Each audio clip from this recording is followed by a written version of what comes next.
Commissioner Hill, you there? I'm here. Okay. All right. Joe, if you're ready, Sarah, are you ready? Good morning. Ready. All right, well, let's go ahead and get started. If you guys are ready, we've got a quorum. I think the only one we're missing right now is Commissioner Enders. So let's go ahead and get started with our meeting. So welcome everybody to the March 1st, 2022 City Planning Commission meeting. It's nice to see everybody here today. Soon we're going to be changing our clocks back to, I think, intentionally mess up our sleep schedule. So be aware of that. We appreciate everybody being here today as we hold our Planning Commission meetings virtually. The commissioners understand every project is important and unique. We also want to make sure we address them all individually with the attention that they need to build consensus between the applicant, the public, and city staff. The commissioners believe we can reach this consensus by being brief yet heard. So therefore, we do have time limits in place for the cases that we hear. So the time limits are 5 minutes for staff presentations, 20 minutes for applicant presentations, plus any questions by the commissioners. And then once we move to public comment, please limit comments to 2 minutes when speaking, an individual, or up to 5 minutes when representing a community association or larger group. As you know, the city is updating the comprehensive plan titled the KC Spirit Playbook. There's lots of information available, including some draft write-ups and on the report. In fact, we're going to hear an update from the staff on that plan here today. So stay tuned for that. With that, as we get started, I asked staff to briefly provide some ground rules and instructions for all of us to ensure that we have minimal disruption and maximum clarity during our meeting. So Joe, if you don't mind, please remind us of those ground rules. Thank you, Mr. Chair. So everyone attending the meeting on Zoom today is a participant, and the participants are broken into 2 categories. We have panelists and attendees. The panelists are the rectangles you see on your screen right now, and panelists have the ability to share their audio and video at any moment. Attendees do not. If you are interested in a case, whether you're the applicant or a citizen or neighborhood group, when the case is called, please raise your hand and we will promote you over to a panelist position. The promotion requires you to accept it to be moved over. So when you receive that request to be promoted, go ahead and accept it. We're asking you to join us because you've raised your hand. Once you're in as a panelist, please remain muted until it is your turn to speak. And once you speak, you're able to share your video. And then when you're done, you can mute yourself again. The last thing to note is that the chat feature provided in Zoom is meant to be used for questions about the agenda or for technological questions that you need to pose to me and my staff. It is not intended to be used to provide any testimony related to the project or the merits of a project, so please refrain from doing that. And that's it, Mr. Chair. Okay, thank you, Joe. And just let everybody else know as well, I'll try to keep up in the chat as to where we are on our agenda so that you can see that. So Joe, with that, let's go ahead and start with our consent agenda items, please.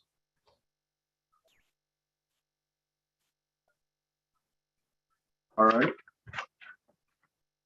So on consent, we have a total of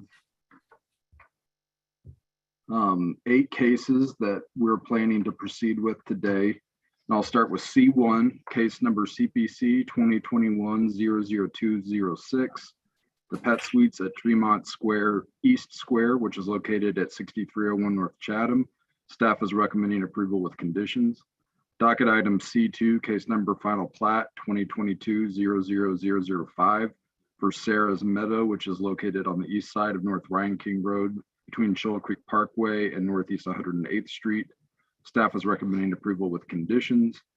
Docket item C4, I'm going to skip C3 for now.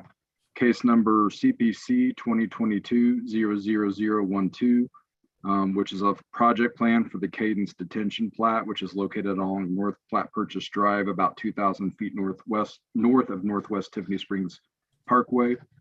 Docket item C5, on C4, staff is recommending approval with conditions.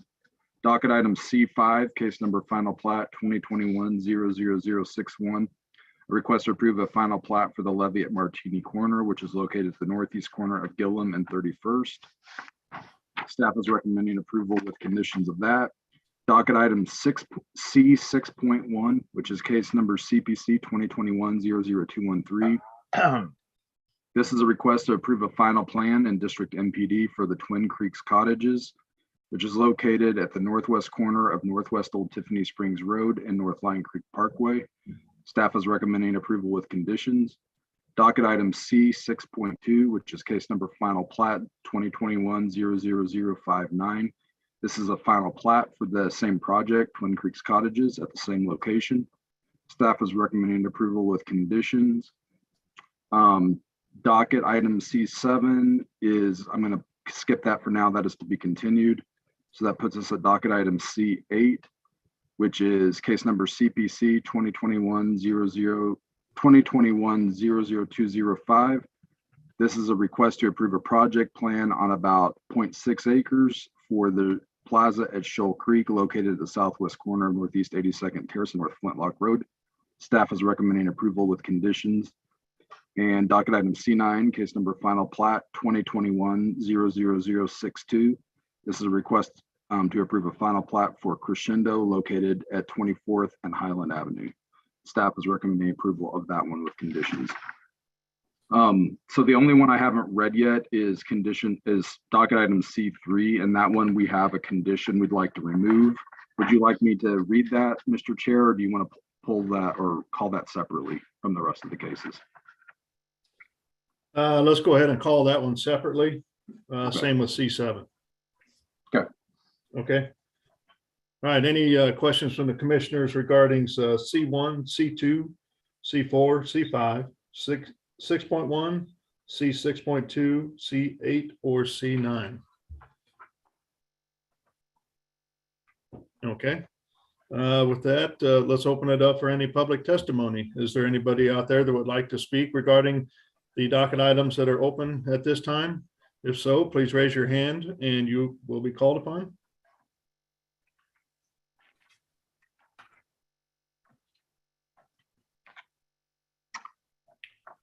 I don't see the applicant for C8. We did expect that they might object to one of the conditions, but they're not raising their hand, Mr. Chair. No one else. Okay. And there are two other people that are raising, well, now just one person who's raising their hand. I'm not, now two. I'm going to go ahead and admit those people. Okay. I'm not sure what case they're here for. Sounds good.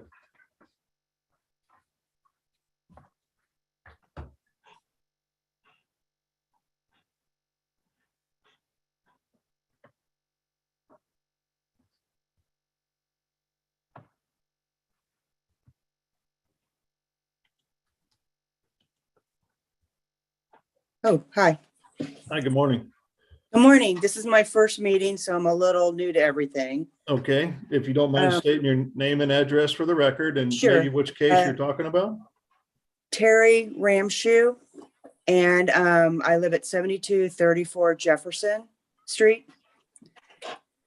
Okay. And I was just curious what the Gillum, like I said, I'm new to this, and what was happening on the Gillum Street, and I think 30 something.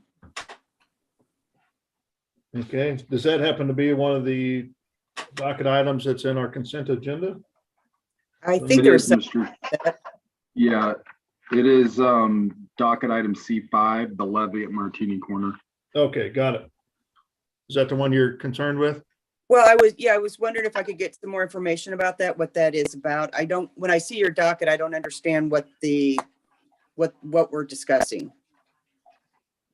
Okay, So the commission and city, Mr. Chair, I can help answer that. The commission and city council have already approved a rezoning and development plan for mixed use development on that property.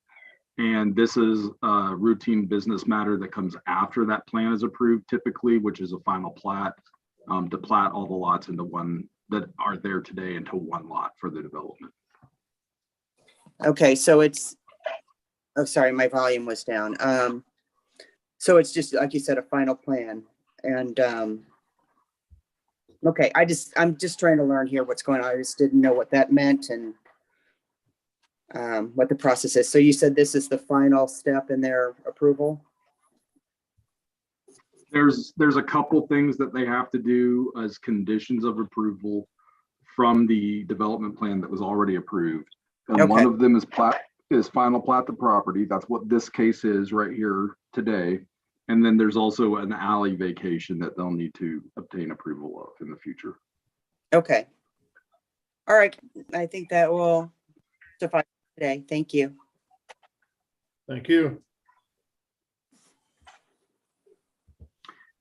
Mr. Chair, I'd also promoted Stacy Battle and Daryl Curls. Okay. How do I Hi, good leave? morning, Stacy. If you don't mind stating your name and address for the record and which case you're wanting to speak about.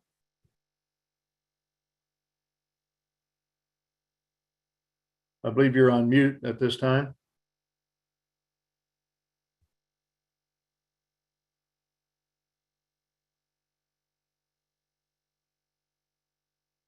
Stacy?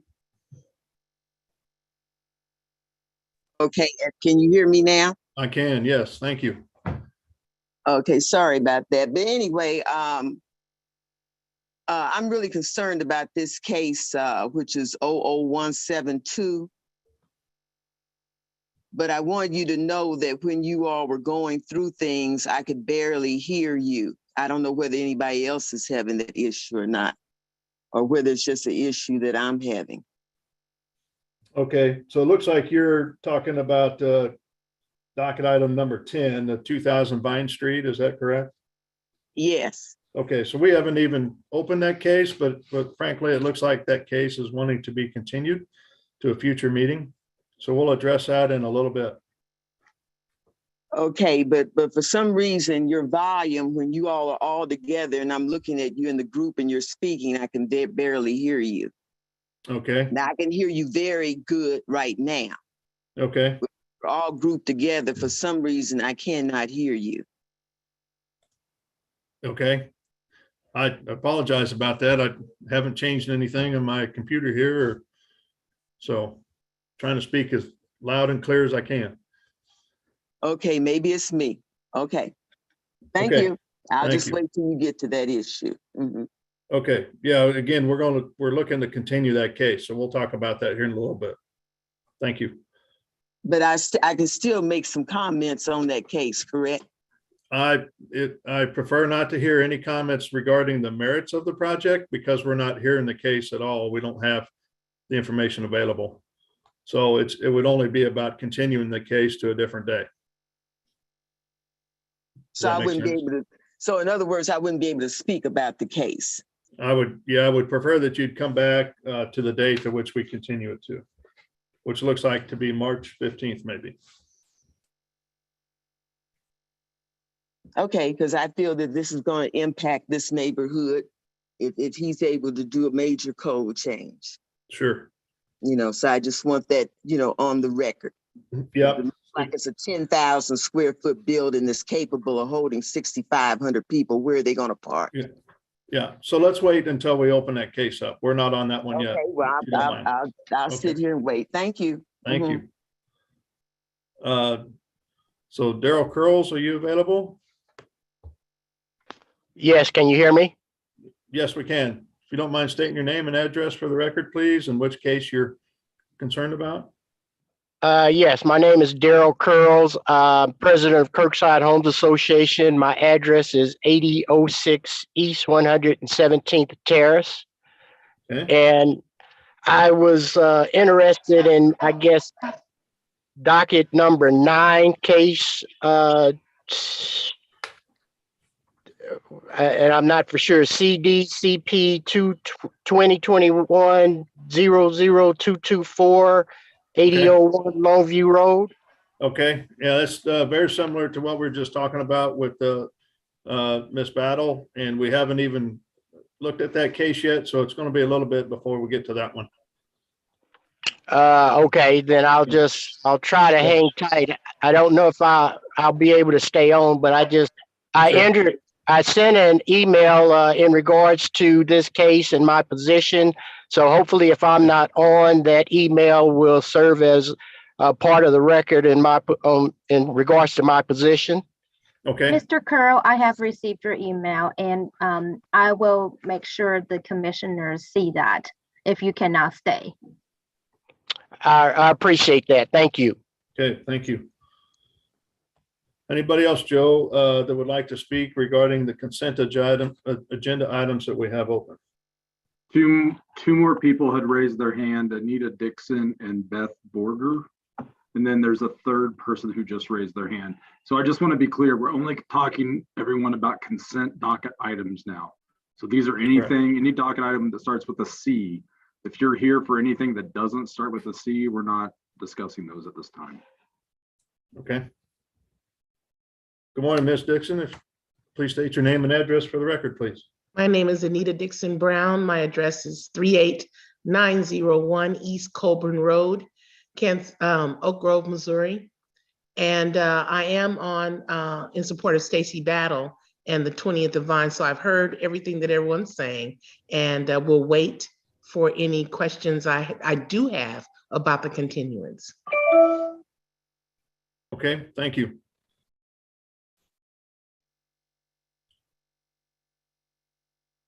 Who do we have next, Joe? Beth Borger. Hello, my name is Beth Berger, and I'm a board member of the Ruskin Heights Homes Association. And I just wanted to be involved to speak on a later case. So I'll Okay. just wait until you call that case. Okay, thank you. Anybody else, Joe? Someone named Melvin.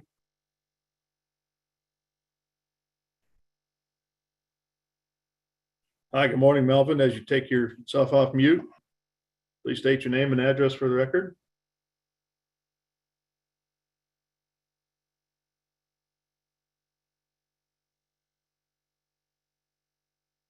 Melvin, available?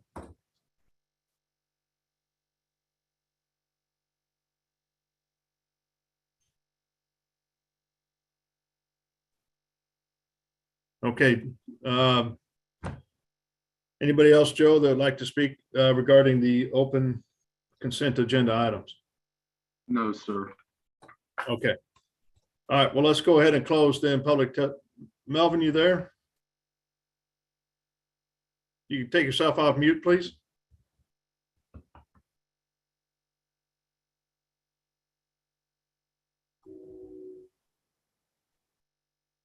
Kind of holding up our meeting here.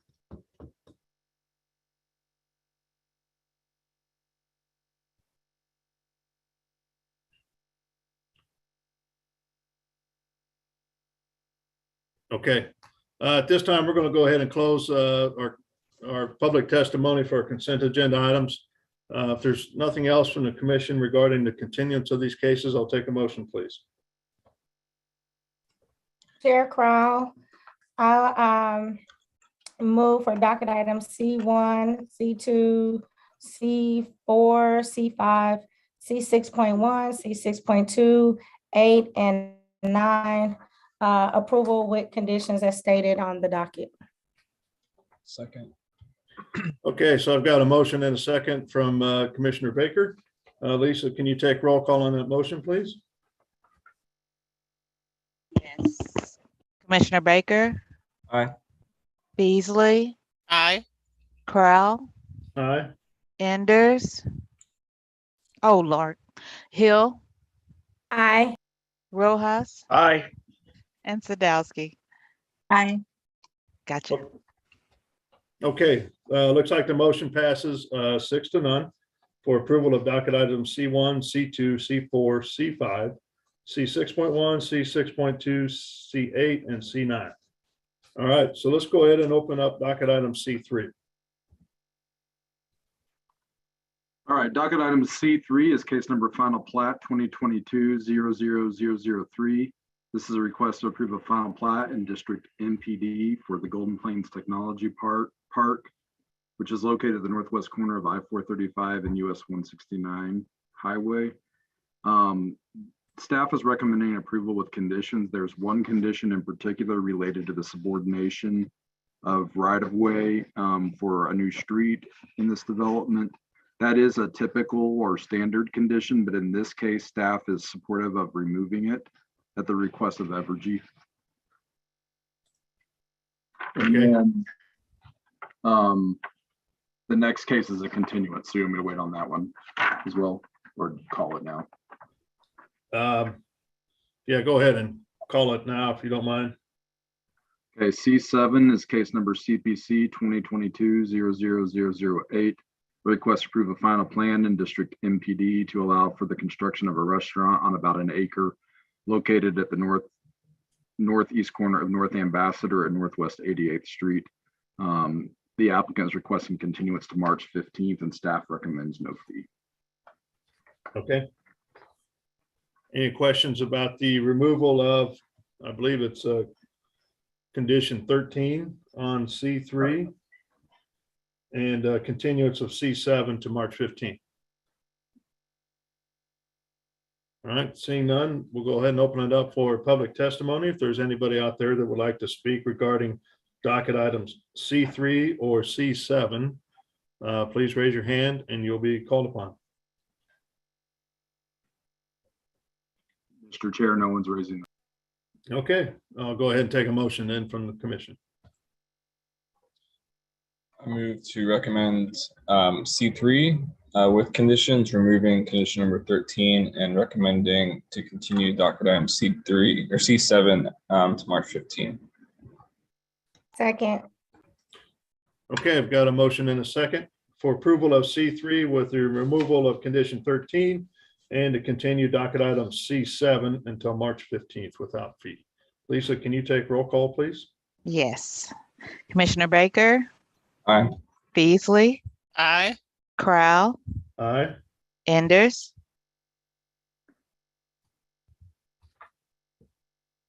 You're still on mute. Give me a thumbs up or down. I'll abstain on the first part since I didn't hear the first part on C3. Okay. okay. Hill, Aye. Rojas, Aye. and Sadowski. Okay, looks like the motion passes 6-0 for approval of C3, removing condition 13 and to continue docket item C7 to March 15th. All right, so with that, let's go ahead and move into our regular agenda item. And I think we would like to start by kind of modifying the agenda a little bit to move docket items 1 and 2 to the end of the meeting versus having it here at the start of the meeting, just simply because we've got a lot of cases to get through today.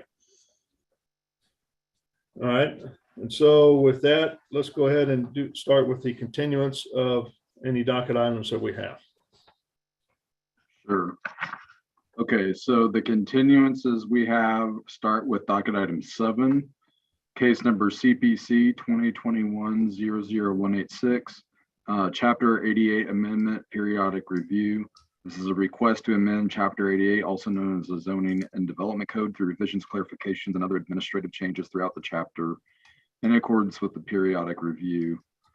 Staff is recommending continuance to March 15th without fee. Next continuance is docket item number 10, case number CPC 2021-00172, a request to approve a major amendment to the 18th and Vine Urban Redevelopment Preliminary Plan for 2000 Vine Street in order to allow artisanal food and beverage manufacturing and event spaces at this location. Staff or the customer is requesting continuance of this case to March 15th and staff recommends without fee. The next continuance is docket item number 15, case number CPC 2021-00202. A request to rezone about 1/3 of an acre from District R6 to District B2 at 4903 Northeast Vivian Road.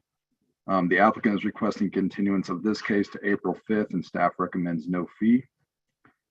Next continuance is docket item 17, case number CPC 2021-00211. This is a request to consider rezoning about 32 acres from District B4-2, B3-2, R-2.5, and R-5 to District UR Urban Redevelopment, which also serves as a preliminary development plan and a preliminary plat, allowing a mixed-use development of the property at the north side of 63rd Street on both sides of Prospect. The applicant is requesting continuance of this case to March 15th, and staff recommends no fee. Docket item 18, case number CPC 2021-00222.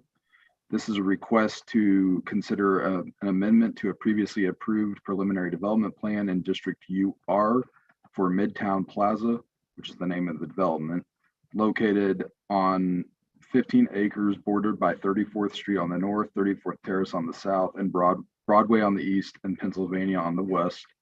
The applicant is requesting continuance to April 5th, and staff recommends no fee. And then the last continuance is docket item 20, case number CPC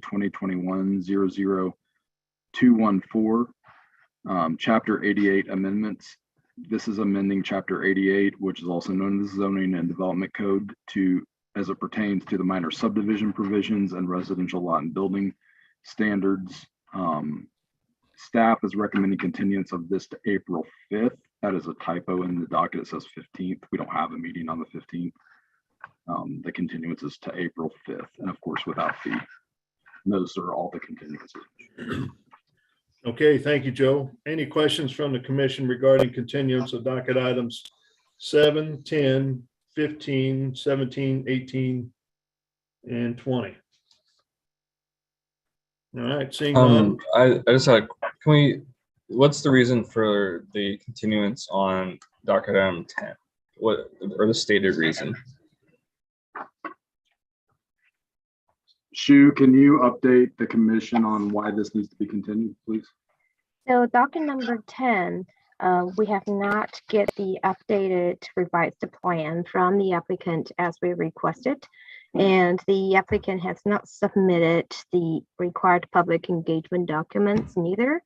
From the past email with the staff were copied on, the applicant is in the process of engaging with a neighborhood association to arrange some meetings. So it is staff's impression that they need another continuance. However, staff has emailed the applicant to request the applicant to attend this meeting to propose his continuance by himself, but I don't believe I saw Mr. Dugan on this list. And staff has implied that if Mr. Dugan cannot attend this meeting or not notifying staff anything about it, staff might request a continuance off docket for this case at today's hearing. Okay, I just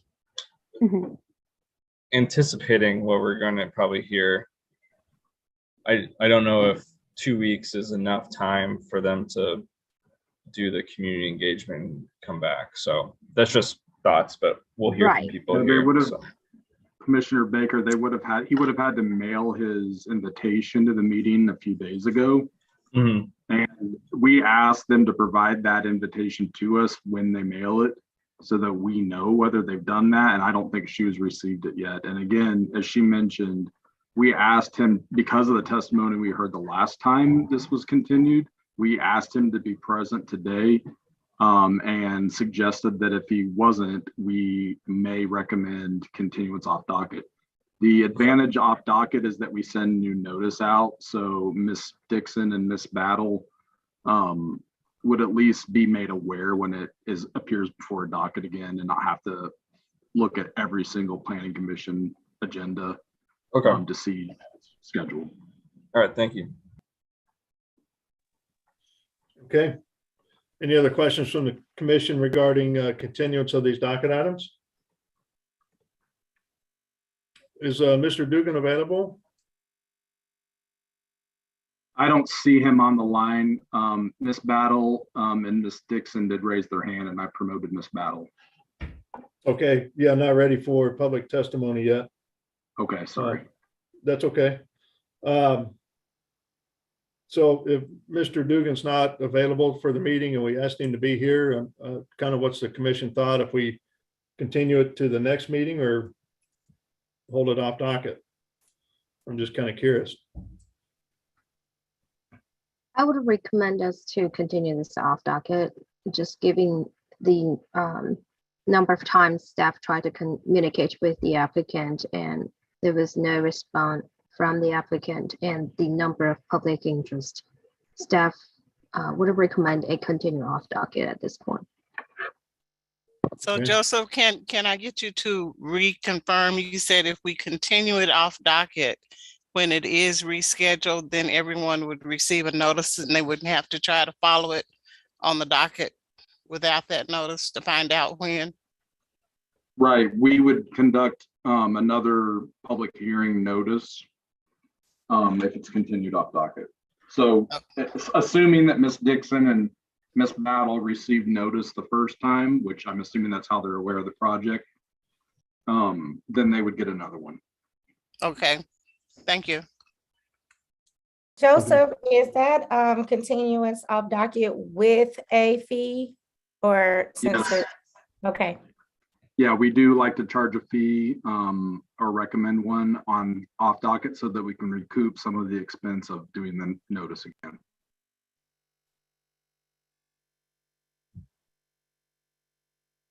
Okay. Any other questions from the commission regarding that?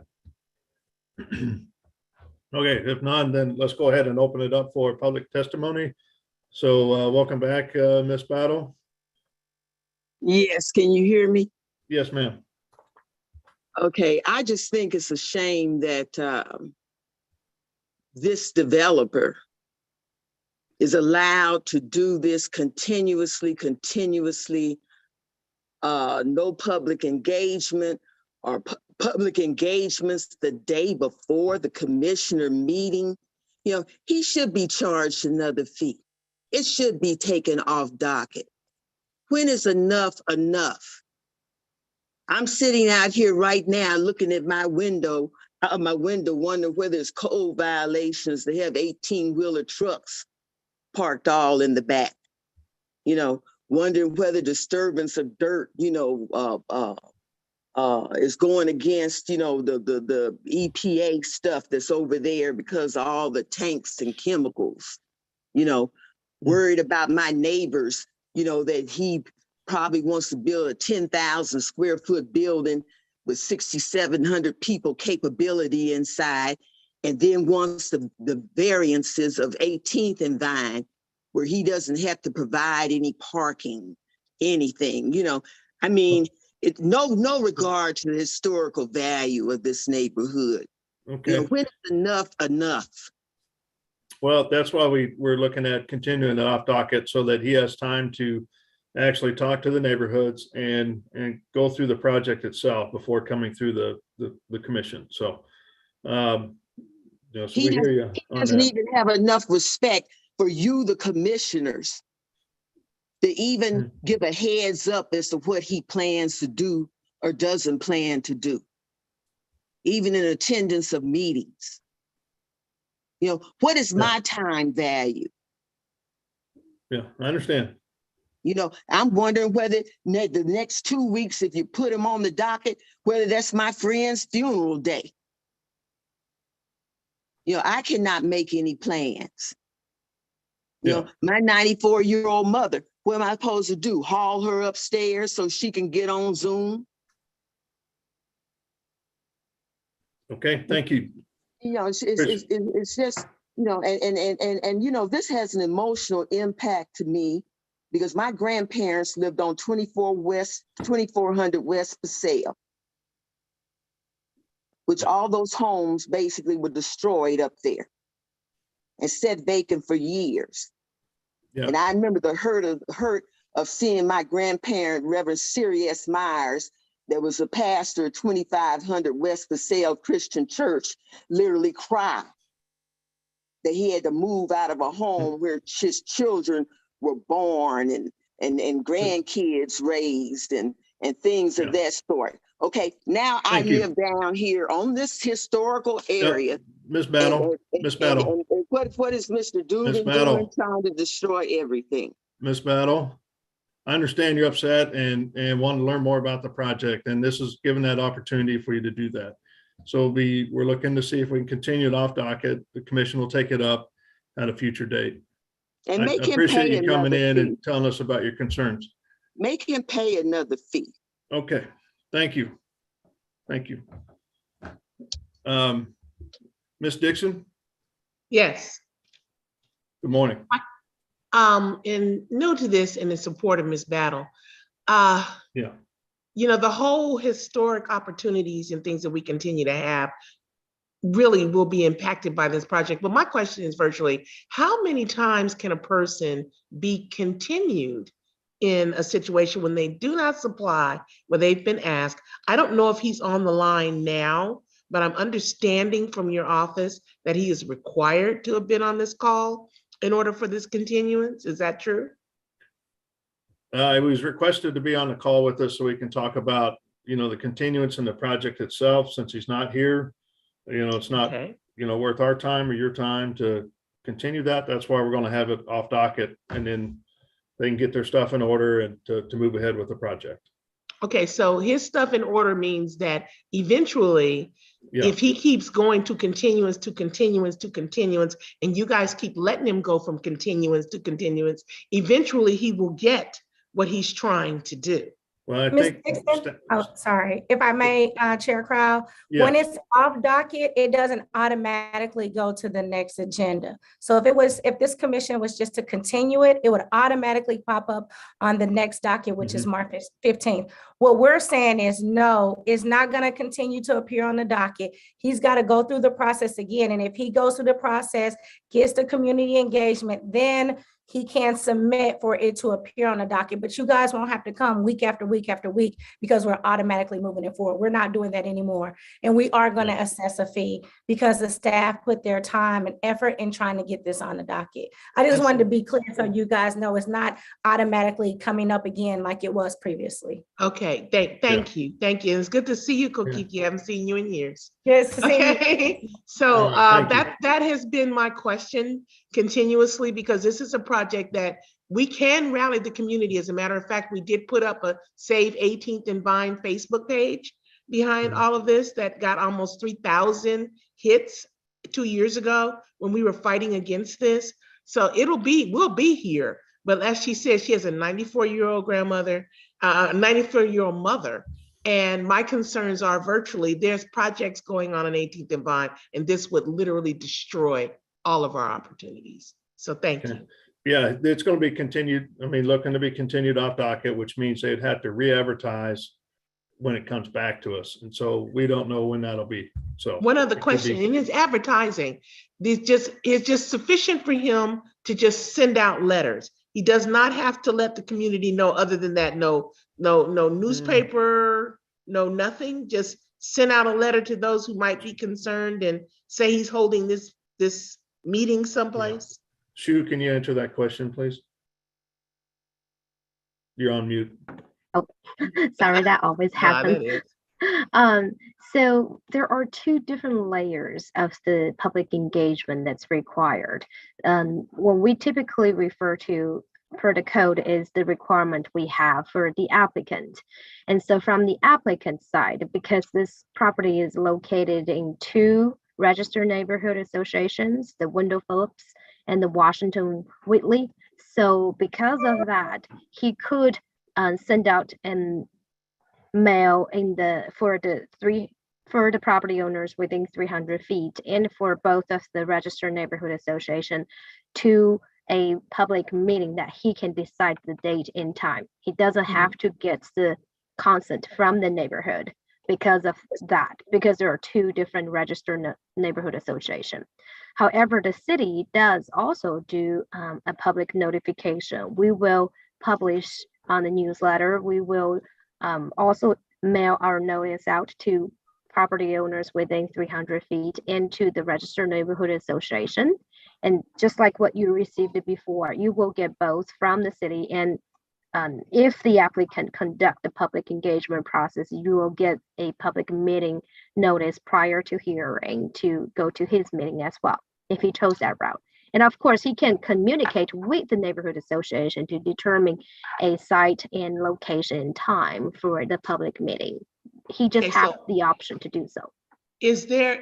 Well, I know the neighborhood association people, so for my taste, that's not a very good indication that we'll find out anything. And that's just on a personal level. But if there is an opportunity to bring in another organization like the Center for Neighborhoods, which we are guaranteed to get information from, how can that work? Because he could go to one of the other ones, hold a meeting that we would never find anything else about, just because he's gotten a letter from these people. We live in the neighborhood, so we within know. 300 feet of the project site? Do I? Uh-huh. No, I don't. I do not. Okay. Do not. I do. Yes. Okay, if Stacy you does. do live within 300 feet of the subject site, you will get a mail notice. Like this is a You know what? requirement The for him. last time I got a notice from Mr. Dugan when he was attempting a 3,500-seater open air arena was the day before the City Planning Commission meeting. And we will definitely hear from you guys to make sure you guys get adequate time as required by the code, which is 10 days prior to his public meeting. He has to mail the notice out. I'm just trying to voice 10 what he has days. done in the past. Well, thank you for that information. Well, you all have absolutely. the information because I gave packets in the case of 00237, which was 2 years ago when I was fighting the 3,500 open seat arena that originally he wanted to say it was only a 60 people open air arena until I called him on it. And nothing, no plans, no looking into what his plans were had been done even by the city. Yeah, so Ms. Battle, that project is beyond, so we're talking about the case we have Ms. before us Dixon, today, so. did I answer your question? Yeah. Basically, but Okay. I still have some questions as to why this is such a difficult or lackadaisical, in my opinion, a way of talking to people in the community. You know, Right. And we can talk about just it a way. after this meeting as Absolutely. well. We're gonna I'll have be to. happy to talk to you We're about gonna it. have to. So I appreciate it. Thank you. Thank you. Mhm. Anybody else, Joe, like to speak from the public? No one else raised their hand. Okay, so let's go ahead and close public testimony then. And I will take a motion from the commission regarding continuance of our docket items. Chair Crow, I move to continue docket items 7, 17, and 18 to March 15th without fee. Docket items 15 and 20 to April 5th without fee. And docket item 10, continue off docket with a fee. Did I get those? Okay, so I've got a motion and a second regarding continuance of those cases that was so eloquently read. I'll take roll call, please, Lisa. I looked away. Who was the second? Who seconded? Sandowski. Okay, gotcha. Commissioner Sadowski. I was making a note of everything. Okay. Commissioner Baker, Aye. Aye. Beasley, Aye. Crow, Aye. Enders, Aye. Hill, Aye. Rojas, Aye. and Sadowski. Aye. Okay, it looks like the motion passes 7-0 for the continuance of those cases to the date stated, including the docket item 10 to be off docket. All right. So with that, Jill, I guess we're ready to hear docket item number 3. Right. Docket item 3 is case number CPC 2021-00189.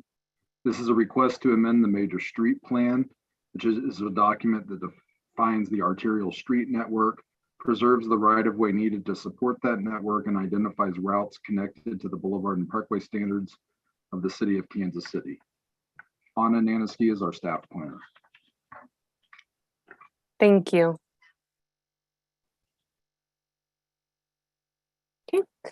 As previously mentioned, we are going to discuss a few amendments to the major street plan.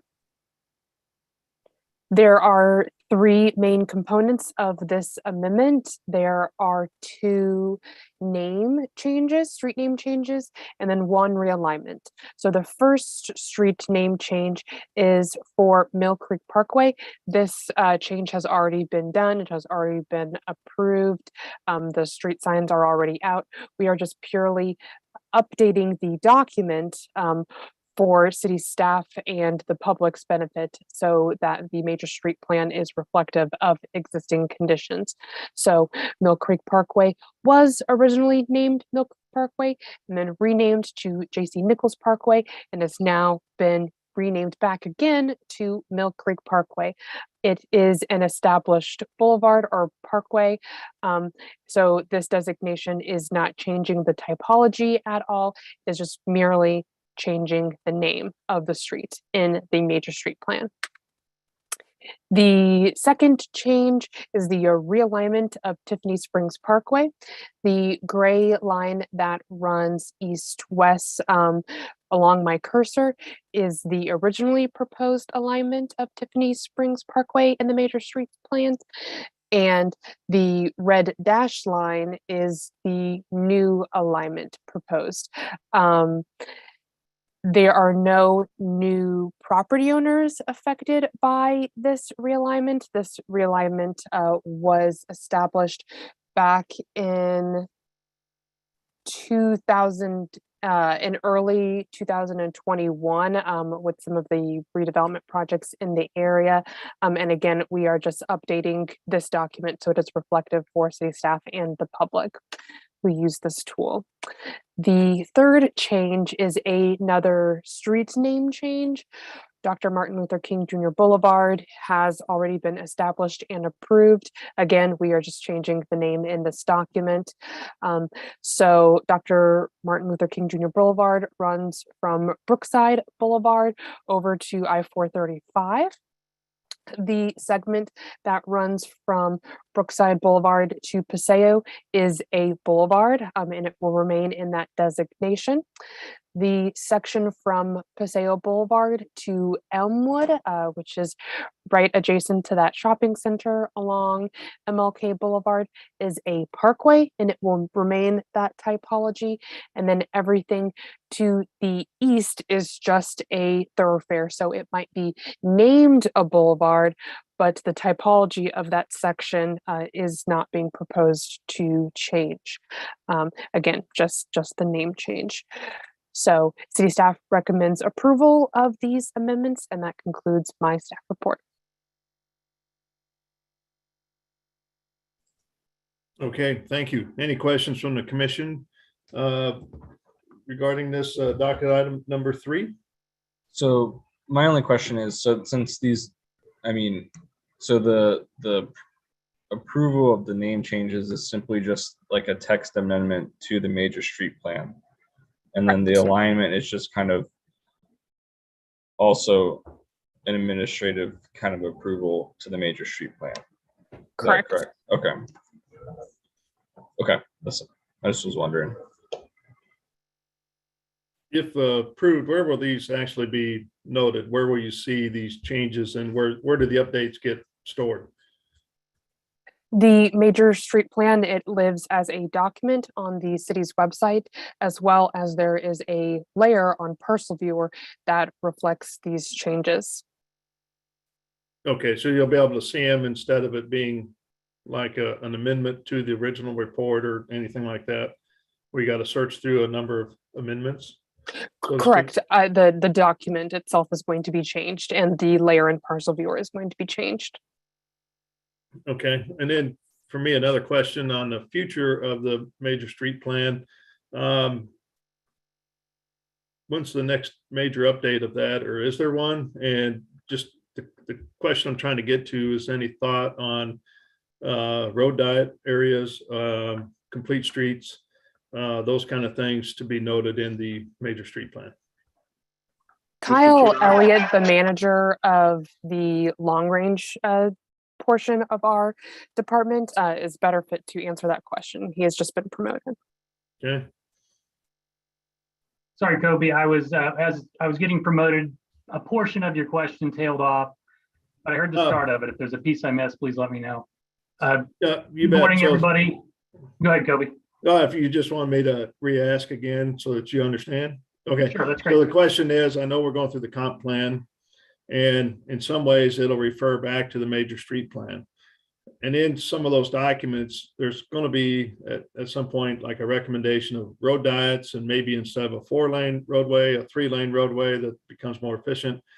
So the first question is, when is there going to be, or is there going to be like an update to the major street plan where you look at everything? And then how you pair that up with a comp plan, and maybe you look at complete streets or anything like that. Yeah, so two-part answer to that question.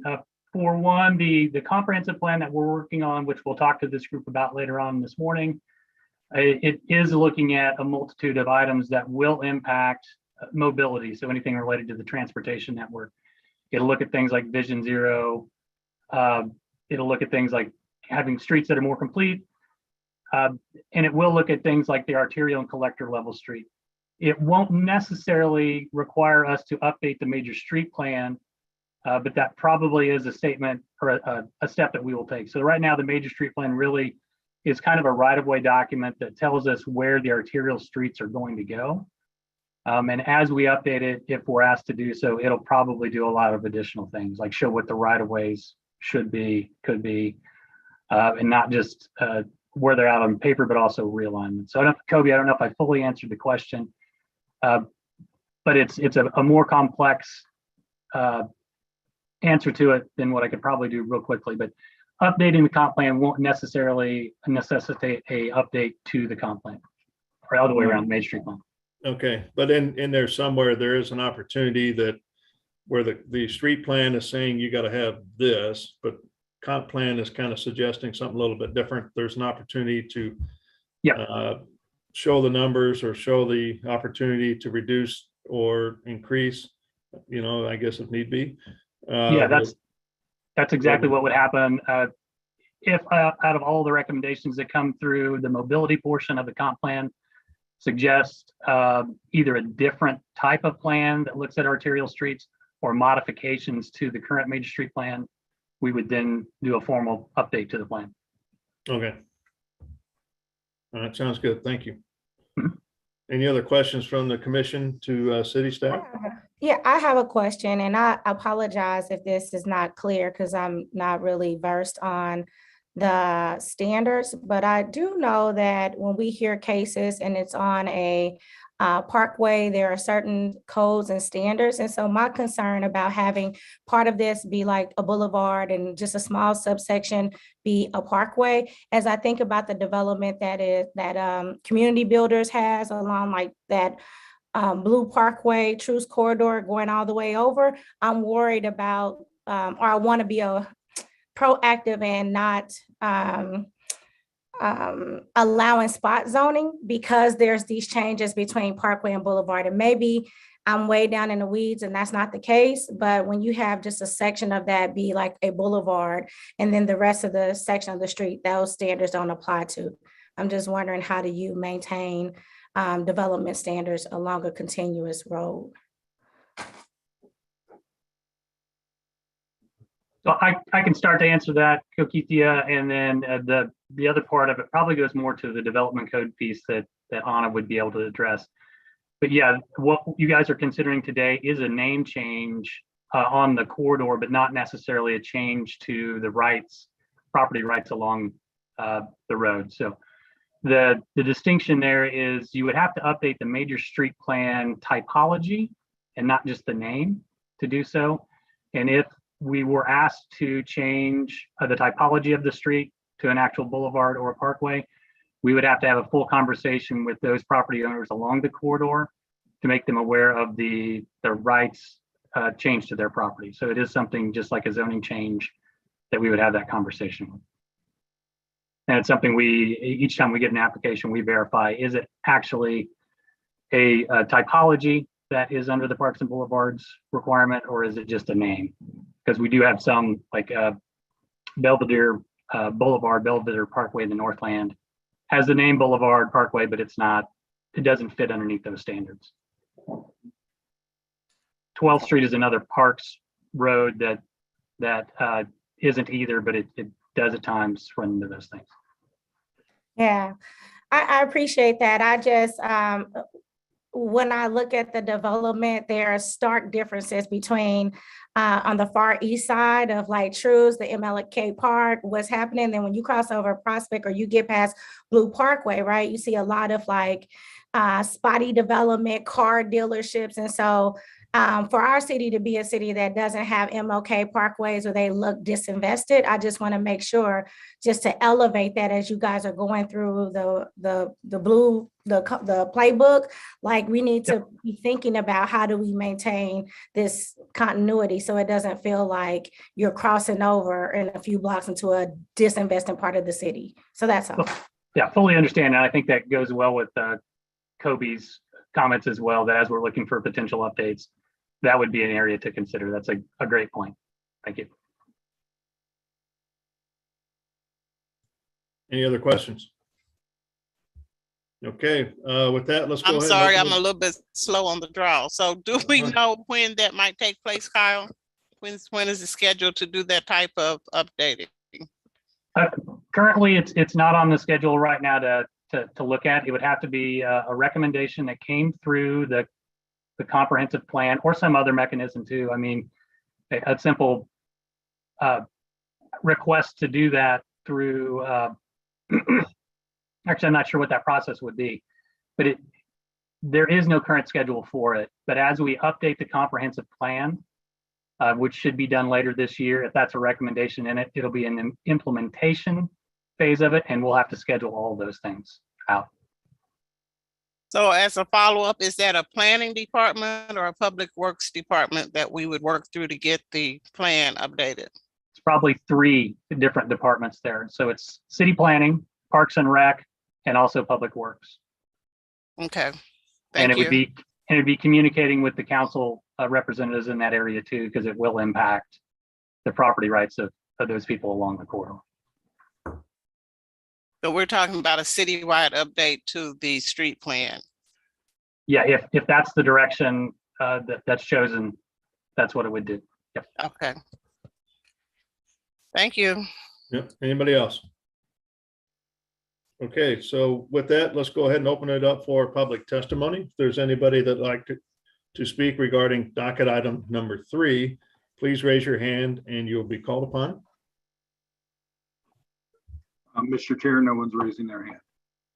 Okay, so we'll go ahead and close public testimony then. If there's no more discussion from the commission, I'll take a motion, please. I move to recommend docket item 3. Approval of docket item 3. Okay. Approval of docket item 3. All right. Second. And Commissioner Sadowski seconded. Could barely hear you there. So anyways, Lisa, can you take roll call on that motion, please?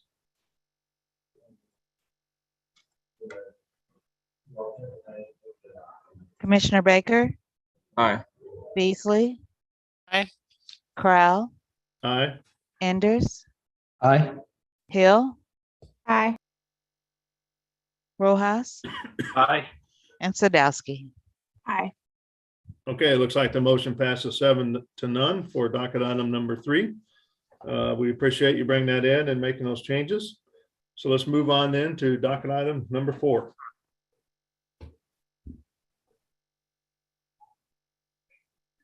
All right, docket item number 4 is case number CPC 2021-00240. Request to approve a development plan for Ashton Farms, which is also a preliminary plat to allow for the development of duplexes on about 50 acres at 15215 East US 40 Highway. Anna Nansky is the staff planner. Thank you. Okay, as mentioned, docket item number 3 focuses on 15 215 East US 40 Highway. The site is currently zoned R25, and the applicant is seeking approval of a development plan to site duplexes on the subject site. The subject site is in the eastern portion of Kansas City, almost towards Blue Springs and Lee Summit. This is a close-up of the subject site. It is highlighted in yellow. You can see US 40 as the east-west thoroughfare, right at the edge of the city boundaries, sandwiched in between two already established neighborhoods. This is a screenshot of the site plan. It is reoriented, so north is not facing up. This was just so I can get the whole site plan large and on the screen. So we have US Highway over here on the left side portion of the screen with all of the proposed lots and associated sidewalks, stormwater management, etc. More details about that can be found in the staff report. Now I'm going to go through several of the elevations. The developer is proposing a few different options in design for these duplexes. So this is option number 1 and 2. This is also, so excuse me, there's two sides of the duplex. The first option was prior on the screen. This is another option. All of the duplexes are ranging from 2 stories to 1.5 stories with front facing garages. Here's another option. And lastly, city staff, we would recommend approval subject to conditions. In addition to those conditions listed in the staff report, I want to make note of 2 other ones. Condition number 17 needs to be rewritten. There are some blanks listed in the condition associated with the staff report. So I am proposing that the condition be rewritten to say the developer shall submit plans to the Land Development Division and obtain permits to construct sidewalks along the plotted frontage and construct associated ADA ramps as necessary. And then we also need to add another condition to the project stating that a street name plan shall be approved before the final plat is reviewed by the City Plan Commission. And the applicant is on the line and I can answer any questions, but that concludes my staff report. Okay, thank you. Any questions from the commission regarding docket item number 4?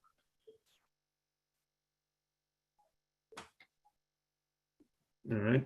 Do you mind taking, there we go. Okay, so with that, let's go ahead and welcome the applicant then. So applicant, welcome. Don't mind stating your name and address for the record, please. Good morning, commissioners. I'm Kevin Rohner with Anderson Engineering, 941 West 141st Terrace in Kansas City. Thank you very much for hearing our case today. With me should be Zachary Nichols. He would like to say a few words if he could in the beginning, and then I will follow up and finish up. Okay. Good morning, everyone. Thank you, Kevin. And we appreciate your time today and are excited about this development that you all are reviewing today. We feel like this will fit very well with our adjoining neighbors and be a good add value to this side of the part of the city. And just kind of want to reiterate, we're actually 236 total townhomes. Instead of 244, we had to lose a couple of lots through our plan review process. And these will all be for sale. And we have a average price point that we're expecting around $315,000 per unit. If there's any questions, myself and Kevin are here to respond. Commissioners, Kevin Rohner again. With that minor correction that Zachary had mentioned, 236 units, believe that the plans are in order. We agree with all 33 including the one that's been added today, all 33 conditions. And with that, unless there's any questions, that concludes what we have. Okay, thank you. Any questions from the commission to the applicant?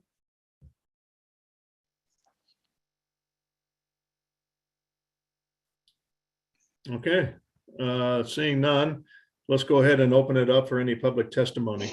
So if there's anybody out there in the public that would like to speak regarding docket item number 4, please raise your hand and you'll be called upon.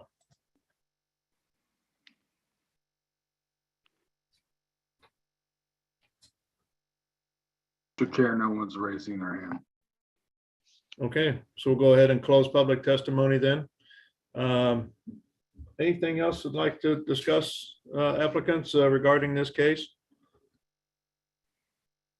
I do not have anything.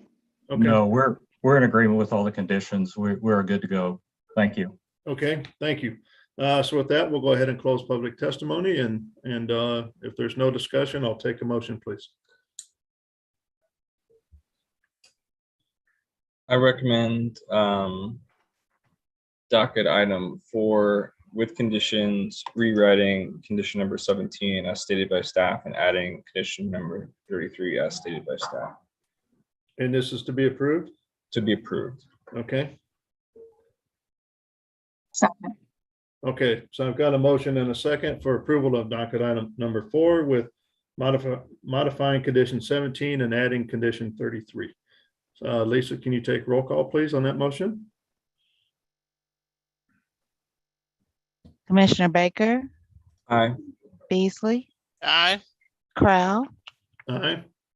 Enders, Aye. Hill, Aye. Rojas, Aye. and Sadowski. Aye.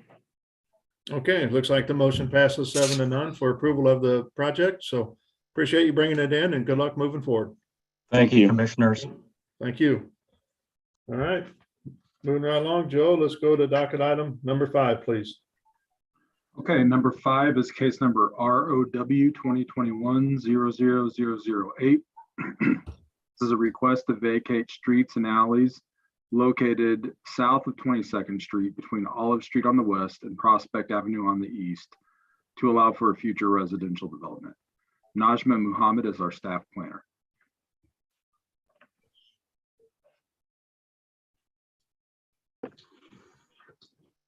Good morning. Can you all hear me? Yep. Good morning. I have the applicant or a representative for the applicant, Tim McKinney, who's being promoted. The applicant actually wishes to continue this case to the March 15th docket. I don't know that you all want me to present it if that's the case. Yeah, prefer you not present it if it's going to be continued. That way we don't have an established quorum, so to speak, even though 7 of 8 of us are here. So is there a reason for the continuance? Tim McKinney, I believe he'll be able to speak to that if you can unmute yourself and turn on your camera if possible.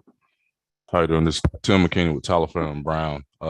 We wanted to continue it because we weren't comfortable with the third condition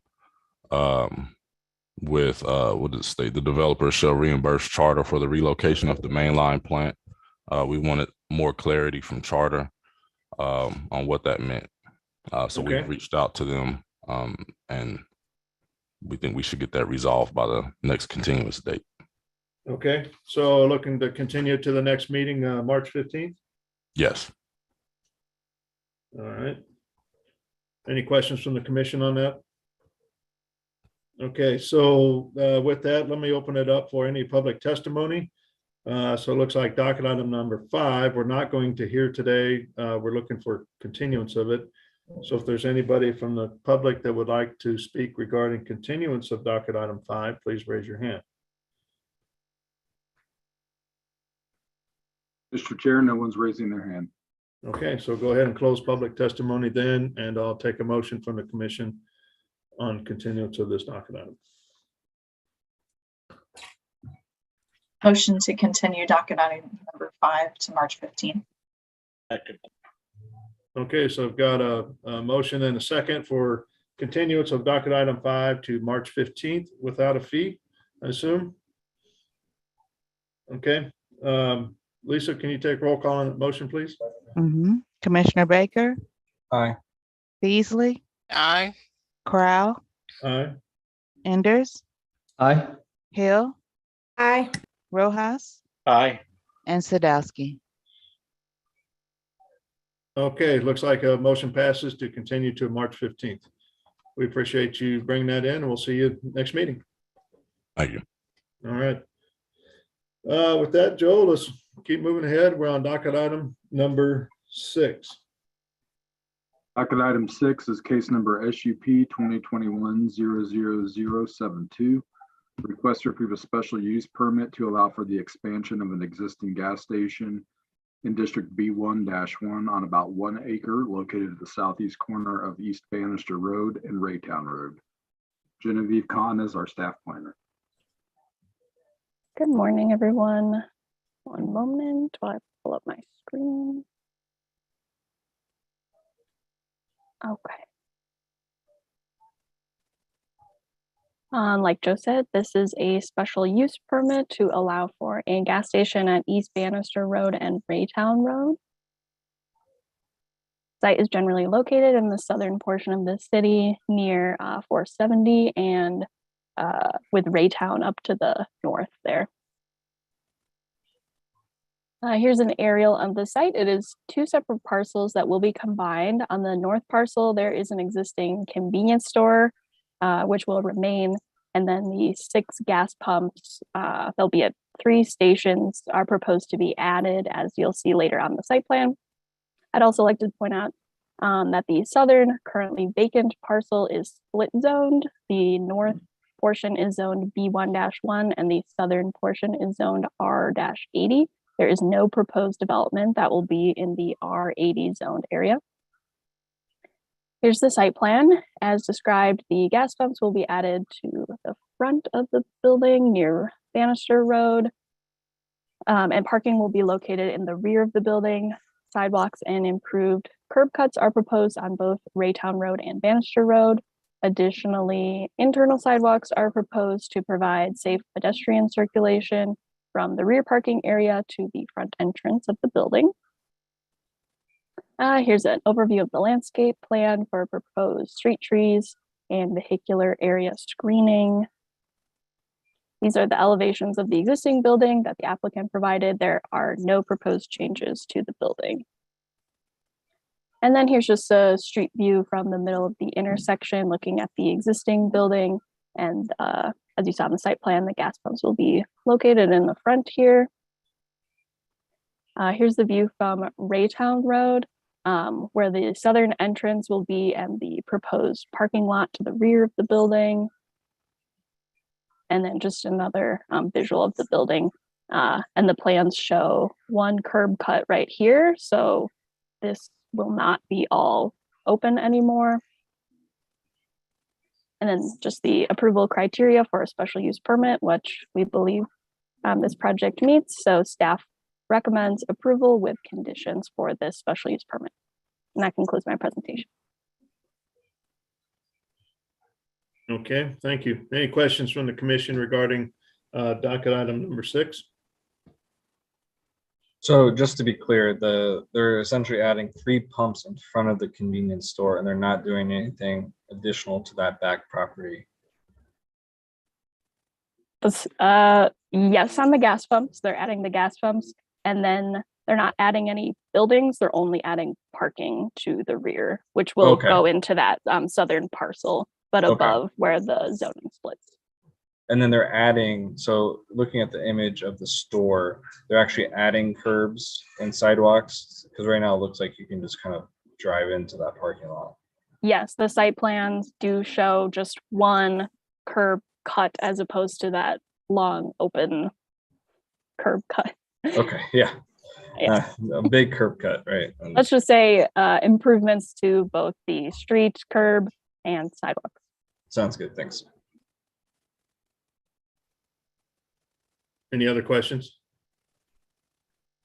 I'm just kind of curious. You said there's going to be no improvements to the south elevation of the building. I mean, on their site plan, it shows that there's going to be a double door there, but on the actual elevation sheet, it shows nothing. 1 second, I'm just pulling it up. I believe, I mean, there are no proposed changes to the building in the plans. And I've spoken with the applicant and the owner of the building, and what they provided was what is there. I believe there's only like a front and side elevation, south elevation. Okay. Any other questions for staff? So with that, let's go ahead and open it up to the applicant. So if the applicant is available, welcome. I need the applicant to raise their hand. I don't see anyone on the list that seems correct. Should be Khalid Bande. I see him in the list. There we go. Yeah, he just raised his hand.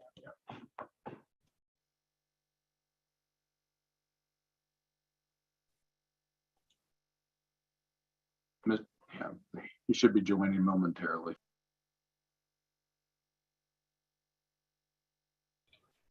Can you hear me? Yes. Good Yeah, morning. I'm Khalid Bande.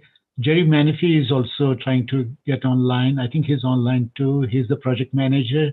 I think he will do the talking. Basically, as she stated, that's what we're doing. This is an existing building. We're just adding 3 pumps with a canopy and a storage tank for the fuel in that parking lot. That's all basically the project is going to be. No changes to the existing convenience store. Okay. Jerry, you're there? Yeah, so you're not making any changes to the store, no, not even a coat of paint or anything to it, correct? It has been recently been updated. I mean, the structure has been recently been updated and Okay, it was recently done, you said? yeah, it was recently done a couple of years ago, sir.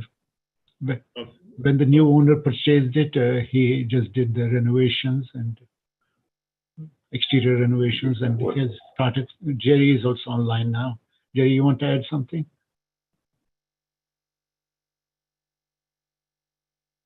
Unmute, Jerry. Sorry. Okay. Go ahead, Jerry, if you want to add something. There you go.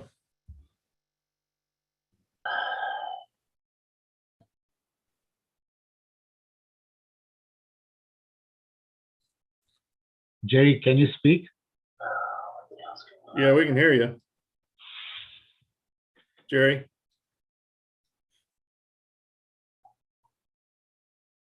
We can hear you if you just talk.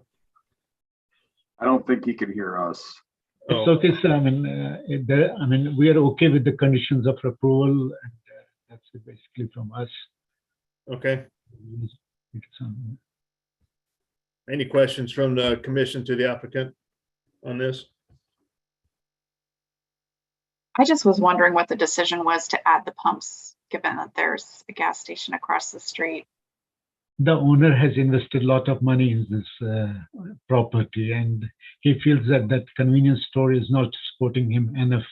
So that's the reason. And there is some issues with the gas station. Come on, west of it. There are issues. It gets closed for a few months and then opens for a few months, things like that. It's not regularly open. That's they gave him the chance to say that he wants to invest now more money into this so that he could get out of it enough money to survive.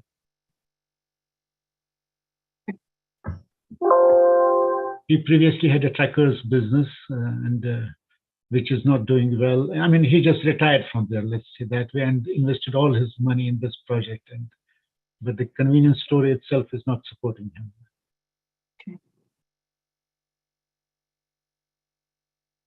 Okay, any other questions from the commission? All right, so at this time, let's go ahead and open it up for any public testimony. If there's anybody out there from the public that would like to speak regarding docket item number 6, please raise your hand and you will be called upon.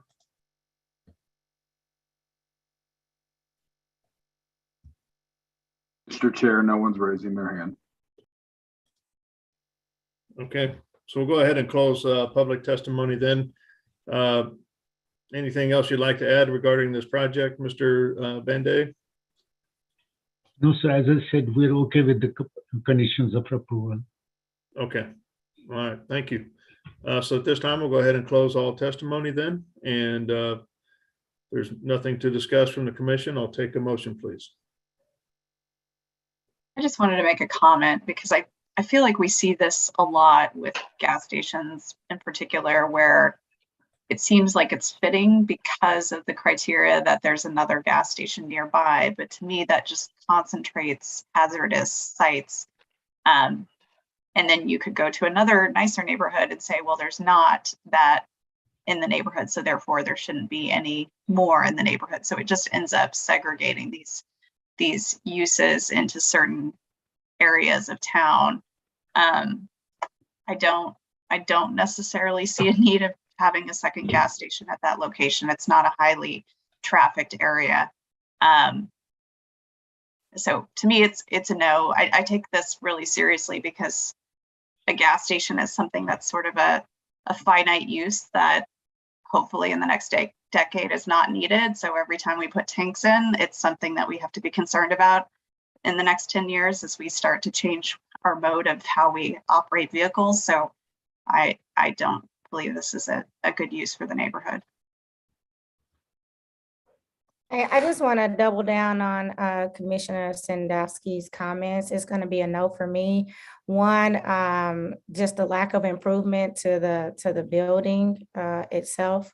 The fact of, like Commissioner Sandowski said, is a gas station across the street, and I'm sure if you drive within 1 mile, you'll probably see some other gas stations. So it's going to be a no for me on this one. Anybody else have any comments? Okay. Yes, I'm sorry, I have a quick question. So there's no public engagement required on this development? There was, ma'am, and we did have a meeting, but nobody attended it. We just sent all the posters to everybody, all the neighbors, but nobody attended the meeting, ma'am. And how far in advance did you hold that? It was almost 19th. We had held the meeting on 19th of February. Okay, thank you. Thank you. Any other thoughts from the commission? Seeing none, I'll take a motion, please.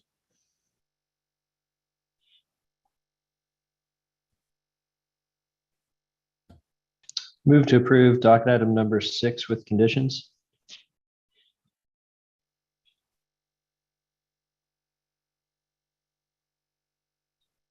Okay, I've got a motion for approval of docket item number 7 with conditions. Is there a second on that? Or, sorry, docket item number 6. Okay, so I don't have a second on that. So is there somebody else that'd like to make a motion? Motion to deny case number 6. Second. Okay, so I've got a motion and a second for denial of docket item number 6. Recommend it to go that way. So Lisa, can you take a roll call, please, on that motion? Commissioner Baker, Aye. Beasley, Aye. Crowell, Nay. Enders, No. Hill, Aye. Rojas, Aye. Sadowski. Aye.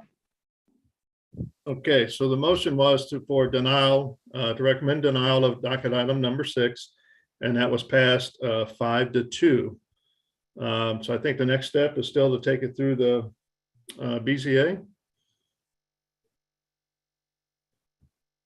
Yes, this is docketed for BZA on March 8th, so I will take your recommendation to the BZA. Okay, thank you. Thank you for bringing the project in. Thank you, sir. All right. Moving on to docket item number 8, please. Docket item 8 is case number CPC 2021-00208. Call it.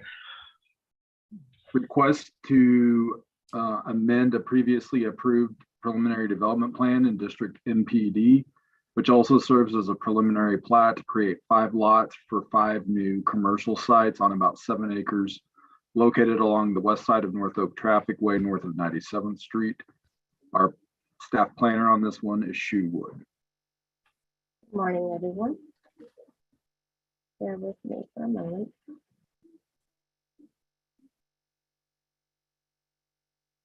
Here's the PowerPoint for this case. This case in front of you is the 97 North Oak MPD major amendment. It is located in the Northland. Generally, it's located by 169 and in the northwest of 97th Street. More specifically, it's located on the west side of North Oak Traffic Way.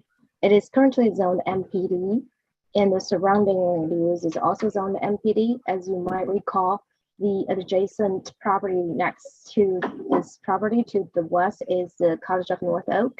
This satellite shows a little outdated image, but currently they're already constructed. Those are apartments for rentals. And then there is northeast 97th Street to the south of this property.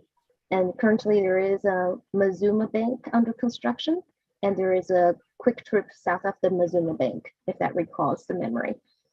Due to the uniqueness of this site, every time when they come and propose a new use, they will have to go through a major amendment of the MPD. That's why you're seeing this case in front of you today. And here's the view looking west from North Oak. Like I mentioned earlier, currently for the subject site, it's undeveloped. They are doing some grading work to try to lay out the streets. This is the view looking east from North Oak. There is well-established neighborhoods for single-family houses. And this is the proposed site plan by the applicant. The applicant proposed to develop this site into 5 different lots, and lot 1 will be serving as a drive-through restaurant. Lot 2 will be serving as an car wash service, and lot 3 will be the largest building among all of these lots for a multi-tenant commercial use. And then lot 4 will be for auto service, including some minor and general auto repair.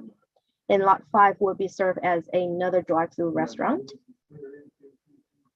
All of these buildings will be 1-story. And here is the utility plan proposed by the applicant. The applicant proposed to extend the public sanitary and water main to serve all these individual lots. And there will be detention ponds being provided along North Oak to accommodate the topography and the drainage requirement of the sites.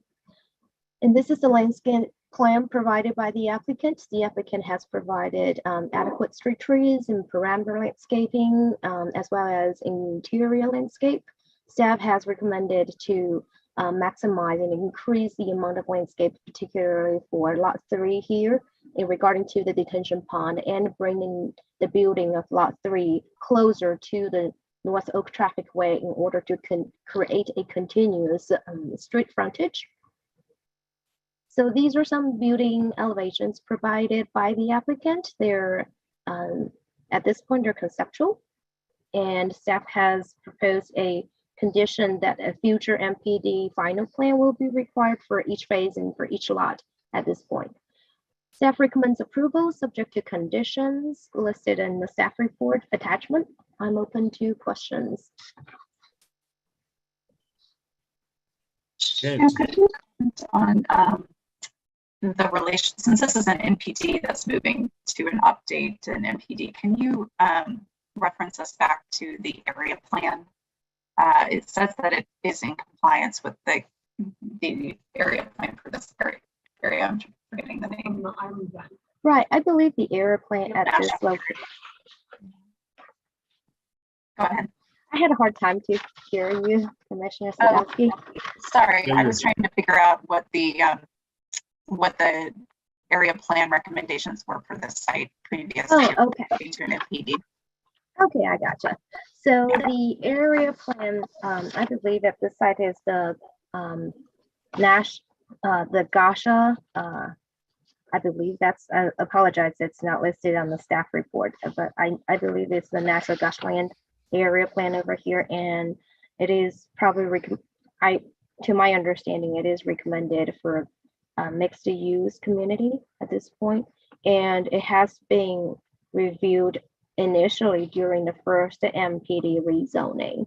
And at that point, that's when the Quick Trip comes at the corner of North Oak and Northeast 96th Street.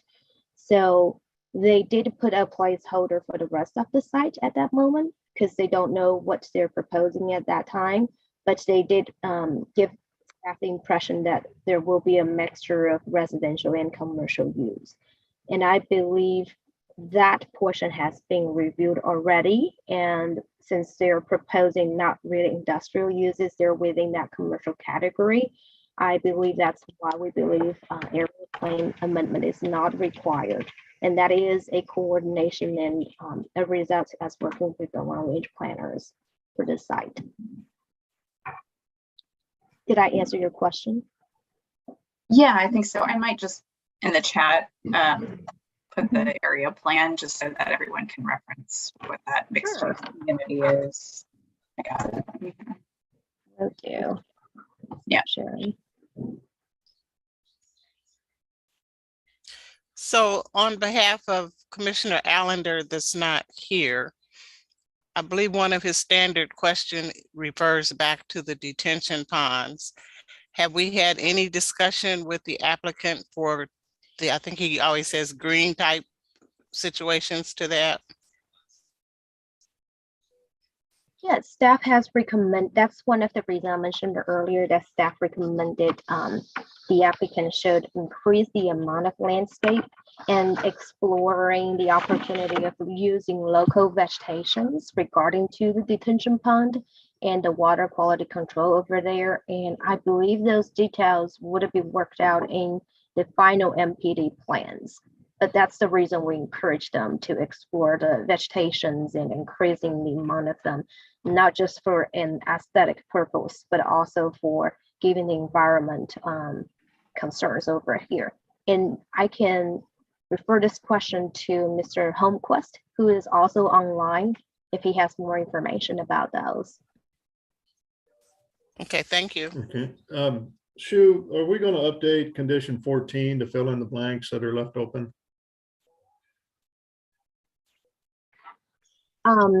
Yes, I believe so. I apologize if it's left open over here because I initially thought I did it.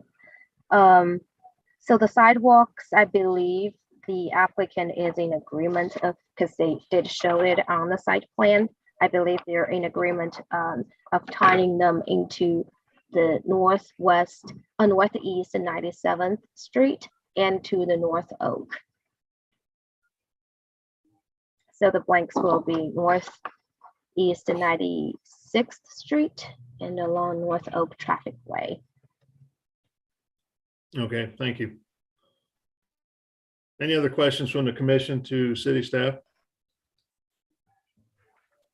So just quickly, so it's the area plan recommends mixed use community and there's supposedly a residential portion somewhere else in their plan. Is that what I'm understanding? Yes, if I may show you the area plan, would that help you to capture the vision of what the future land use plan recommendation is over here? I think so. Okay, give me one moment. While she's doing that, just for clarity, because I was the original planner on this project several years ago when Quick Trip came in. I believe that Quick Trip had to purchase a much larger piece of ground than they needed for the gas station. And that piece of ground is what forms the overall MPD plan. Since they did not know what to do, what they would do with the rest of the property, the MPD plan at that time was very unconventional in that it just showed the Quick Trip at the southeast corner of the plan area and nothing else for the rest of the plan area. So each time the rest of the plan area has a development's been proposed, they've had to amend it going through this public hearing process. So they did that for the apartments, which is on the larger of the two parcels that Shu's hovering over right now. Those apartments are nearing completion. And then Quick Trip, of course, has been open several years. And then as Shu mentioned, the Mazuma Bank just north of Quick Trip. You all previously approved that. It's under construction. And we're looking at the last site within the plan area, which is the highlighted parcel there. And I do believe, I'm trying to look this up. I do believe that the area plan was amended when we did the original MPD. I'll be able to confirm whether that's the case momentarily. Thank you, Joe. So this is the current area plan recommendation shows us, but I do believe, as Joe mentioned, it has been amended originally, and it is recommended for the overall site as mixed use.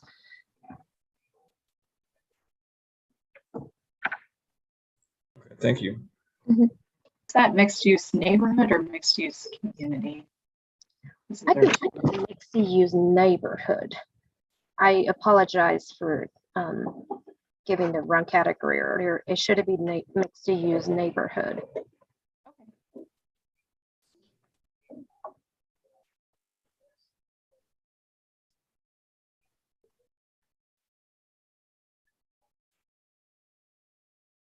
So was neighborhood contact required on this one too, Shu?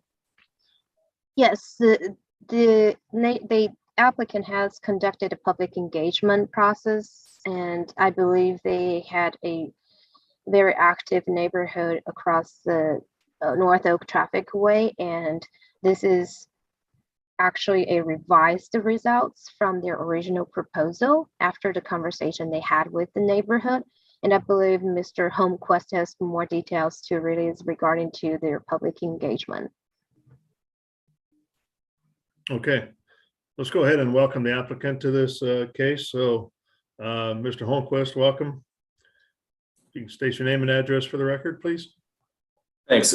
Chris Holmquist with Wilson Engineering. We're at 1301 Burlington, North Kansas City. Yeah, as Shu has mentioned, we had a lot of collaboration with the neighbors, mainly from across North Oak Traffic Way. In addition to the required public engagement meeting that we had, we've also had several follow-up phone calls, emails, and I believe even site visits that have taken place just to try to get to a compromise between something that everybody can be happy with. Some of the changes that we've made, we eliminated an access point that we had proposed onto North Oak to leave it with just the two that we are showing now. We switched two of the land uses of the lots that we were proposing to accommodate concerns about traffic and light and sound pollution. We have agreed to increase landscaping and the treatment of the stormwater BMPs that were mentioned earlier. Also along North Oak, we'll be using the enhanced landscaping with native vegetation to provide a consistent look across the frontage of North Oak to have a kind of a dressed up feel in front of the buildings. And we'll be working with Shu and staff to get those finalized in the final development plan process. And we're also working on finalizing the architectural standards for the development as well. Just wanted to say that and say thank you to the neighbors who have been really amenable to compromise and working with us. It's been a good process, and I think we've come together on something that everybody can be happy with. We did have one condition that we wanted to go over with everyone. If we wanted to do that now or wait until we hear from neighbors, I guess, but it was condition number 25 relating to the position of the building on lot 3. So we'll be here to discuss that in further detail. I'm here with Jeff Berg, the developer, as well. So here to take any questions.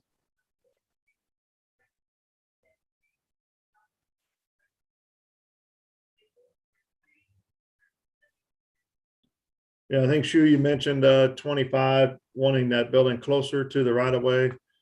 Where were you wanting that set? That's correct. Let me share the site plan again here. So as you can see, the lot 3, which is whatever building 3 they mentioned, it is currently set back pretty far away compared to all the other buildings, particularly lot 2 and lot 4 and lot 5. And due to the fact of the building facade of this lot, and the staff is expecting this to be a front-looking building facade for lot 3 that's facing North Oak. And we wanted to be closer to North Oak.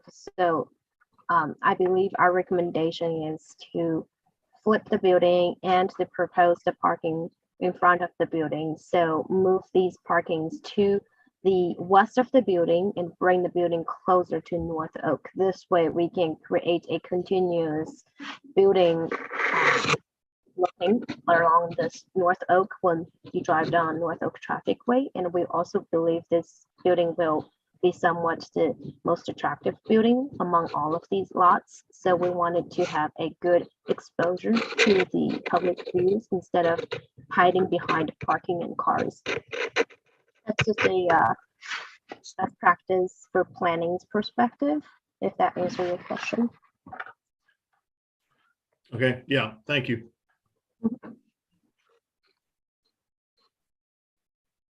Okay, and your concern, Mr. Holmquist, is leaving it where it is so that you have the parking in the front and that the building faces North Oak. Is that correct?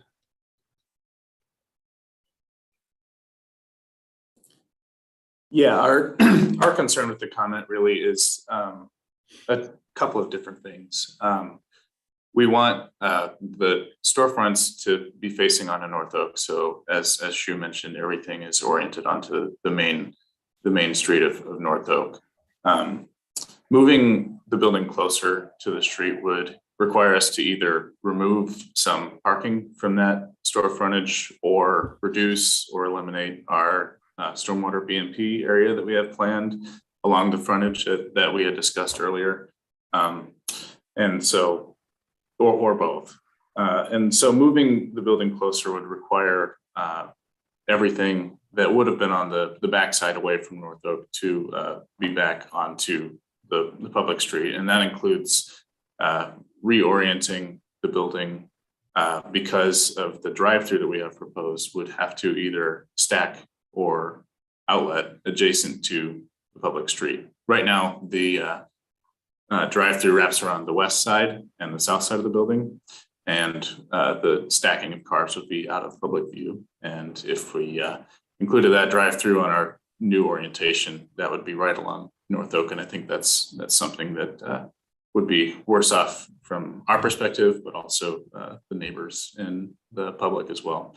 So for those reasons is why we believe that it's better to leave the design and the layout of it as it is. Okay, thank you. This time, any questions from the commission to the applicant? I have a couple questions. One is, it looks like each of your parking lots are segregated by building. Is there a reason that you didn't create sort of more shared parking?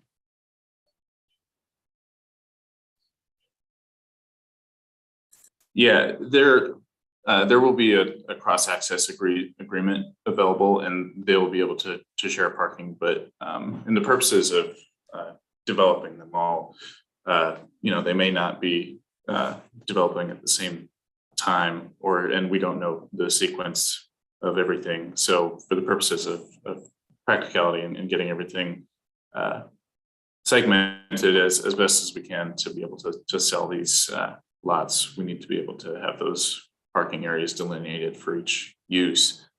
But they're still all connected with that shared drive along the west side. Okay. Internal. So they can share access, but there is medians between all spaces. So it's probably unlikely somebody would park on the adjacent side. And then can you describe in more detail about the pedestrian experience, how, because this is surrounded by a lot of neighborhoods, and that was the area plan's intention. Can you speak to how a pedestrian would access these buildings?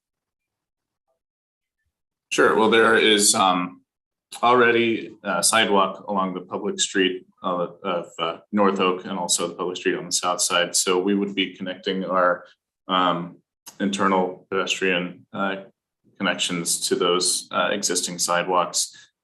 We probably wouldn't be going directly onto North Oak, just given the challenges with the storm BMPs in those locations and the topography, as those things were mentioned earlier.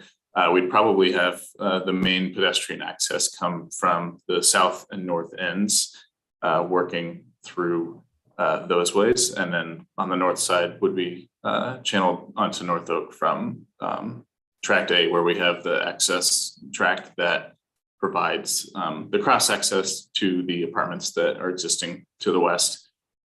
So people from those apartments, for example, could walk along their internal sidewalks to get to that tract and then come south internally through our site that way. Hope that answers your question. How does the proposed uses qualify, in your opinion, as mixed use neighborhood?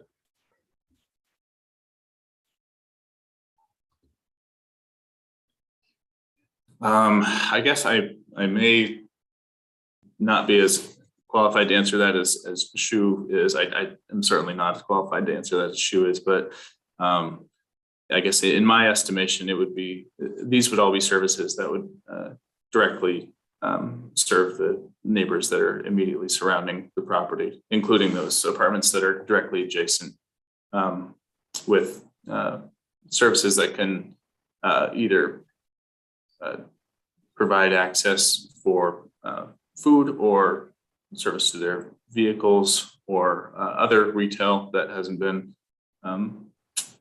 finalized yet in our multi-tenant building. But the intent is that it's something that is not only a regional destination for people along North Oak, but it's also accessible to people that are directly adjacent to the west and the neighbors that are across North Oak too. The apartments count as the residential portion of the mixed use. Yeah, and the apartments being the residential component of our mixed use district as an overall MPD plan.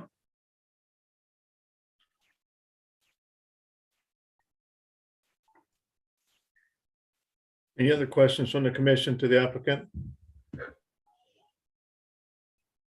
Okay, seeing none, let's go ahead and open it up for any public testimony.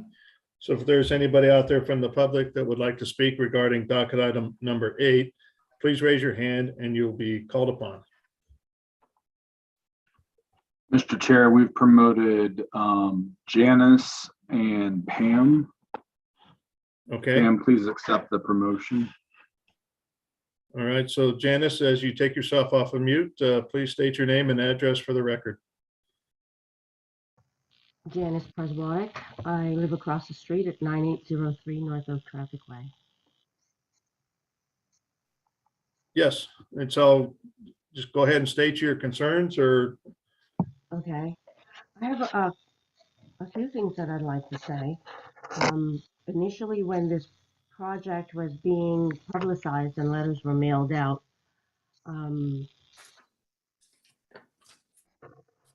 myself and a few others that I've spoken with in the neighborhood that sits behind my house and around the corner on 98th Street, we got together and spoke about what was happening across the street. And we feel we're powerless to have any say as to what goes on over there, but we just wanted to have a chance to voice our own concerns. I'm speaking for myself, a neighbor that lives on the corner, an older lady that lives adjacent to her. The lady across the street from that passed away. It's mostly older neighbors, but the daughter and son, I've spoken with them. The neighbor directly in my backyard and next to her. So all of them, all of those particular neighbors asked me to speak on their behalf. And we all feel the same way. Nobody wants to have this type of development. You can't stop progress, but this that type of development of the strip with 5 fast food stores and car stores and yet another bank is not serving our needs. It may be serving the needs of the newly developed piece of land by Quick Trip. So 600 plus housing units were added to what was once a quiet neighborhood, and now we have no voice in our neighborhood. So Do you mind stating what are your concerns with the project? I mean, other than, I understand you don't want it. It's it's not that we don't want it. As I said before, we feel we can't stop progress. You can't stand in the way of it, but it should be done the right way. There was, in effect, a plan for the area, and I don't see how this conforms to the Gashland-Nashua area plan that was put out there in 2012. There are a lot of areas that don't conform to the plan as stated back then. I have just 2 examples scribbled here, and one is that parking should not be visible on the Main Street side. So parking is supposed to be on the back side and should be more shareable, as was said before. The walkability of the neighborhood is supposed to be promoted. And people do walk this neighborhood, and kids ride their bikes, and a lot of people walk the dogs. When you have the additional traffic across the street, that's going to become more of a hazard than a plus for the community. The area plan called for use transition guidelines separation between uses with significant differences in level of use identity. So buffer walls should be constructed. I noticed on the plan as it was being shown by Zhu Wood, I believe. I hope I'm pronouncing the name correctly. Yeah. It showed the wall on the east, the eastern facing portion of this project. That wall is not opposite this project.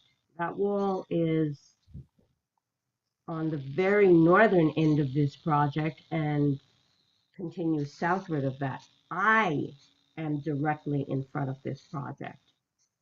And that wall was constructed when Quick Trip was originally built to provide privacy, noise reduction, and a modicum of curb appeal for the residents that live behind it. I have no such protection at this property. My property is at the very end of that wall. That wall covers and protects the community next door, which is an HOA-run community. I'm a standalone property, as are my neighbors that I'm speaking for. The property directly to the north of me, which is the second property that faces that development, we are not part of a neighborhood association. And across the street is an elderly couple, not part of a neighborhood association. So we are 3 people, 3 houses here that face that, and our voices are not being heard. These houses have been here a while, and nobody, we get bowled over.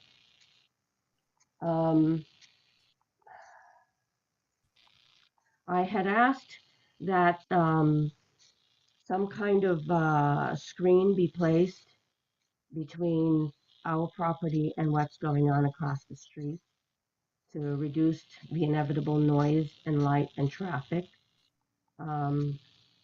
I had spoken with Jeff Berg. I called after I got this letter, and I had a conversation with Jeff Berg. He had said he would discuss what we talked about and someone would get back to me, but nobody has. Nobody has. I've been following these meetings for an opportunity to speak. I wish the neighbors could have joined so that we could have all sat here as a room full of people voicing our concerns, my husband included. My husband doesn't get to participate in any of this. He's busy at work all day. So I'm trying to speak on his behalf as well. I don't know. I object. Okay. All right. Thank you. We appreciate your comments. Thank you Who's, for allowing me to speak. I'm sorry? Thank you for allowing me the opportunity to speak. You bet. Thank you. Hi, Chris. State your name and address for the record, please. Hi, Chris Howard. I'm at 6810 Rowe Avenue in Prairie Village, Kansas. I will be the owner and operator of the Culvers. It's proposed on pad 1 of this development. Just wanted to say a couple of quick words. Number one, Culvers is a lot different than pretty much any other concept. This will be my family's only business, our only occupation, our only restaurant in Kansas City. And we will be on site actually operating the business and also own the land. What that means is that we're going to be an ally for the neighbors when they have issues, and I'll be somebody that the neighbors will be able to call if they have problems, and we won't be absentee, owners from afar. We're local, and that makes us a little bit different. So I just wanted to say that to Janice, who I understand, probably has concerns about what's going on across the street from her wonderful neighborhood, and just give a face to this stuff that's going on across the street for her and for. I've already met with Pam Mason. We had a wonderful lunch with my wife, and I will tell you that working with Chris from Olson and Jeff Berg, these are guys that care about the community. So I just wanted to add those things and give a face to some of the stuff that's going on across the street. Thank you. Okay, thank you. All right, Pam Mason. Yes, sir. Thank you so much for allowing us to have a moment. Sure. I will say that the HOA Windsor Hills Normandy Court subdivision is directly and most importantly affected. When we first found this project and we got involved, I can tell you that Mr. Berg and the other owners went out of their way to be accommodating, and they listened. And we all know that's difficult sometimes, to hear things you don't want to hear about your project. And they have really reached out, and Chris is absolutely right. I've not seen a business owner be that accommodating and that willing to listen. So we tried to do the same thing as an HOA. And I certainly feel for the lady that just spoke. She is not part of our HOA. She lives a block out of it. I wish they were, but that's not possible because we don't share the same boundary. But that's important when you bind together. Mr. Berg has reached out to us. We've had some problems in the HOA with water runoff that was not and is not a problem with this particular development. It was caused by another development. They're reaching out with us privately to help us mitigate some of that, which frankly, they didn't have to do, but they did it because they're good community partners. So excuse me very much, excuse me, sorry, it's my 90-year-old mom. So we're in support of the project. We are a little concerned with moving that a little closer, Project 3, to the street. So that would be the only concern I would have. But I must say that it's just, no one likes to hear about the green space being taken, but I think this is the best use, and with the additional landscaping and the developer going out of their way to make this a good community project, we will support it. And thank you so much for allowing us to speak and for your service on this commission. Okay, thank you. I appreciate that. Anybody else, Joe? Janice raised her hand again, but she's still a panelist. So if you wanted to hear from her again, she should still be able to. You bet. Hello again. Thank you for listening. as I said before, and I'm very nerve-wracked talking to this commission. It's not easy for me. I did forget to mention that when I talked about not wanting to stand in the way of progress, a part of what I think more residents in the area wanted to see were stores or establishments that served the community in a better way than just putting 3 more fast food um, restaurants across the street and 2 more car service businesses. We have already 2 car washes that are within walking distance of this area and an oil change place that's 1 block from here. So a big part of what the residents that I'm speaking for objected to was, why do we need yet another car wash and an oil lube place when we can, have something like a store? What happened to having a small supermarket? The supermarket that's up the street that's servicing us is currently, I think, possibly going away. So what supermarket will we have? So we were praying for more of a Trader Joe's type of thing, or even a Dollar Tree, something that services the whole community, not just another drive-through. All of these are drive-throughs, which is just going to promote traffic, noise, and pollution across the street. And in my opinion, reduces the walkability of the charming neighborhood that this once used to be. That's the added input I forgot to say. Thank you for allowing me to speak again. Sure, thank you. Anybody else, Joe?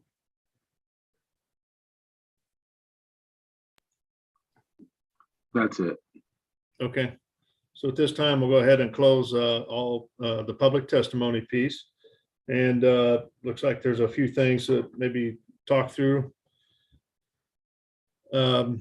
Mr. Holmquist and kind of go from there. So I think we've already talked about, I'll just go through my notes, following the Gashland-Nashua area plan and being a mixed use site. I think your comment is that this is a kind of retail like commercial thing and it gets mixed in with the apartments to give it that mixed use is what you're stating. And then there's the screening that's to the south of Janice's property. I think that was something, unfortunately, that's done as part of the HOA, and maybe the North Oak trafficway improvements was done at the time. I'm not really sure. Let's see. And I think maybe you guys can discuss any stores and what's going to be located there. Just kind of talk through that a little bit. Sure, yeah. So as kind of has been mentioned previously, that the idea is that these stores and they would be coming in to serve mainly the existing community that is there, the surrounding neighbors, because I think as we know, people aren't interested in developing or moving into a new place if there isn't the demand or the thought that folks from nearby are going to be using it. And that includes the multi-family development directly next door. As far as the sound walls across from this project is concerned, those have been in place for I don't know how long, and they were a part of previous improvement, and I don't think there has been any discussion on doing anything with those as part of this project. But we would be, excuse me, we would be providing enhanced landscaping along the entire frontage along North Oak to do our part to provide an attractive frontage where we can. And then, I'm sorry, what was the other question that you had for me?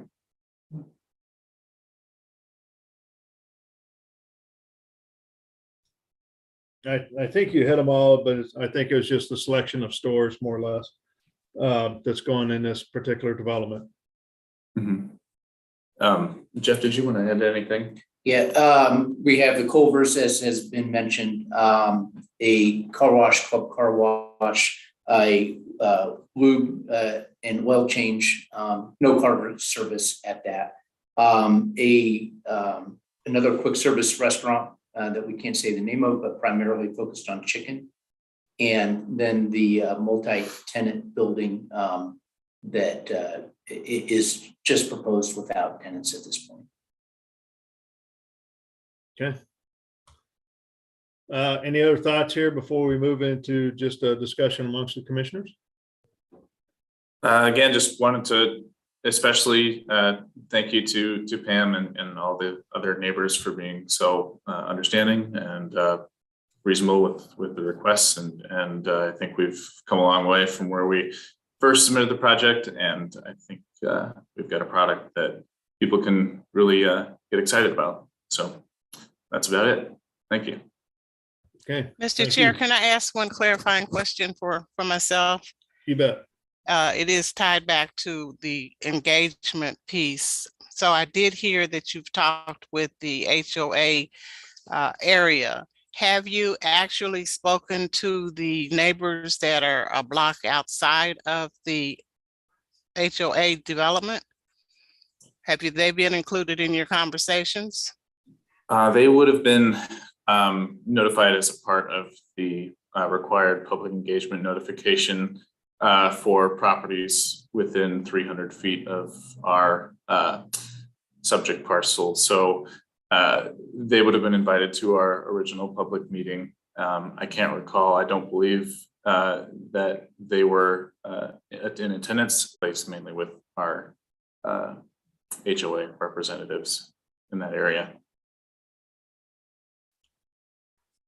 So I take that to mean a no, that you've not reached out across the street. If they're within 300 feet, they were contacted. Is our neighbor across the street within 300 feet? Mm-hmm. I thought so. Okay, I'm not going to beat it dead. Okay. All right, so at this time, we're going to close our testimony and speak amongst the commission and then kind of go from there. Any comments or thoughts from anybody? Yeah, I'll start. I'm having a hard time qualifying this as mixed use neighborhood. I think one thing that we're seeing more and more of is mixed use neighborhood is considered just adjacent land uses. And I don't really feel that that meets the intent of the zoning. It just happens that in the Northland especially, there's large parcels of land, so you can kind of claim that because there's you own residential next door and then you build commercial next door to that, then it's kind of a mixed use. And I don't really feel like it qualifies, and I feel like it's a missed opportunity to kind of bring a little bit more density to some of these important corridors like North Oak Traffic Way. I think back to kind of my neighborhood in Waldo and south of 75th Street and how I wish we could go back and redo some of that to be a little bit more vibrant and pedestrian friendly. And we often make the recommendations we make here often last kind of a lifetime. So I guess I just don't feel comfortable supporting this project as it is today.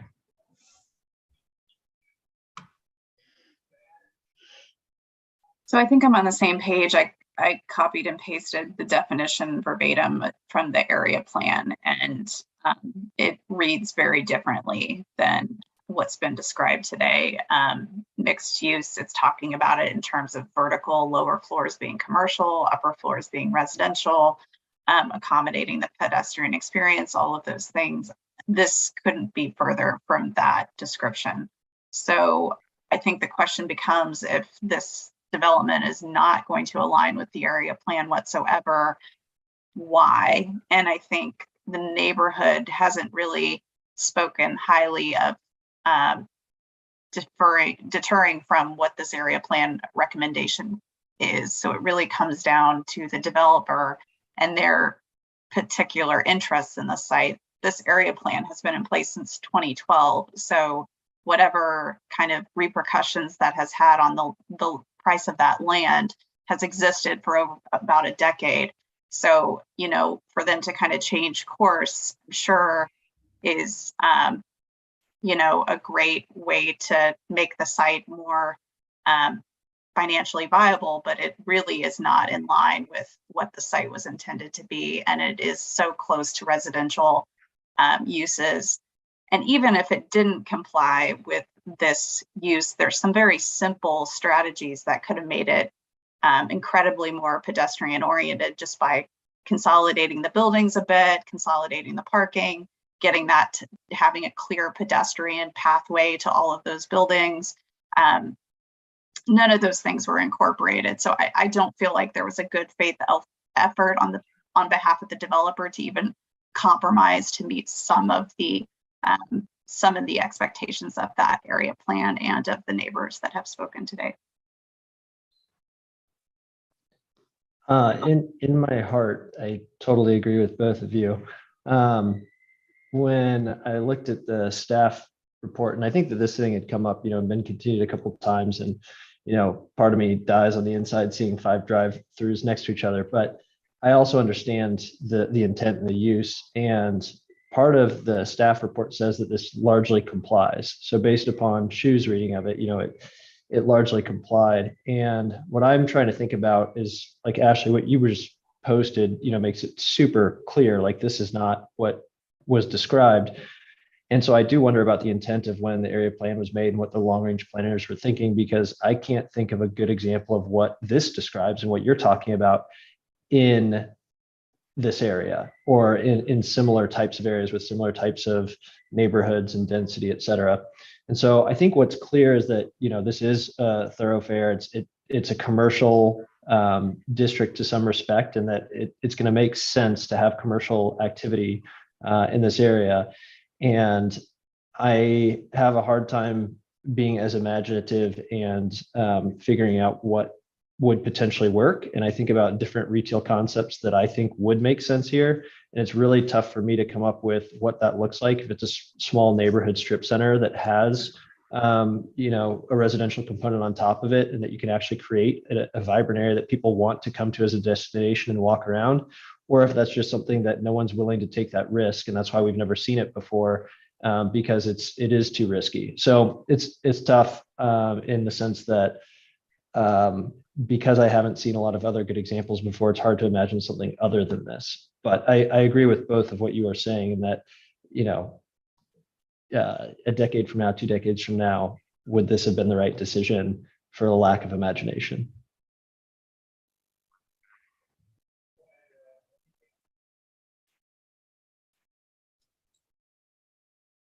I totally get what you guys are saying about this, and you know, the mixed use development having retail, commercial on the lower and residential on the top. This to me seems like a typical Northland development, frankly, that is a commercial type of setup as this is, with drive-throughs and retail, restaurant, and that kind of thing. And it is facing North Oak Traffic Way, which is a 4 to 5 lane roadway that goes north and south. And it's got a lot of retail and commercial on both sides of the street, basically 108th all the way down to North Kansas City, really. It's probably not the way development should go as moving forward, but yet this, to me, is typical for development in the Northland, and follows that. The mixed use piece, I see it more as the whole Quick Trip piece that was purchased a while back. They had just to carve out the piece for Quick Trip. They had to put something together for that, and then it was intended as they move forward to be a mixed use development that does have residential and commercial and retail all on that same big site. It may not be a vertical application, but it's more of a horizontal application. So what I can't control, and what I hear a lot of people say, is it's I'm looking at it from the land use standpoint, but I can't dictate or control what is actually put in those places. You know, I have it right by my house. There's a lot of opportunity there, and there's a lot of things I'd like to see, but a lot of things I don't get, you know, as far as an actual business or restaurant or retail that's there. None of it makes sense to me, but I understand the developer's got a property to sell and people to put in there. That's why they're doing that. They've got people that want to develop there, even though I don't like it. So in essence, with all of that, I am in favor of the project.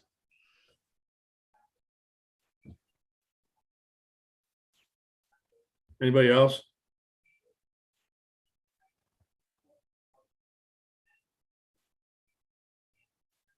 Okay, so if nobody else, I'll take a motion, please.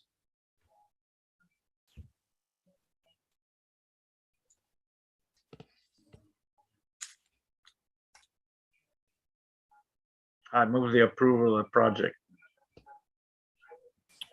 Okay, and I would assume that that would also be to modify condition 14 as stated in earlier testimony by Shu. Yes. And what about the removal of, let's see, condition 25, leave it as is or modify it? The way the condition states is they'd like to see it lot 3 move closer to North Oak. Otherwise, the applicant is looking for removal of that to leave it as shown on the site plan.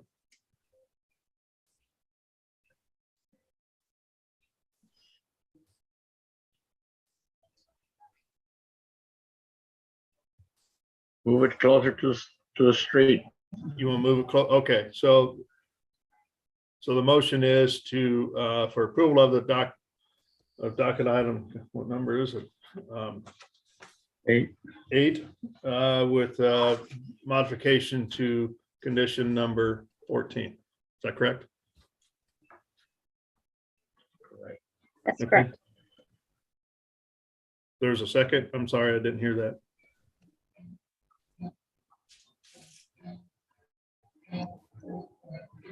No second on that?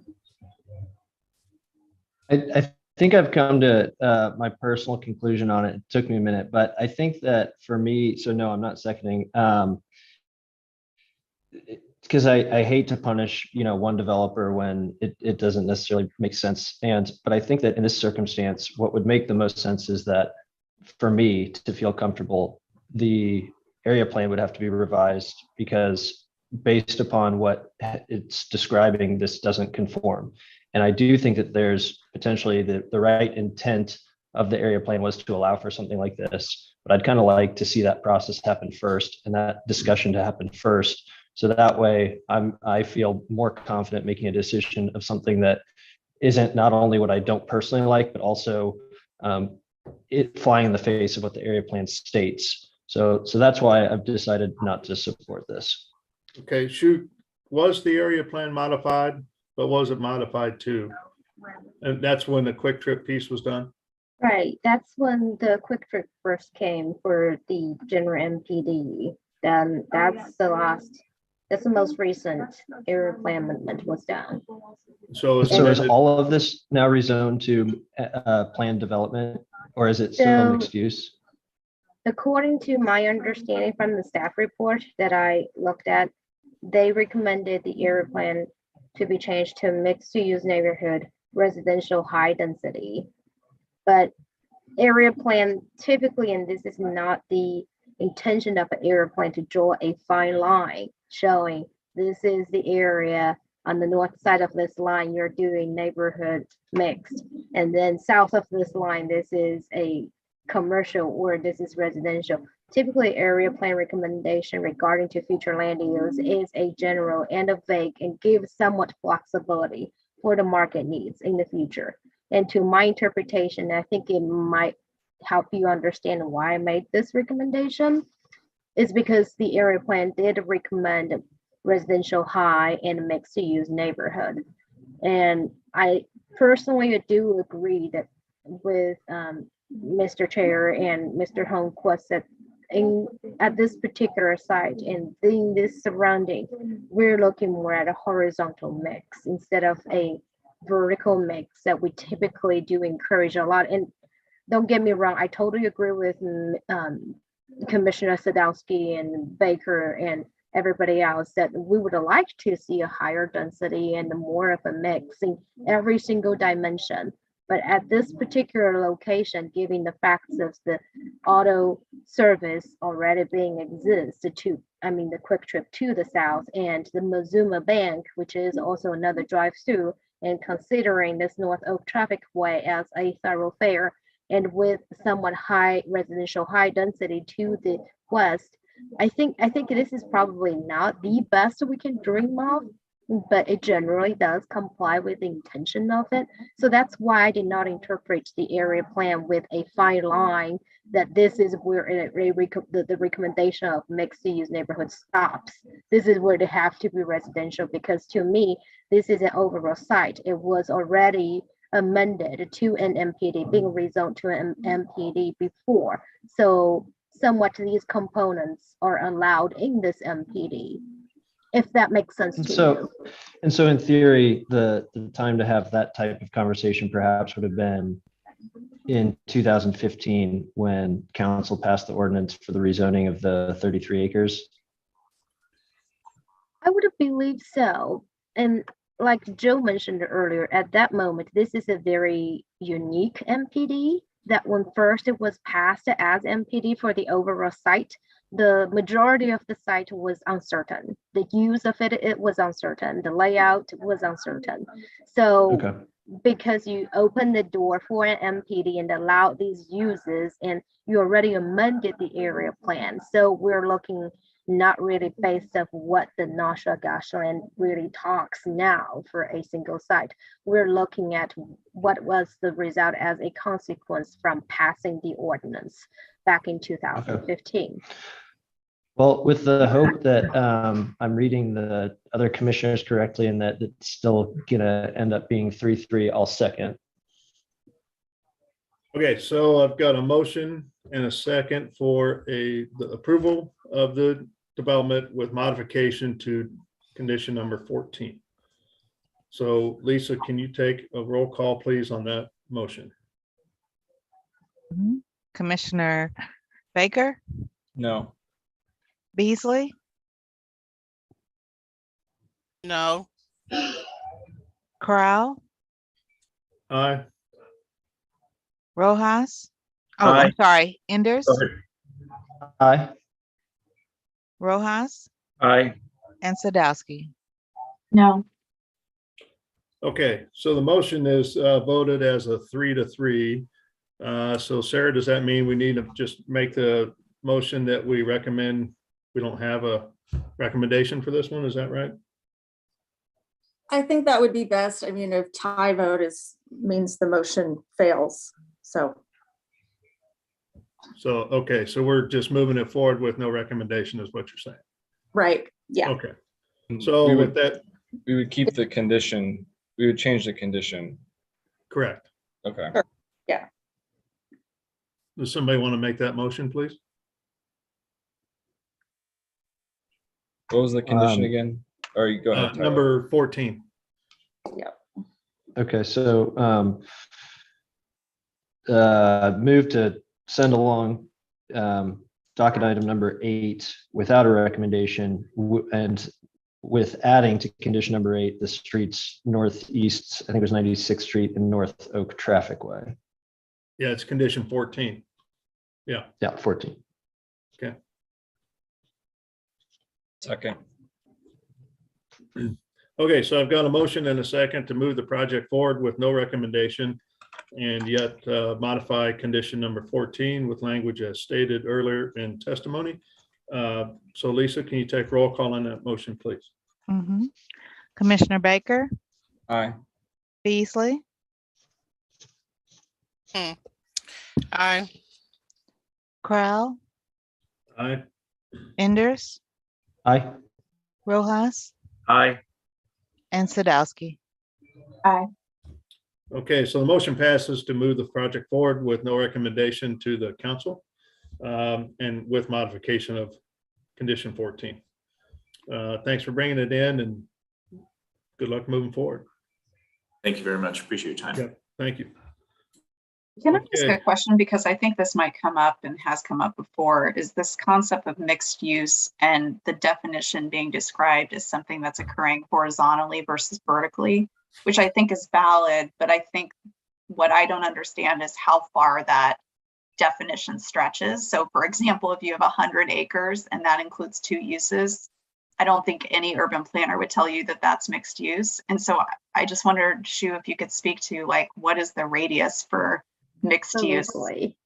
Absolutely, Commissioner Sadowski. I asked myself this question before and joked about it, like this entire city is a mixed use community, if we were to look at it this way. But to your point, it's really hard to define. And it is definitely a continuous conversation between not just the staffing our division. And as you can see, we work closely with Long Range Planning Division and with Parks and Public Works. And we are still kind of trying to figure out if there is a best way. And right now, I do think it's a perfect opportunity since we're revising, bringing up this new spirit book that we're having a comprehensive plan read down from scratch. I think it's a great topic and we are exploring to make this definition a little bit clear, and as it will make our job a little easier as well. But I certainly get it. And if you have any thoughts, please send me an email and I'll follow up with you and coordinate that conversation. But right now we don't really quantify it per the radius, or we don't really talk about vertical or horizontal. And we do have the definition for mixed use building. That's a little more clear to staff that it is one single structure that you will allow 2 or more than 2 uses. But what really is a mixed use community in the neighborhood, I think it's definitely a continuous topic for us to explore. Thank you for that, Shu, and maybe we can touch on this in our later conversation. Yeah, absolutely. Thank you. Okay, is everybody okay? Need a break or keep going? Break, please. Need a I'm break? gonna have to hop off to Chairman Crow. Okay, If I get back, I'll let you know, but I've got to leave. okay. So, Thanks, all y'all. Y'all take care. right, so let's take let's see, it's 11:30, so 15-minute break then, and be back here at 11:45, and we'll be ready to hear docket item number 9 at that time. So we'll see you in 15 minutes.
Okay, we'll give a couple minutes for everybody to come back.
Sorry, I'm late.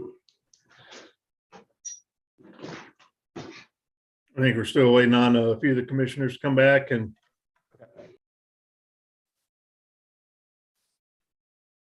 Joe, Sarah. Okay.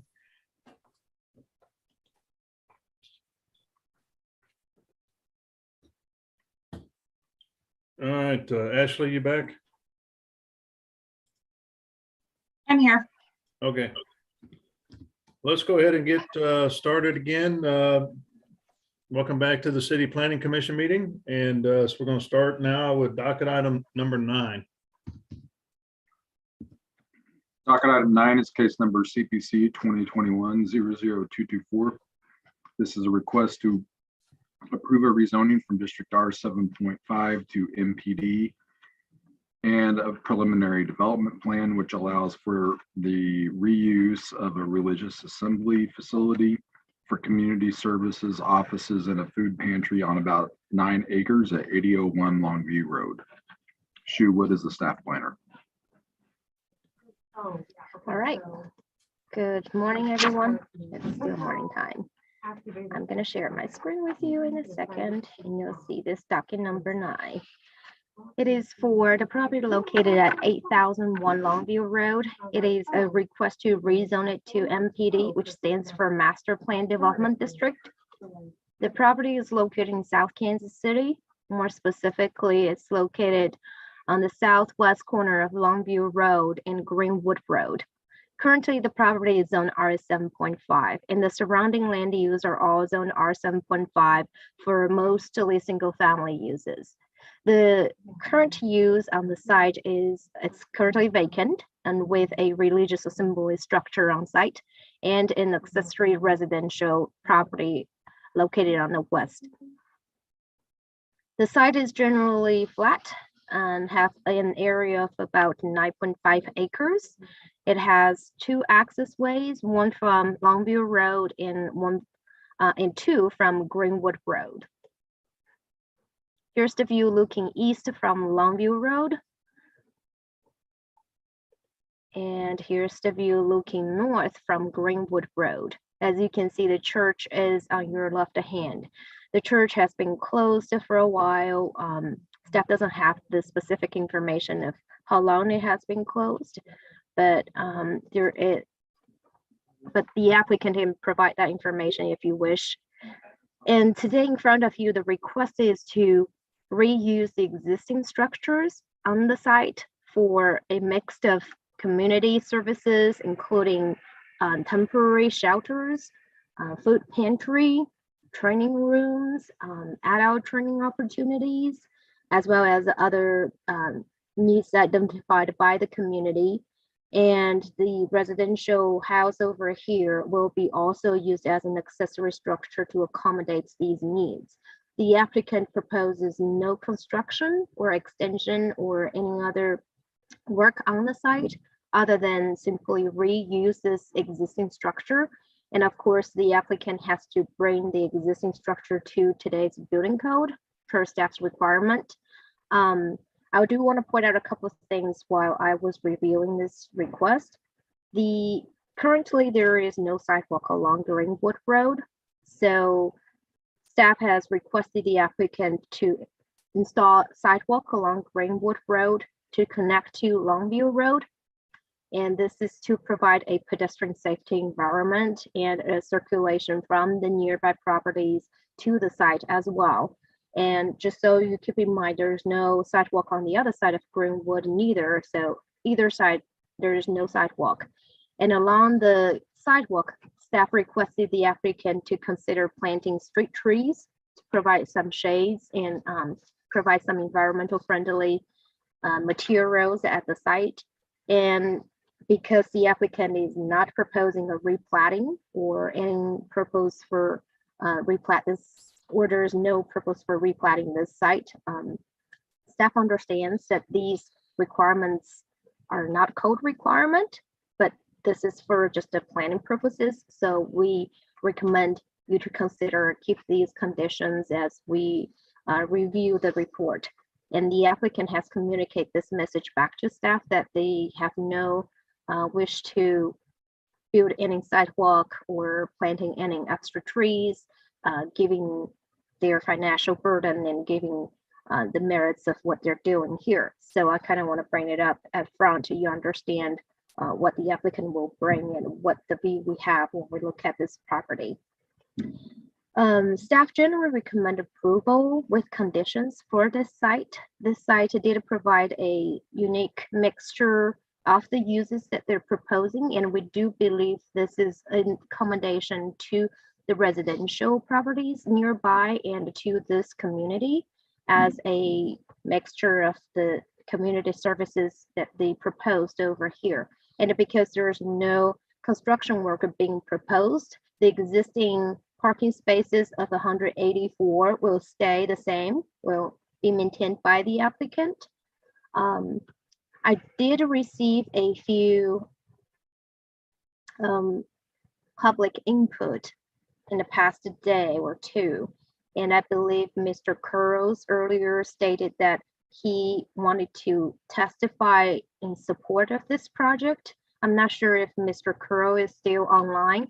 I can read these to you if he is not available, as he requested.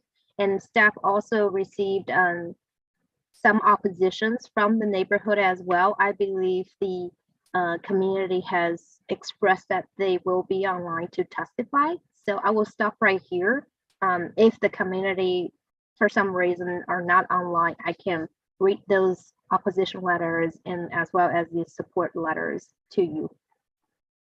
That concludes my presentation. So, Okay, thank you. could you repeat the so you guys are requiring, you are asking to require sidewalks and street trees, but that's not required by code? Is That's that correct. Okay. Yes, sidewalks and street trees, we have a particular applicability when we review the development because the applicant is not proposing to replat the site or the applicant is not building additions or bringing more impervious areas, generally saying they're not developing more, they're just reusing whatever is existing there. So our code doesn't require them to do the sidewalk improvements and as well as street trees, but we're asking as a consider the merits of the use that they're proposing here and also what is the best planning and best of all for this neighborhood.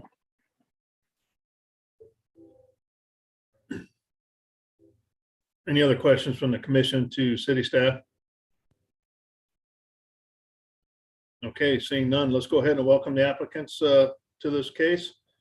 Good morning. Good morning. Yeah, you might state your name and address for the record, please. Sure. My name is Luther Solomon. I'm at 1137 Guinevere Drive in Liberty, Missouri right now. Okay. Tell us a little bit about the project, if you don't mind. You bet. So I'm Luther Solomon. I'm with operations manager with Catholic Charities. We're a benevolent outreach group associated with the Catholic Church, but benevolent. We offer services to anybody and everybody.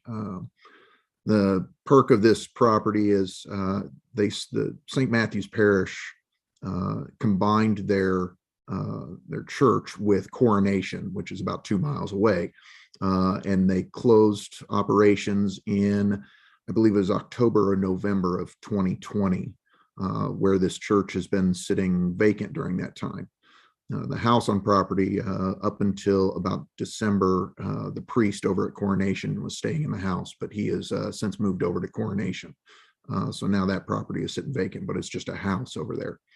Our goal is to take this property, purchase it from the diocese, of course, and we're working with them to try to get this through, is to purchase this property and convert it over into a food pantry and distribution center for the various food pantries in the south end of our diocese, going all the way down from not only Jackson County, but all the way down to St. Clair County, as well as supporting the community and their needs right there.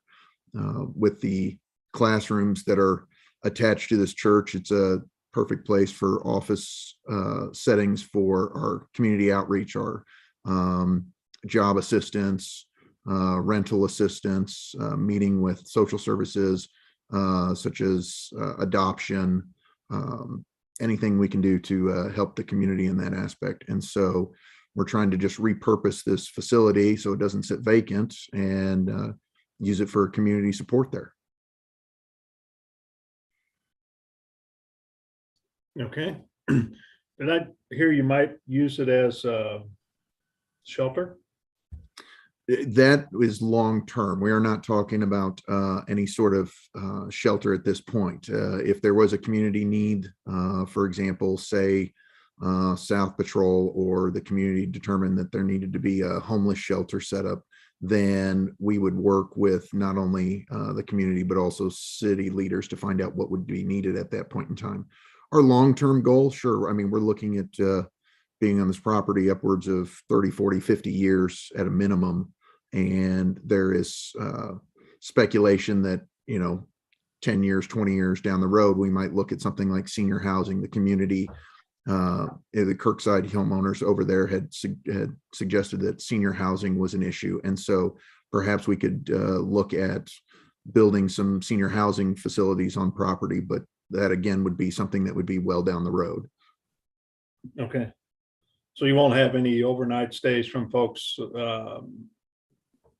at this time on this one? No. The only thing we're looking at is with the house that's on property right now. We're trying to explore this right now as potentially some sort of like caretaker that would live at the property, to kind of help oversee and help support just the general maintenance on the property, something to that end. So that's what we're looking at. Okay, thank you. Sure.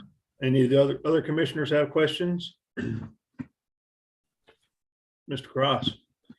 Yeah, my name is Matt Cross. I'm with Call Valley Engineering, and the address is 8040 North Oak Traffic Way, KCMO.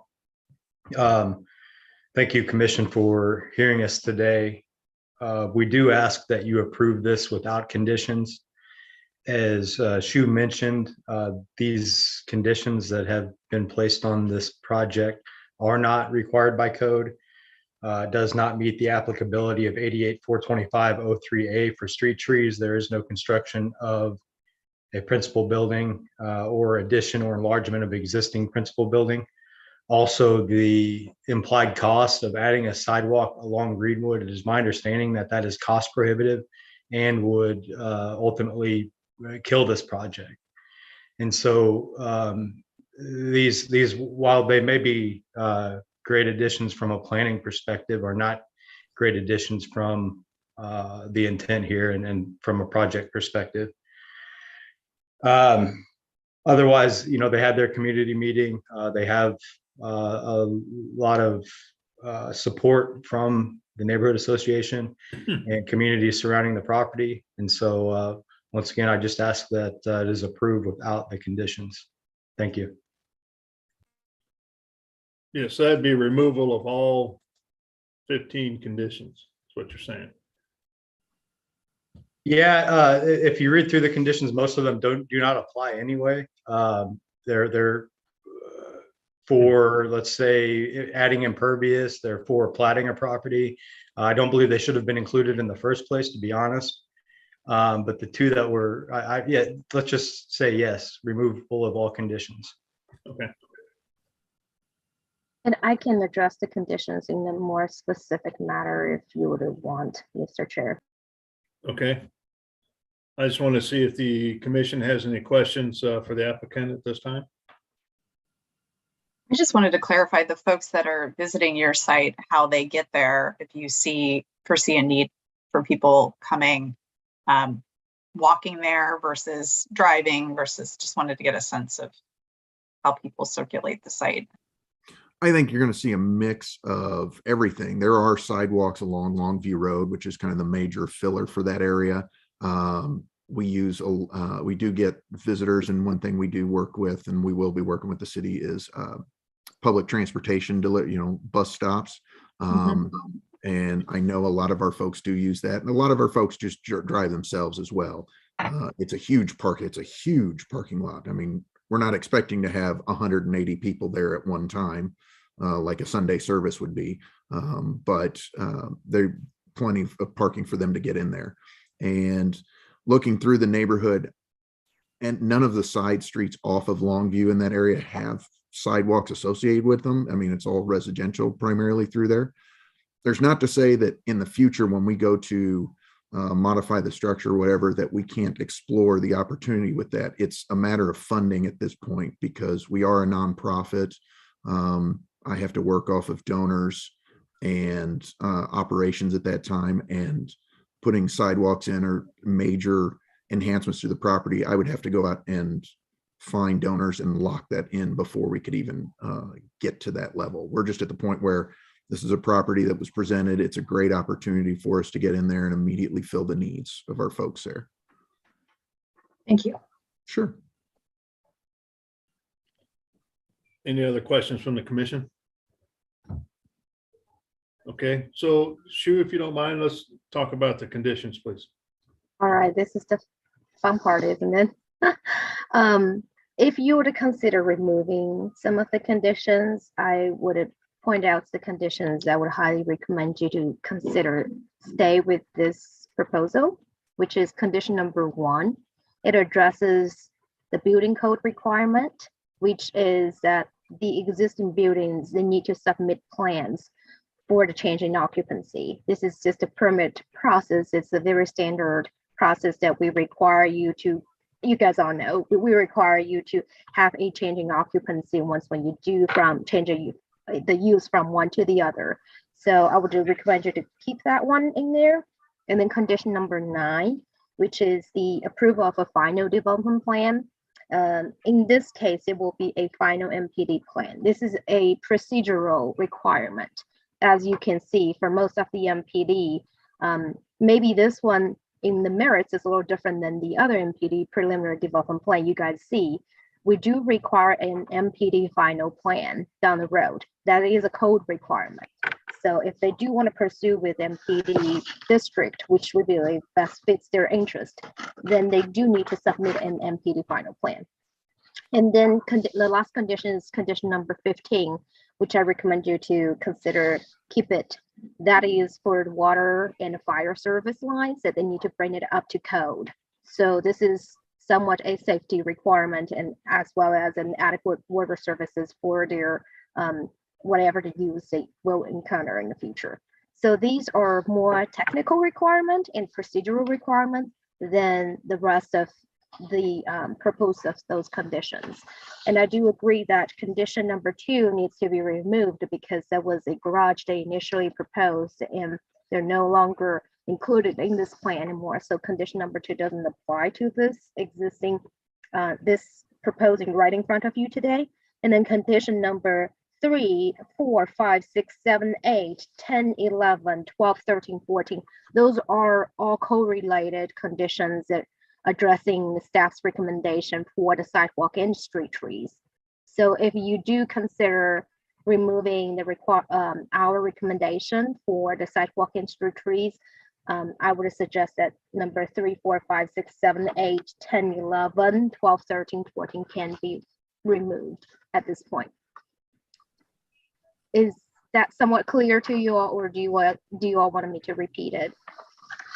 So can you explain, so if we agree that we want to waive the sidewalk and street tree requirement, and you're saying that condition 9 would still be valid, are they getting a building permit at that point if they are no longer making any physical improvements? Maybe I'm missing something there. So they will be required or subject to the change of occupancy. That's because they're changing from religious assembly to the mixed use, whatever it is, food pantry community services.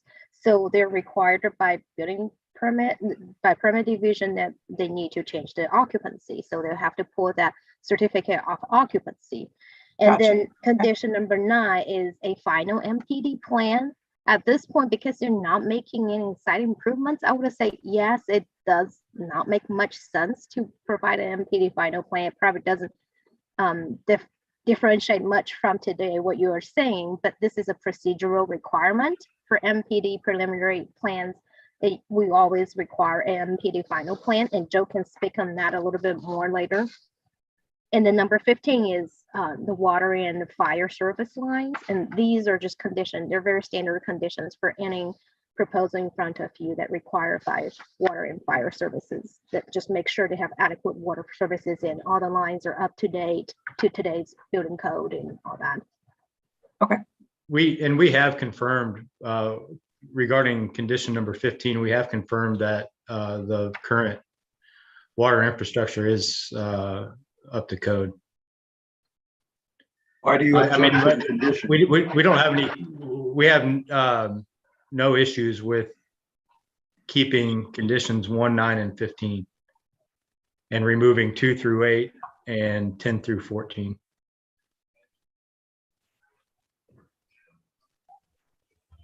And again, I want to state that the sidewalk is not a code requirement, given what the applicant is proposing doing here. It is a staff's suggestion. It does go above and beyond.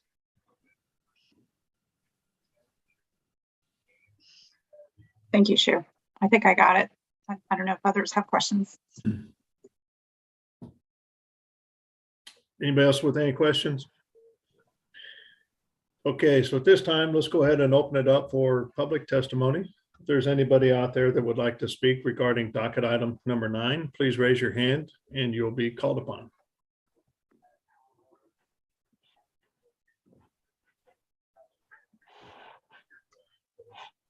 I have promoted Teresa Edens, and I am about to promote, someone just promoted Beth Berger as well. Okay.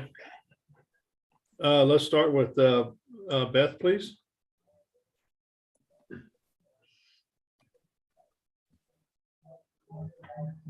Hello. Hi. Thank you for allowing me to speak. I want to say that I support Catholic Charities. Oh, I know you want my address first. I'm Beth Berger. I live at 11409 Palmer Avenue, Kansas City, Missouri, and I'm on the board of the Ruskin Heights Homes Association.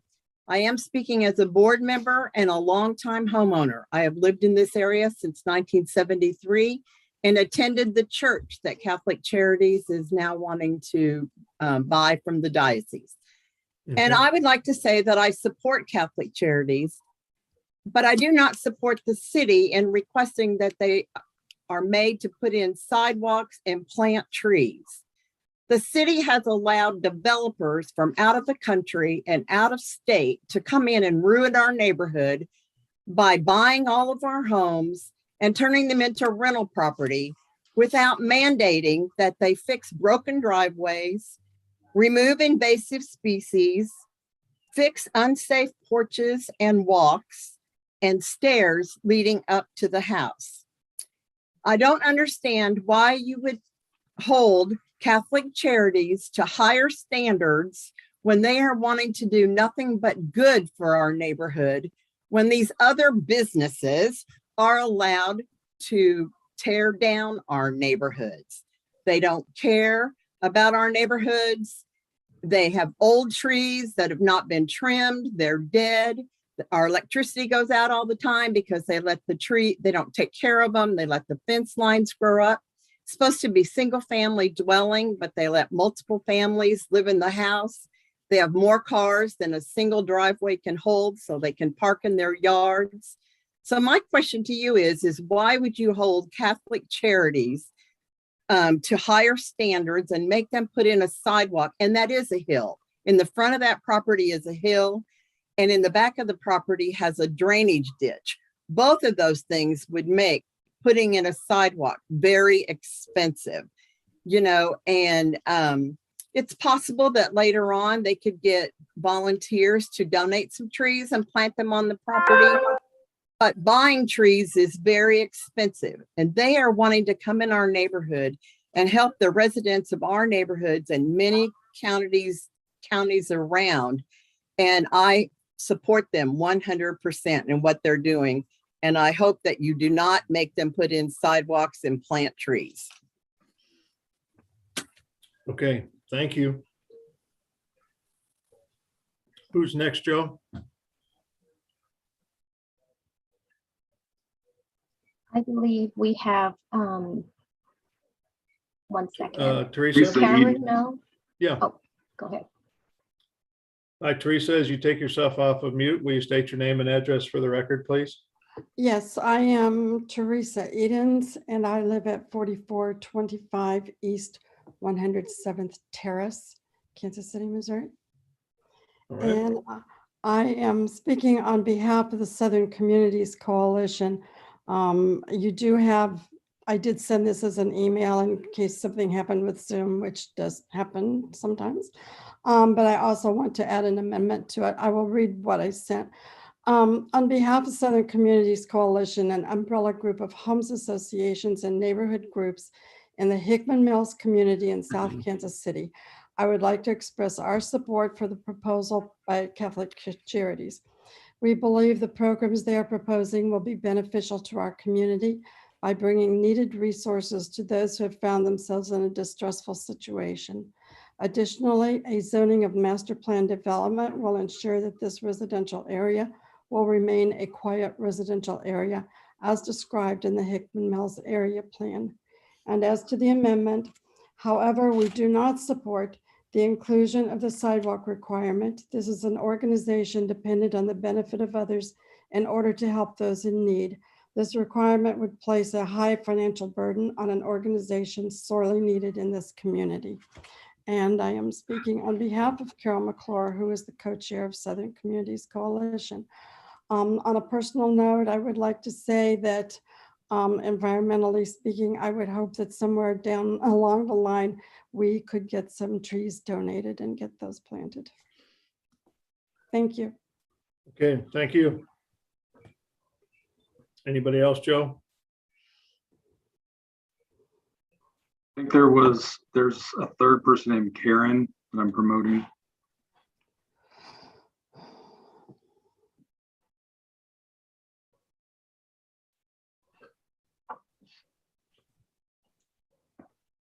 Hello, hi, good afternoon. Thank you for the time today. Yeah. My name is Karen Knoll. I'm located at 2609 Southwest Regency Drive, Lee Summit, Missouri. And I am the CEO of Catholic Charities. I appreciate everyone's due diligence on this project. This is our first to expand out. One thing I would like to ask and really just put out a petition. In the next 5 years, the Kansas City Public School District will have this of situation to deal with in a significant way as schools start to close and they restructure their residential areas. We are kind of the guinea pigs of this new methodology in the MDP. It has been a challenge. I will be very honest, it's been challenging to take a simple location and be able to reutilize it. There are 3 churches along Long Beach. The crime rate in this area is 10 times the national average. The citizens that have been there for a very long time need support and to be able to have what Catholic Charities brings to the organization: job development and utility assistance. There's a high rate of poverty in this area.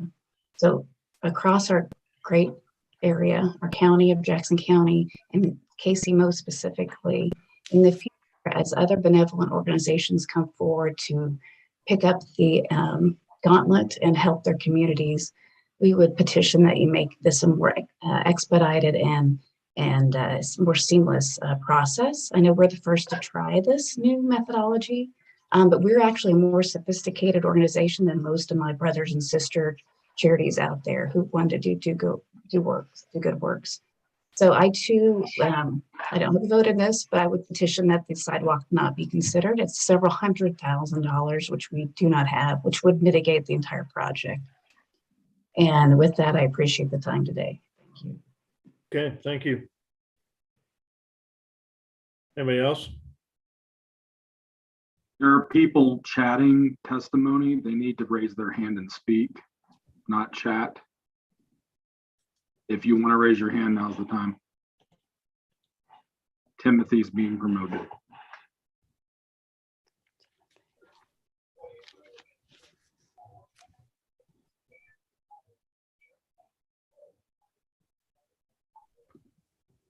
Hi, Timothy, as you take yourself off mute, please state your name and address for the record. This is Timothy Cushing at 8301 East 111th Street. We have attended the meetings for Catholic Charities and we totally support their coming into our neighborhood. We have been residents here since 1955, and we appreciate people trying to do good things for our community. We do not support putting in sidewalks or trees, as that would require a burden on financial abilities. We have worked with other groups and found that they would bring purposes that we would not appreciate. Catholic Charities would improve our community and help people in need, which we have many, many people here. My wife is April Cushing. She's the president of Ruskin Hills Home Association, and she's not able to get on to the chat, so I'm on here for both of us. We thank you for your listening to us, and we appreciate your time. Okay, thank you. Anybody else, Joe? No one else. Okay. So at this time, we'll go ahead and close public testimony then. Sounds like you got some good folks that are supporting your project, applicants. So I don't think there's really anything we need to kind of discuss other than the sidewalk and trees, I guess. So, so at this time, is there anything to add with the project as we move forward? Mr. Chair, I do have Mr. Carroll's testimony. I'm not sure if you want me to read it since he's not here. Okay. He's in support, so Okay. I'll just read it really quick. This is addressed to staff, and of course it's for staff, Mr. Olaf Abaji, who's also my colleague. But basically he's saying that Kirkside Homes Association is in full support of Catholic Charities utilizing the site St. Matthew's Catholic Church for the purpose that they are using. We believe they will be an asset to the community and will provide some basic needed services for the community and will be a good neighbor. We have meet with and listen to what they will be offering and feel that they would be the best fit for this building and look forward to working with them for many years to come. We also approve of the zoning that is being assigned to this location and are glad that there will be no possibility of any commercialized development that can take place on this parcel of land, which would cause the deterioration of our residential neighborhood. Thanks for the opportunity to add or share my comments. This is from Daryl Currows, president of Kirkside Homes Association. I also have another support letter from Carol McClure, the co-chair of Southern Communities Coalition. Ms. Clure said, City Plan Commissioners, on behalf of Southern Communities Coalition, an umbrella group of homes associations and neighborhood groups in the Hickman Mills community, in South Kansas City. I would like to express our support for the proposal by Catholic Charities. We believe the programs they're proposing will be beneficial to our community by bringing needed resources to those who have found themselves in a distressful situation. Additionally, a zoning of master plan development will ensure that this residential area will remain a quiet residential area as described in the Hickman Mills area plan. Those are the testimony that I received after the staff report being submitted and prior to this plan commission. And I wanted to emphasize that earlier I stated that the conditions for sidewalk and street trees that regarding to the requirements by code, they're not required by code, but it is staff's recommendation to request you to consider keep those conditions to provide a safe and pedestrian friendly environment. And if you do consider removing them, staff would recommend you to consider consulting with the applicant how they're going to address the overall site pedestrian circulation. Thank you.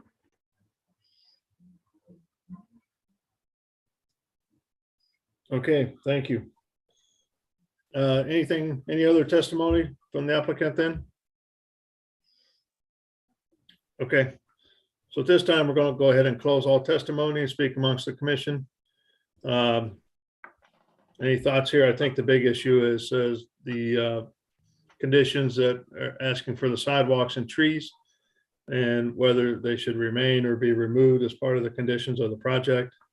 And I believe staff is asking if we remove them, what suggestions are we making for circulation in on the property? I guess I'll start. I support the project, and I'm actually in support of removing the sidewalks and the street trees since it's not required by code. I think that's pretty fair on our part. I do hope that they consider putting them in the future, but I am glad that staff actually started the conversation. I don't think it is as adversarial as some people might have seen, but to some of the public comments, if staff has done this more frequently in decades past, we would have less issues with sidewalks, I think, in some of our private businesses that probably could afford it. So I'm happy that they brought that up, but I'll be in support of the project, and I do support removing those conditions, but keeping 1, 9, and 15.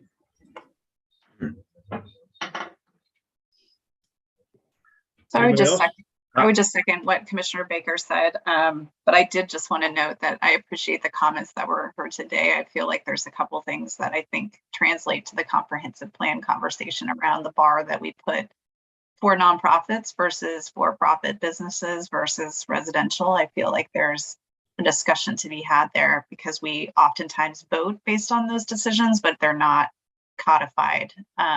So we appreciate what you all are doing and the mission that you're doing, and we want to make that as seamless as possible. And to the point of Catholic Charities, I hope that we can find a process that makes that easier to do this kind of work. I just want, hello? Yeah. I just want to say I not only support this project, but it's very rare that we come across organizations such as Catholic Charities stepping forward, you know, in support of a great need out there at this time, and putting conditions and obstacles in front of it that would prohibit the implementation of this program, I think would be not a very smart move. So I hope that the conditions that are here that need to be removed should be removed. I support the project.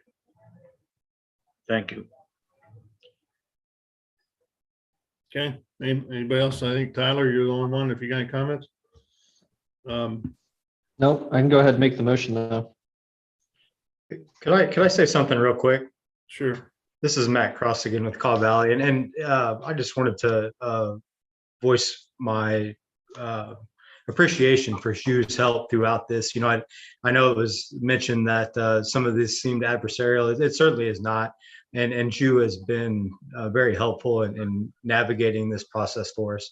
And so just thank you to Shu. And I second that. Yeah. Thank you. I know she appreciates the comments. Chair Corral, are you ready for the motion? Yes, I think so.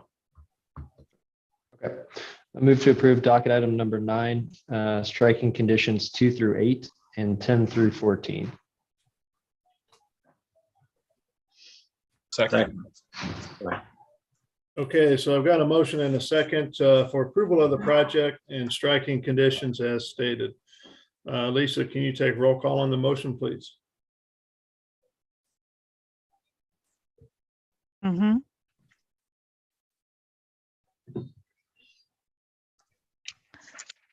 Commissioner Baker? Aye. Crowell? Aye. Rojas? Aye. Oh, Enders? Aye. And Sadowski? Aye. Okay, so it looks like the motion passes 5-0 for approval of the project and striking the conditions as stated for the street trees and sidewalks. So thank you for bringing it in. We appreciate this and good luck as you move forward on this project. Thank you very much. Thank you, everyone. Thank you, commissioners. All right, so now we're ready for docket item number 11.1 and 2. Docket item 11.1 is case number CPC 2021-00223.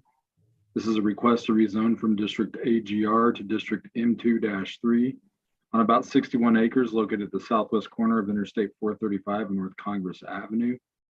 In docket item 11.2, case number CPC 2021-00210. This is a request to approve a development plan on the same property, which also acts as a preliminary plat to allow for 3 industrial buildings. Shu, what is the staff planner? Good afternoon, everyone. All right. Did you get all the cases today? That's my question to Joe as well. Okay. He must have planned it. Sorry, you're gonna get tired of my face for a while. Apologizing in advance. But this case in front of you is quite different from what you're saying. This is an industrial use that they're proposing called Genesis 60. As Joe stated, there are 2 applications. One is a rezoning from agriculture residential to manufacturing 2-3, and another application is for a development plan, which also serve as a preliminary plat that would create 4 lots and 2 tracts for warehousing and industrial uses. So generally, the location is in Northland, right by the airport of Highway 29 and 435. As you can see, the specific location is right south of Highway 435, located on the west side of North Congress Avenue. Currently, the site is undeveloped and it is zoned AGR, which stands for Agricultural Residential. The surrounding land use are mostly undeveloped land with some light industrial uses to the south, and most of those are zoned M2-3 or B3-3 or AGR. The site is about 61 acres, and here's the view looking from North Congress Avenue. Like I mentioned earlier, it is largely undeveloped. And this is the view looking east from North Congress Avenue of the subject site. There is not an official access to the site from North Congress Avenue, and North Congress Avenue currently is unimproved. The existing right-of-way of North Congress Avenue is 80 feet. The applicant is required to dedicate the right-of-way to ensure the North Congress Avenue would have 120 feet right-of-way in the future. So this is a preliminary plat proposed by the applicant. The applicant proposed to build an 80-foot right-of-way, which will be a public right-of-way, bisecting the site into the north and south portion. As you can see, the proposed street will be the northeast of 119th Street in the future, and a street naming plan will be required prior to the final plat being recorded. And the applicant has proposed a step located to the west end of the street, which will connect to the future streets from the adjacent property to the west of the site. The site will be divided into 4 lots. As you can see, they're located to the 4 corners. And lot 1 is the bottom right lot, and lot 2 is the bottom left lot. Lot 3 is the top left lot, top left lot, and lot 4 will be the top right lot. And lot 1, 2, 3 will be used for warehouse and light industrial uses, along with the parking surrounding those warehouse buildings.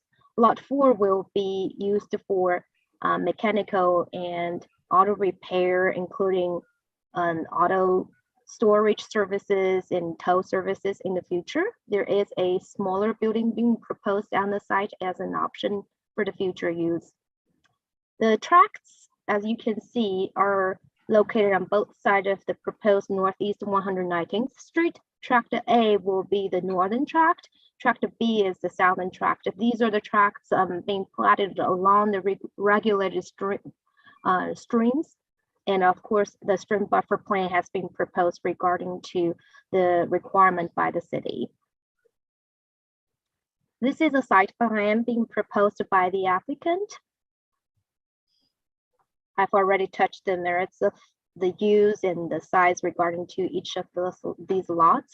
As you can see, the applicant has worked with staff to make changes of the buildings located on lot 1 to create a nice building facade for North Congress Avenue. Consider the future North Congress will be improved to the 120 feet right of way. And the applicant will have to revise the plan to accommodate this need in the future.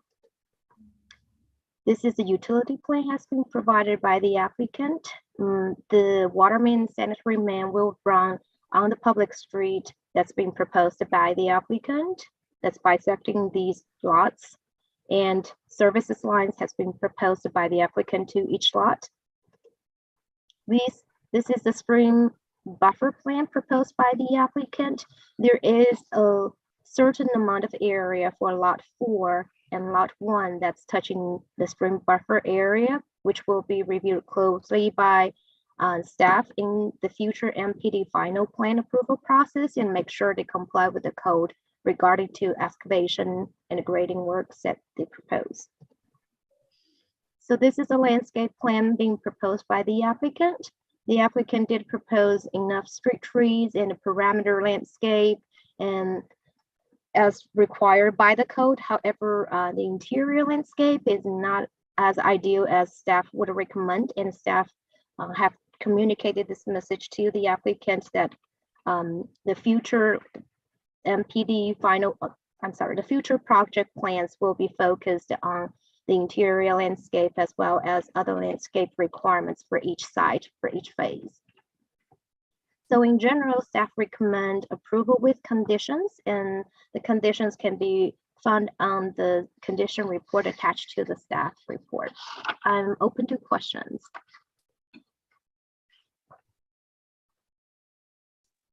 Thank you. Go ahead.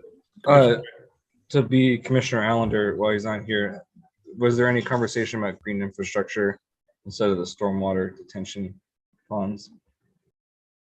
As far as I'm aware, there has not been a good amount of discussion regarding to the green infrastructure per these warehouse uses. Okay, thank you.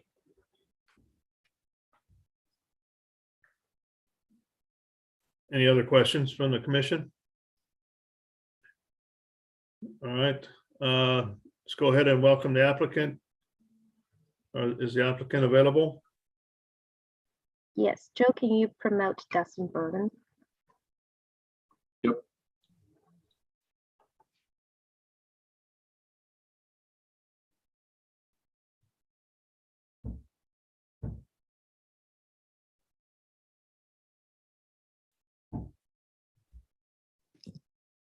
Thank you. I think the client is also might be on with Genesis 6 Mead. But if not, that's okay too. I can happy to answer questions and run through the development. Yeah, you mind stating your name and address for the record, please? Absolutely. Dustin Burton, I'm with RIC Infrastructure. We're at 1815 McGee Street here in Kansas City, Missouri. Okay. Tell us a little bit more about the project. Yeah, thanks to Shu as always. Great job giving the overview of the project. As she said, this is a proposed 60-acre development. Light industrial is what we're kind of programming it out to be, mostly logistical in nature. It's kind of a tough site. We do have a large stream that kind of bisects the area, mostly on the east side. And so that kind of makes it difficult to really plan out that east side.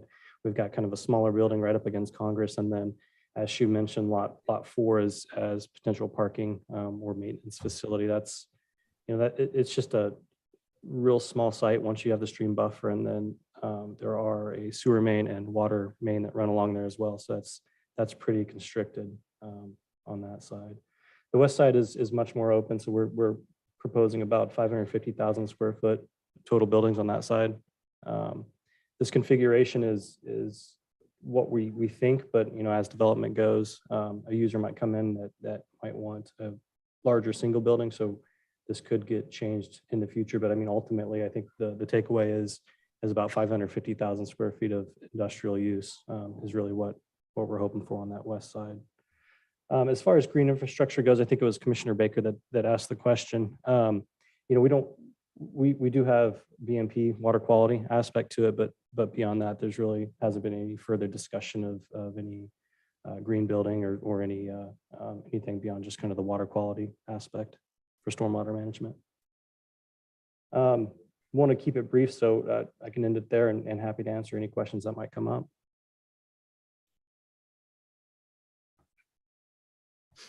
Yeah, I think sure. Just because there are so many, sorry, go ahead. No, go ahead.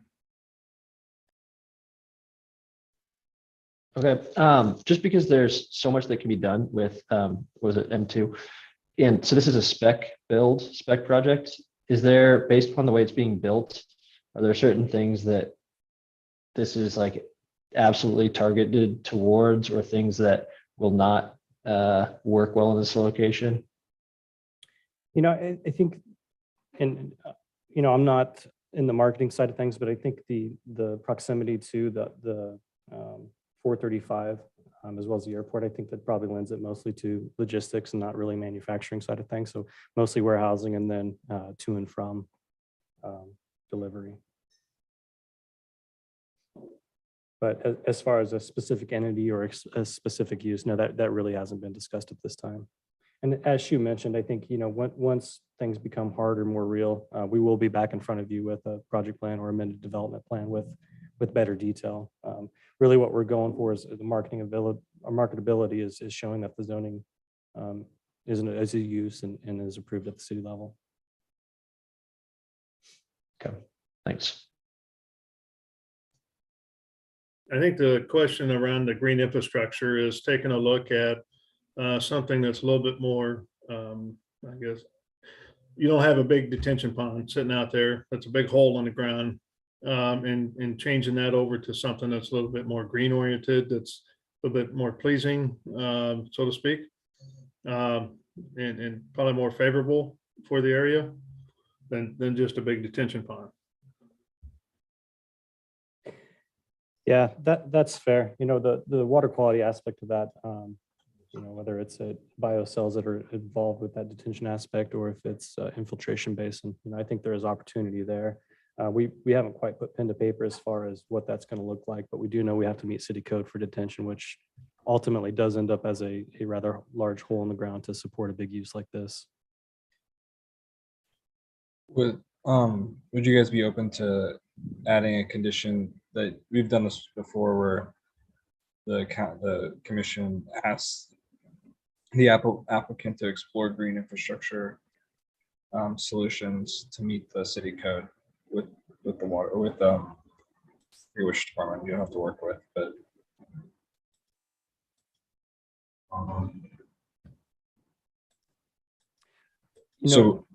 I guess, would you be open to adding that? Omid looks like he's joined. He'd be able to kind of answer that a little better, I think.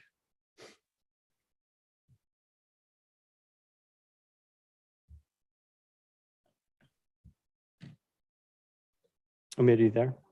Omid, you've been promoted as a panelist. You can unmute and speak. I apologize. I was going to answer that question about the use, that this is going to be a distribution warehouse. It's not, it won't be a manufacturing facility as of now. What was the second question? I didn't catch that one, Dusty. Go ahead, Commissioner. Would you be open to us adding a condition that you guys would explore green infrastructure solutions to meet stormwater detention and water quality on the site? Well, this is not something that we can decide right now because it really depends to the future user.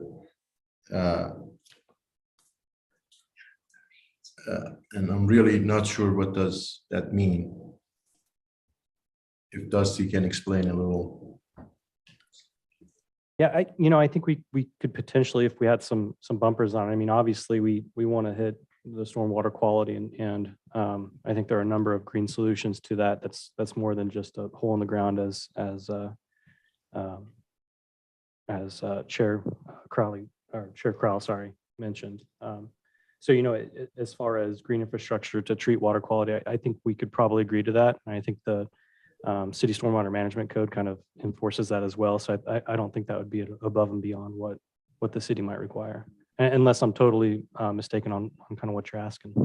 No, I think we've just, as a commission, have been pushing developments to at least consider that and put it in writing in the conditions. And it's not really, I think we've worded it as explore green infrastructure opportunities to meet city requirements for the development. I think while it's not binding by any stretch of the imagination, we're kind of, with limited power we have, kind of slowly trying to direct what we want to see happen on some of these sites. So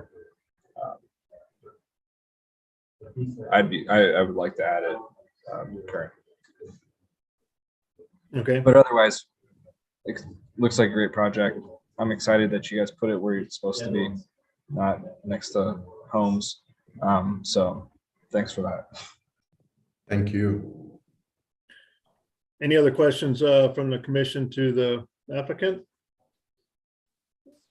I had a question for Mr. Burton, and I know he mentioned he's not on the marketing side, but I was just curious if you, since this is a spec building, if you've explored incorporating solar, or at least being solar ready on the building in case that is a request of your future tenant.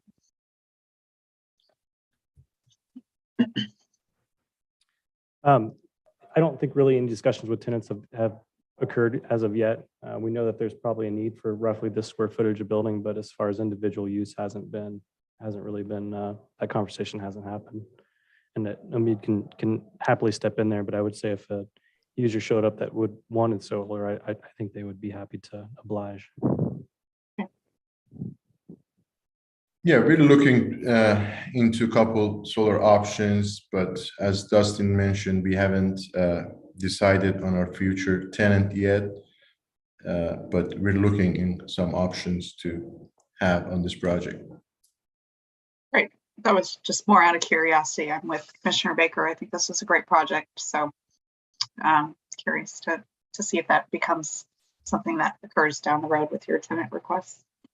And if I may add a little comment regarding to this green infrastructure and renewable energy.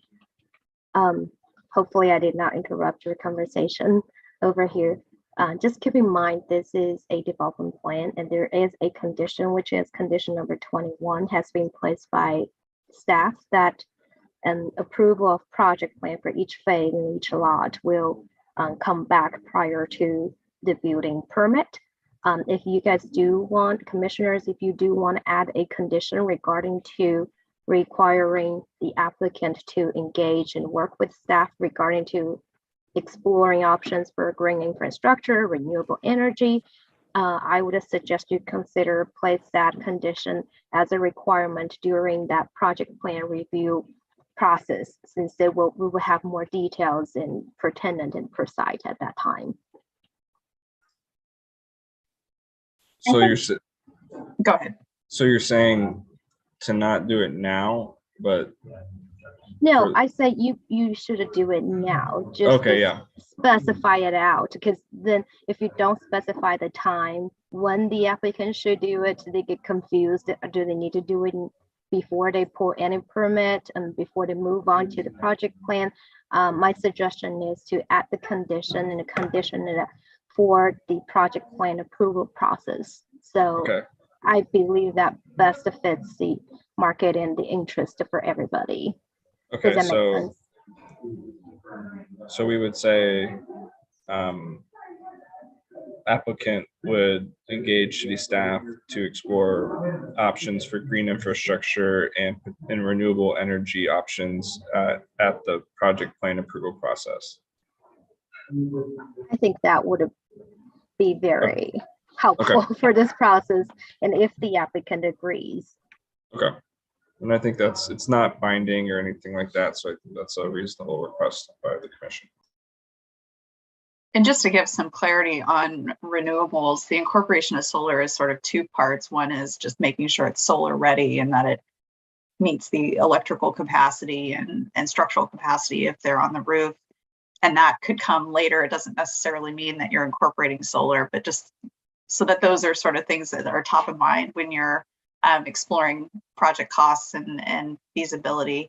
And again, like Commissioner Baker said, this is not binding in terms of incorporating it. It's really just to do some due diligence to see if that is something that can be added to the project.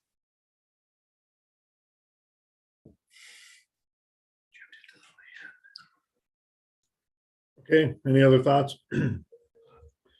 So with that, let's open it up for any public testimony. If there's anybody out there that would like to speak regarding docket items 11.1 or 11.2, please raise your hand and you will be called upon. Mr. Chair, no one's raising their hand. Okay, so we'll go ahead and close public testimony then. Anything else applicants like to state regarding this project? No, thank you for everybody's time. Okay, thank you. So with that, we're going to go ahead and close all testimony, and there's nothing to discuss. I'll take a motion, please. I move to approve docket item 11.1 without conditions and 11.2 with conditions, adding the condition that the applicant during the project plan approval process will engage staff to explore options to implement green infrastructure, renewable ready building strategies, and also the implementation of renewable energy to the project. Okay. Second. So I've got a motion and a second for approval of docket item number 11.1 with 0 conditions and 11.2 with 26 conditions, and adding condition 27 regarding green infrastructure and renewable energy. So Lisa, can you take roll call on that motion, please?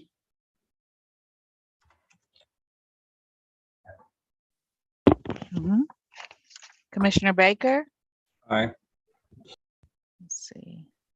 No. Corral? Aye. Enders? Aye. Rojas? Aye. And Sadowski? All right. Okay, it looks like the motion passes for approval of those 2 docket items. Thank you for bringing them in, and good luck as you move forward. Thank you. All right. So that takes us now to docket item number 12. All right, docket item 12 is case number CPC 2022-00003. Request to approve a development plan, which also acts as a preliminary plat, to allow for a multifamily development containing approximately 144 units on 13 acres at the southeast corner of Northwest 88th and North Madison Avenue. Shu Wood is the staff planner. Hi, everyone again. All right. Yeah. Yeah, I know. You get tired of this. But the good part is I have a set of variety today. So this is a residential project, as Joe stated. It is called the Enclave at Twin Creeks. The subject site is located in the Northland, right next to the Northland Costco. If you're familiar with this area, it's right off Highway 152 and Highway 169. More specifically, it's located at the end of Northwest 88th Street. Northwest 88th Street does not continue at this moment to the east, and it's located on the east side of North Madison Avenue. The subject site is currently zoned B3-2. It does have a development plan on site that calls for commercial uses. However, the applicant is proposing residential uses, particularly for fourplexes, and this zoning district do allow this use. Here is the view looking south from Northwest 88th Street. The site currently is undeveloped. This is the sub street of Northwest 88th Street. There is commercial uses across Madison Avenue, as you can see. Here's the view looking east from North Madison Avenue. And the subject site is on the west side of Highway 169. You can see a little bit of the highway, and on the other side of the highway, there is the Macy's and Metro North, which will have a bright future for redevelopment. Here is what the applicant proposing today. The applicant proposed a development plan, which also serve as a preliminary plat that will create one lot and one tract. Oh, I'm sorry, that will create one lot and 4 tracts on the site. The applicant will relocate the existing development district monument sign and to its southeast corner, and the monument sign will be proposed on the tract. Here is the general site layout for the proposed site plan. Like I mentioned earlier, these residential buildings will all be fourplexes and duplexes, and they will be located along both sides of the private streets as proposed by the applicant. So there will be playground being placed in this community, as well as you can see on the site plan showing the parking, on-street parking, and some detention areas in the middle of the site. This is a utility plan and proposed by the applicant. These utilities on site will be private utilities running along those private streets.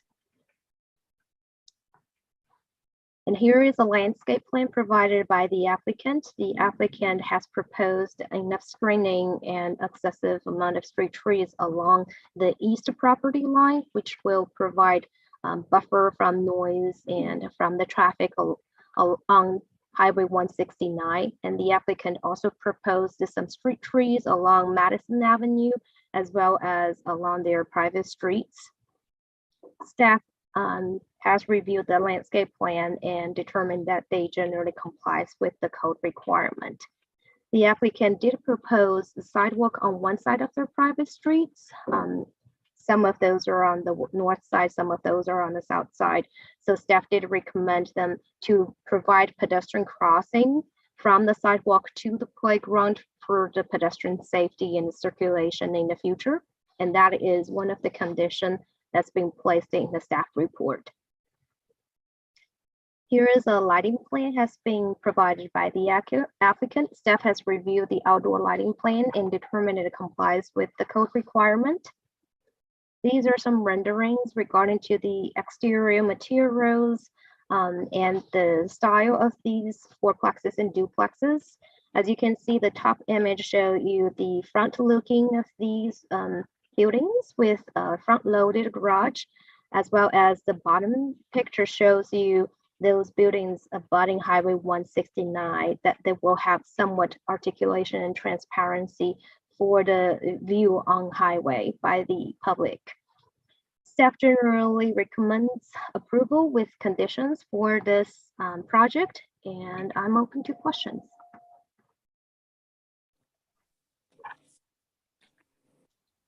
Any questions from the commission to city staff?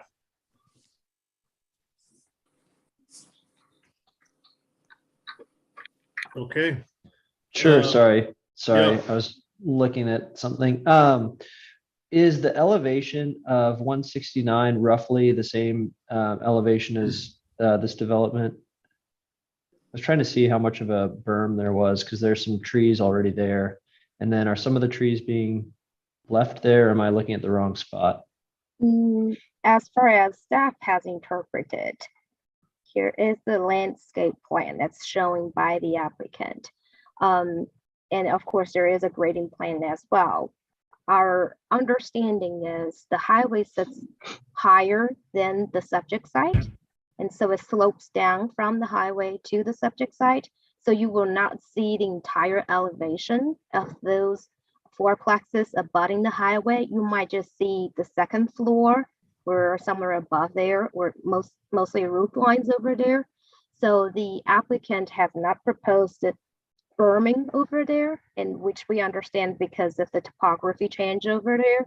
So we did encourage the applicant to address the elevation by adding architectural articulation, including like material changes and roof line changes and windows. And this product at the bottom of this image is a result of the cooperative work between the applicant and staff. So imagine if you're on Highway 169, you'll probably see the second floor mostly. And there is panels being proposed in the center of these fourplexes, and as well as stuccos on both sides, along with those windows. Got it. And what is the setback from the property line to the highway? Oh, that might not be the correct term, but what's the distance between the highway and then the property line? Right, I understand. I don't think I have this measurement right away. I might dig into it, but I believe it's, you're asking from the building facade to the highway, or are you asking? I guess either, and it's okay. I was just curious. It looks like it's a pretty good distance. I was just curious. Right, it is a pretty good distance, and I don't have the measurements right on top of my head. No but worries. keep in mind, there is a slope down over here. I believe it's about 15 feet, 10, 15 Cool. feet difference. Thanks. Anybody else have any questions? Okay, let's go ahead and welcome the applicant then. Thank you. Thank you, Mr. Chair. My name is Patricia Jensen with the Ross Fretz Law Firm, with offices located up 4510 Bellevue in Kansas City. And actually, I'm sitting in my house doing these hearings this morning, and my house is about a mile from here. It's where I shop all the time. If Shu would be willing, Joe, first I need to know, have you promoted Jake Sigler and Matt Schlicht and Andy Mackey? I have promoted some people. Now they're raising their hands. So Okay, I've Jake told just them. got promoted now, Andy. Okay, great. Shu, could you pull up the PowerPoint I sent you?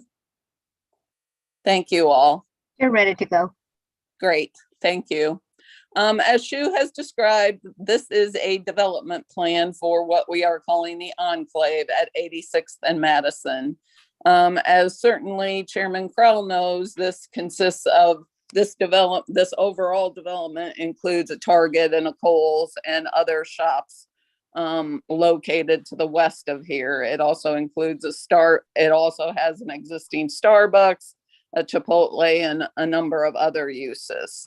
But what we are requesting today is that you approve the development plan for the Enclave. And Shu, you can skip to the next slide and then the following slide, because that just has the request. The applicant here is Crossroads Communities. Jake Sigler is with Crossroads Communities, and he can provide more comment and detail when I get done with my presentation. But Crossroads Communities is a fully integrated development company paving the way for a new type of housing in the new housing era. And you can see that what they're doing is planning for unique home designs, maintenance-free lifestyle, and amenity-rich communities. And they've got several planned across the country. Next slide. Why build to rent? So this is there's a new term out there called build to rent communities. I know you've approved one of those in the past at least. And this provides for build to rent communities, which are specifically people looking to rent single family housing for a variety of reasons. And they include the millennials and the boomers.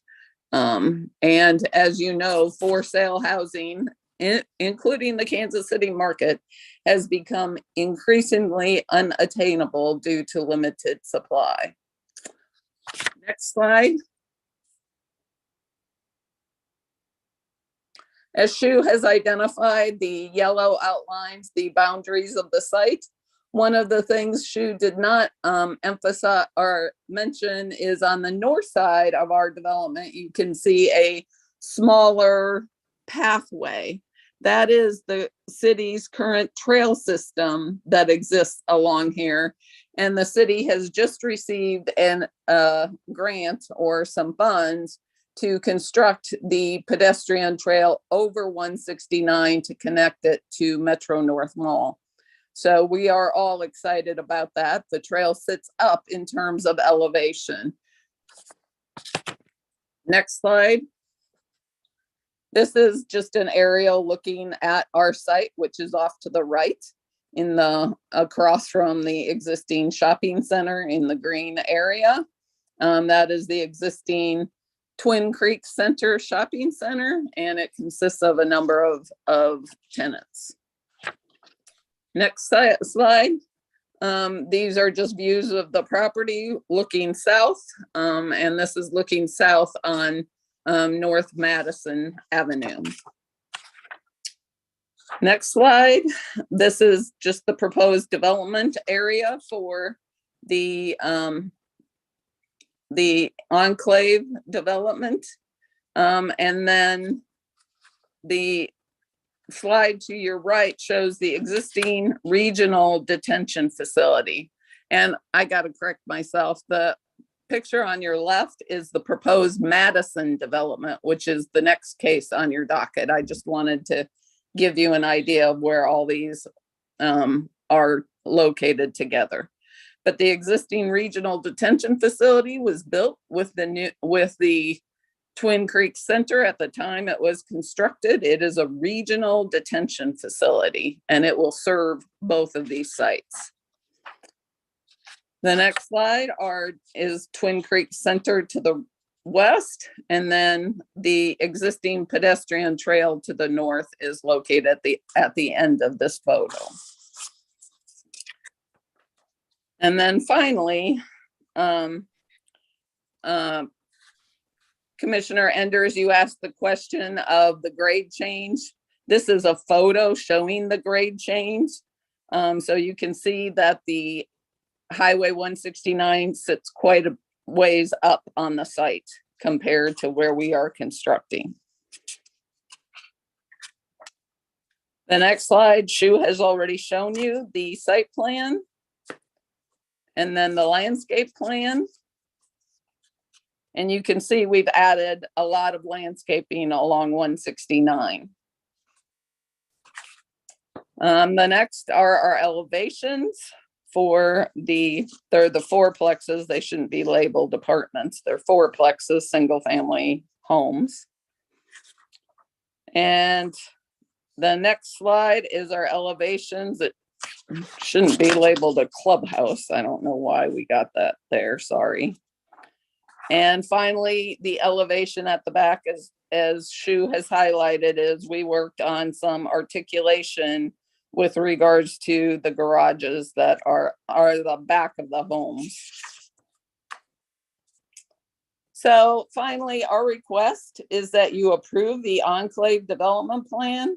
And I'm going to ask you for some corrections to some of the conditions. I'm also revising our request in that we aren't requesting elimination of 2. We'll continue working with the water department on number 2. But we're asking you to delete condition number 1 and number 3. They deal with the stream buffer plan. There's a stream that is shown that is an error on this site. And it kind of dead ends in the middle of the site. And there is no water there that I've ever seen in all my days of driving past there while rain events were occurring. Number 2, which is what I had requested be deleted, deals with a previously approved macro drainage study that the Water Services Department, Amy Bunnell, says predates the KCMO adoption of the 2006 version of APWA. KCMO supplements and the Mark BMP manual must show that the proposed development meets all currently adopted criteria, including BMPs. And then it makes a statement that says there are known flooding issues downstream of this site. I don't know of any flooding issues right immediately to the site. She may be referring a full mile further south, which is Northwest 68th Street, but certainly doesn't relate to this site. I was asking that you delete it because we are working according to that approved storm drainage study that was approved at the time the center was approved. But we will, I've had a lot of conversations this morning with the Water Services Department. We will continue working with them. There is a possibility we can put some BMPs in the existing regional storm detention that will satisfy that concern. So I am no longer requesting that be deleted. I am asking you to delete number 5. We already had our public engagement meeting. We uploaded the document needed as a part of that process. And then Luke Casper on number 9 has agreed to revise number 9 to state, as I've stated on the slide, it states that the developer shall submit a detailed micro storm drainage analysis from a Missouri licensed civil engineer to the Land Development Division showing compliance with the current approved macro study on file with the city prior to approval and issuance of any building permits to construct improvements on the site or prior to recording the plat, which occurs first. So I'm asking you to revise number 9. I'm asking you to eliminate number 10. I believe that the staff is supportive of these deletions of the stream buffer requirements. And then on number 11, I am asking that you delete 11C, which states revise the elevation to show board and batten siding for the entire second floor on the rear facade. We believe our rear facades are attractive. I'm not sure, and this is not a requirement that is required in the code anywhere. And I've never seen it applied to any development adjacent to the 152 or 169 or any major streets. So we are requesting that you revise that or you eliminate that condition. We revised our elevations pursuant to some comments from the staff, as Shu has mentioned. And with that, I would ask Jake, do you have any additional comments? Ms. Jensen, just to clarify, that's your note here on your slide says 11B, but you're really looking for it's 11C. Sorry. Sorry. Okay, yes, thank you. 11C. Yeah. Well, I appreciate everybody's time. My name is Jake Sigler. I'm one of the founding partners of Crossroads Communities, and we're very excited about this project. We really love to bring some quality rental homes to the community. As Patricia stated earlier, there is a kind of the unattainability for a lot of the millennial generations who unfortunately have student loan debt and also the baby boomers who might be looking to downsize but aren't ready to move into an apartment. This presents the opportunity to still live in a single family home in a nice community that's managed like an apartment complex. So you're going to have your landscaping, your utilities, basically your management services and amenities that you would get at an Class A apartment complex, you'll have here as well. And so that's the intent of this community, and we appreciate all the comments today, and we want to do everything we can to work with you to get this approved and move forward. And that's all I've got. Thank you. And Mr. Chair, we're available to answer any questions. Matt Licht is on too as well. He is our engineer. Okay. And Shu, you probably want to stop sharing that. So. Okay, any questions from the commission to the applicant? Can you talk about the rental rates for the property, Mr. Ziegler? Yeah, so we're, the way we typically benchmark our rental rates is to look at some of the A-class apartments that have been built in the most recent years in close proximity to our property, and we kind of benchmark off of that level. We typically try to keep it comparable to the rents that you would see at an apartment complex. Sometimes we charge slightly more just due to the fact that you have your own house, backyard, 2-car garage. So right now we're averaging about $1.35 per square foot on the rental rate. And that's, based off of, probably pulling in the 5 apartment complexes nearby and averaging out for 3-bedroom units, because that's what we'll be doing here is 3-bed, 2.5 bath, 2-car garage and 1-car garage. And so not knowing the square footage off the top of my head, what does that equate to for 3-bedroom as you described?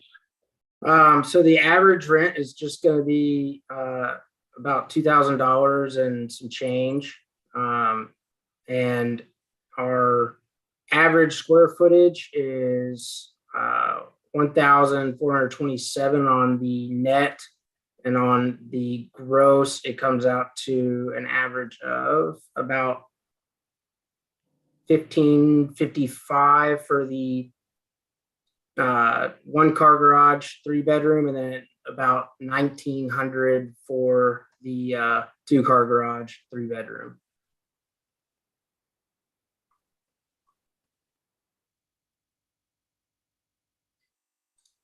And can you elaborate a little bit on, because we have seen these before where this sort of housing type, which tends to be more home ownership, has moved towards rentals. Can you talk about why you didn't move in the ownership model versus rental?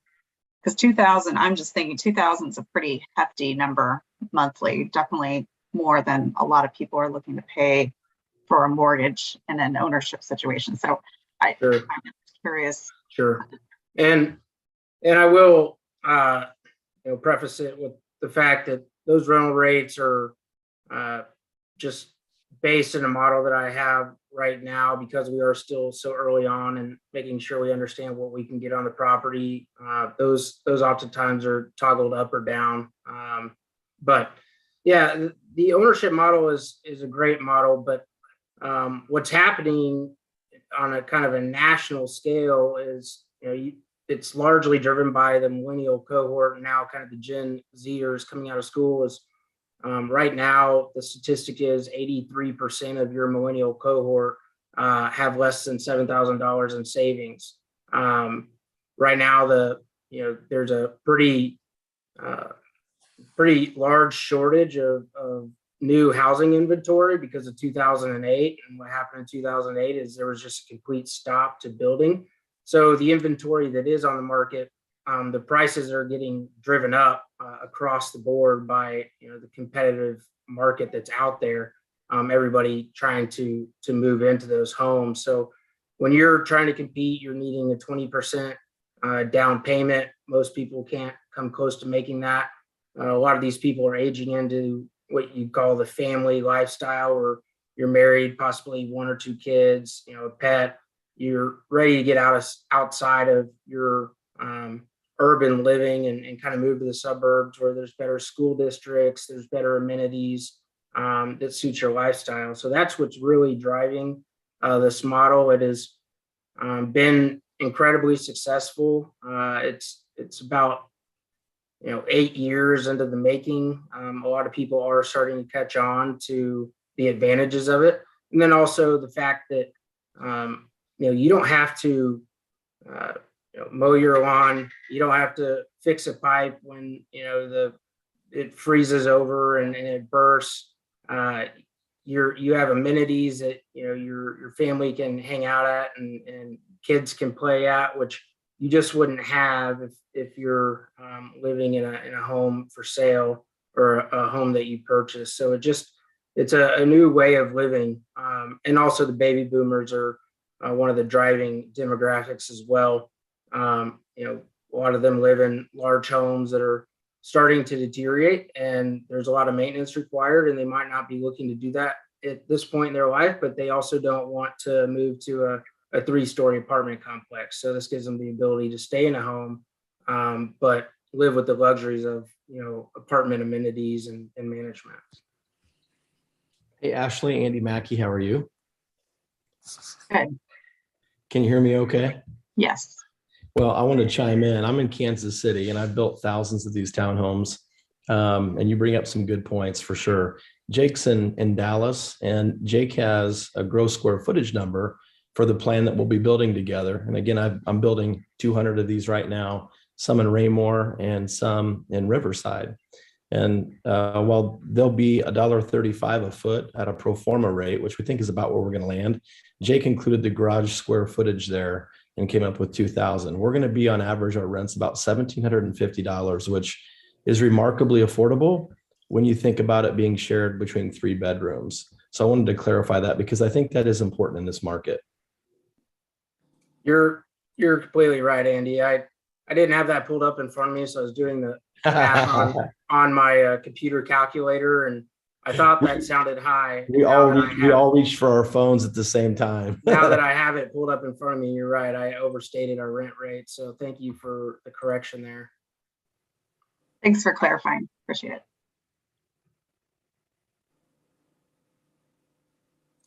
Any other questions from the commission?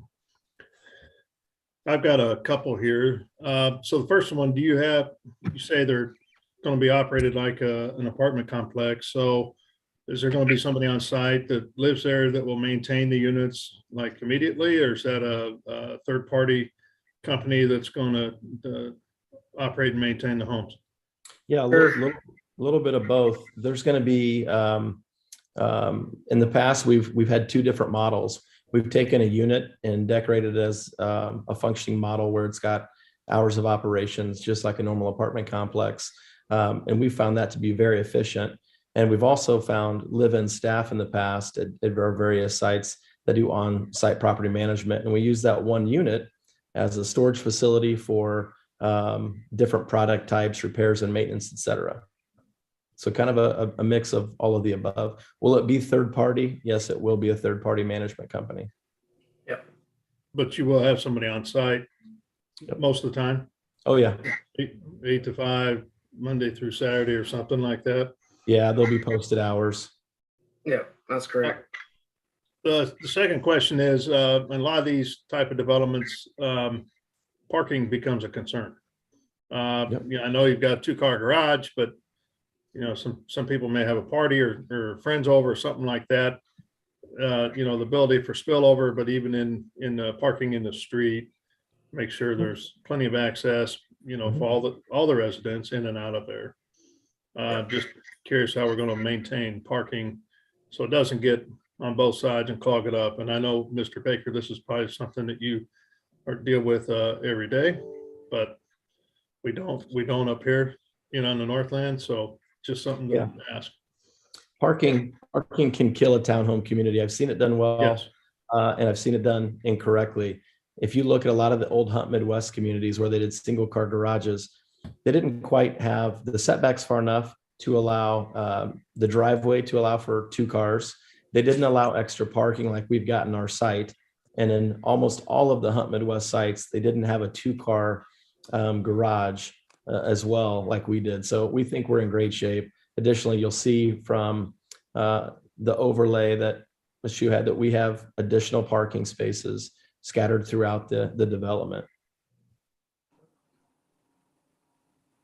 The key there is like Andy mentioned, having the driveway that allows for parking versus setting it up closer to the curb and having people park on the street. That has helped out tremendously as far as parking ability. And the actual units themselves, being a duplex or whatever, good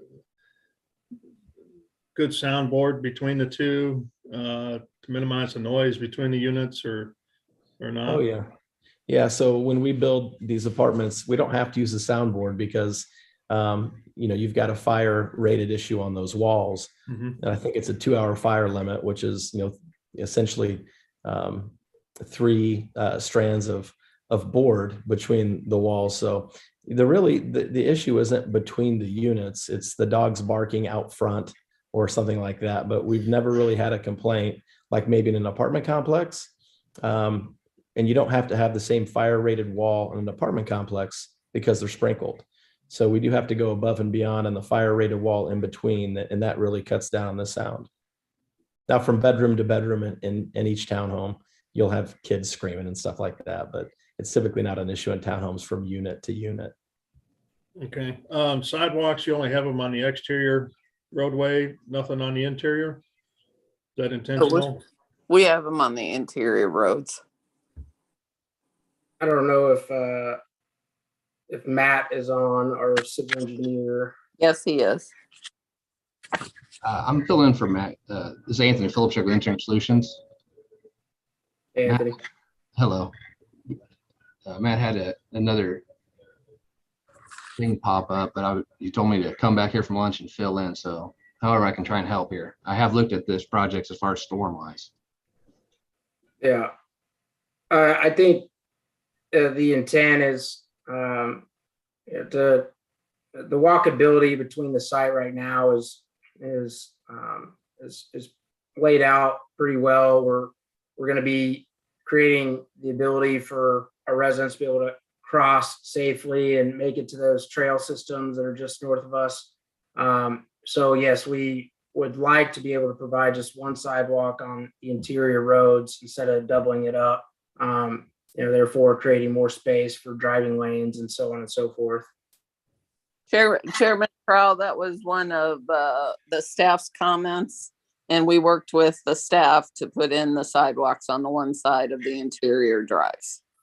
Okay, I'm just seeing on my staff report that I have in front of me, there are no sidewalks on the interior roads of the development. Yeah, I just see it on the outside. Right, but Are they on all the interior roads? Because this is Joe, I only see them on the one goes around the east edge of the development. But I could be. That's all I see. Matt possibly updated those, and it's not on that plan. I don't have it here. Let's see. Anthony, is that something you would have in front of you? Yeah, I could try and open that up in CAD and see if, because I just have the same plan. I only see the exterior, south, east, north. I can try and open up the file to see if they've been updated in there. Let me see. That might have been what was actually designed. While everyone's looking at that, my computer's having a hard time scrolling with this staff report. And I see multiple areas where you have all those extra parking spots. Do you have a total number? I just haven't been able to scroll to find the number of the total extra parking spots. Anthony, you want to pull that? Yeah, we're gonna need Anthony to pull that up. Fortunately, my computer is not handling Zoom and multitasking at this time. Let's see if I I'm can- sorry, what was that? Do I need to pull something up or? Yeah, we need to know the total count of additional parking spaces. There My, are, the plans show we have 462 total parking spaces, 144 is required. And then I believe there are 30 surface parking spaces scattered. Great, thank you. Uh-huh.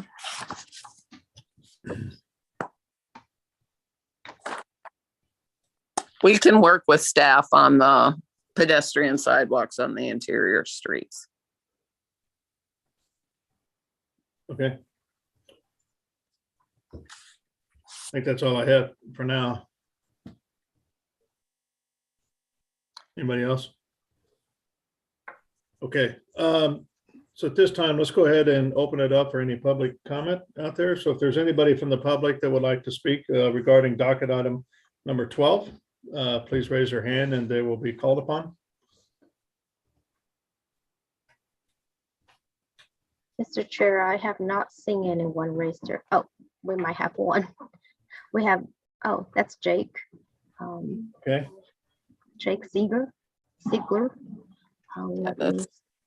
That's your team, right, Patricia? That's my team.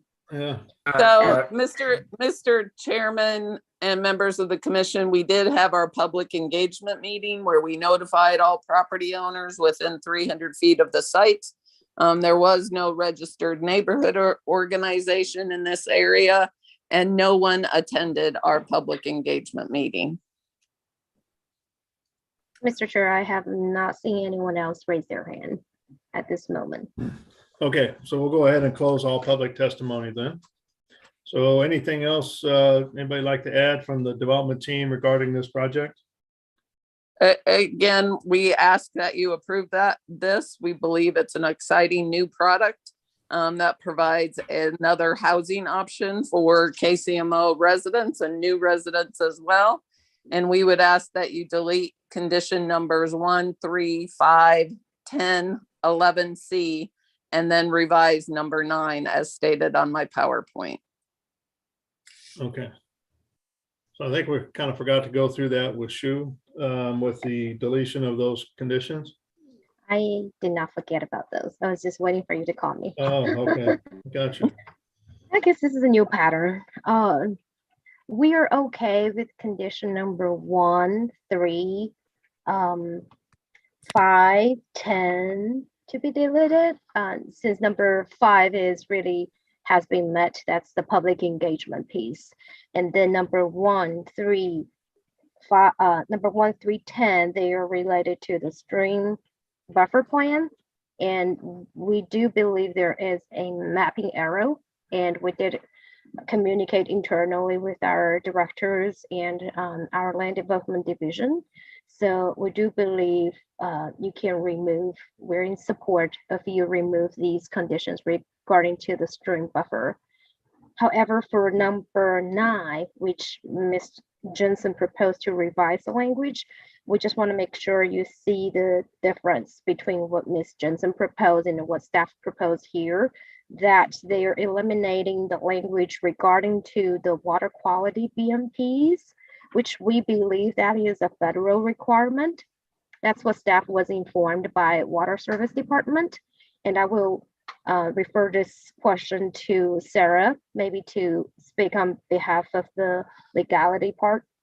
And then this condition also, I think we talk about the improving downstream conveyances system and for address solutions for this general detention as may be proposed and required by Land Development Division in the future regarding to mitigate the impacts from rate, volume, and quality of the runoff from the site. We recommend you to leave the condition as it is for these 2 aspects, that the water quality BMP is a federal requirement and that in a future downstream improvements shall be considered. So staff's recommendation is to leave condition number 9 as it is. And then condition number 11C, that I do want to say that the applicant's team has worked with staff on improving the siding materials, particularly for the facade that is facing Highway 169. And what we're requesting here is simply adding more panel siding, which is a better and more enduring materials for the future for the second floor instead of providing any stucco. That and this condition is recommended by me, and I would request you to leave it there. That concludes my response for all the conditions that Ms. Jensen brought up, and I'm open to questions. Ooh, I might have missed it, but did you speak to correction 2?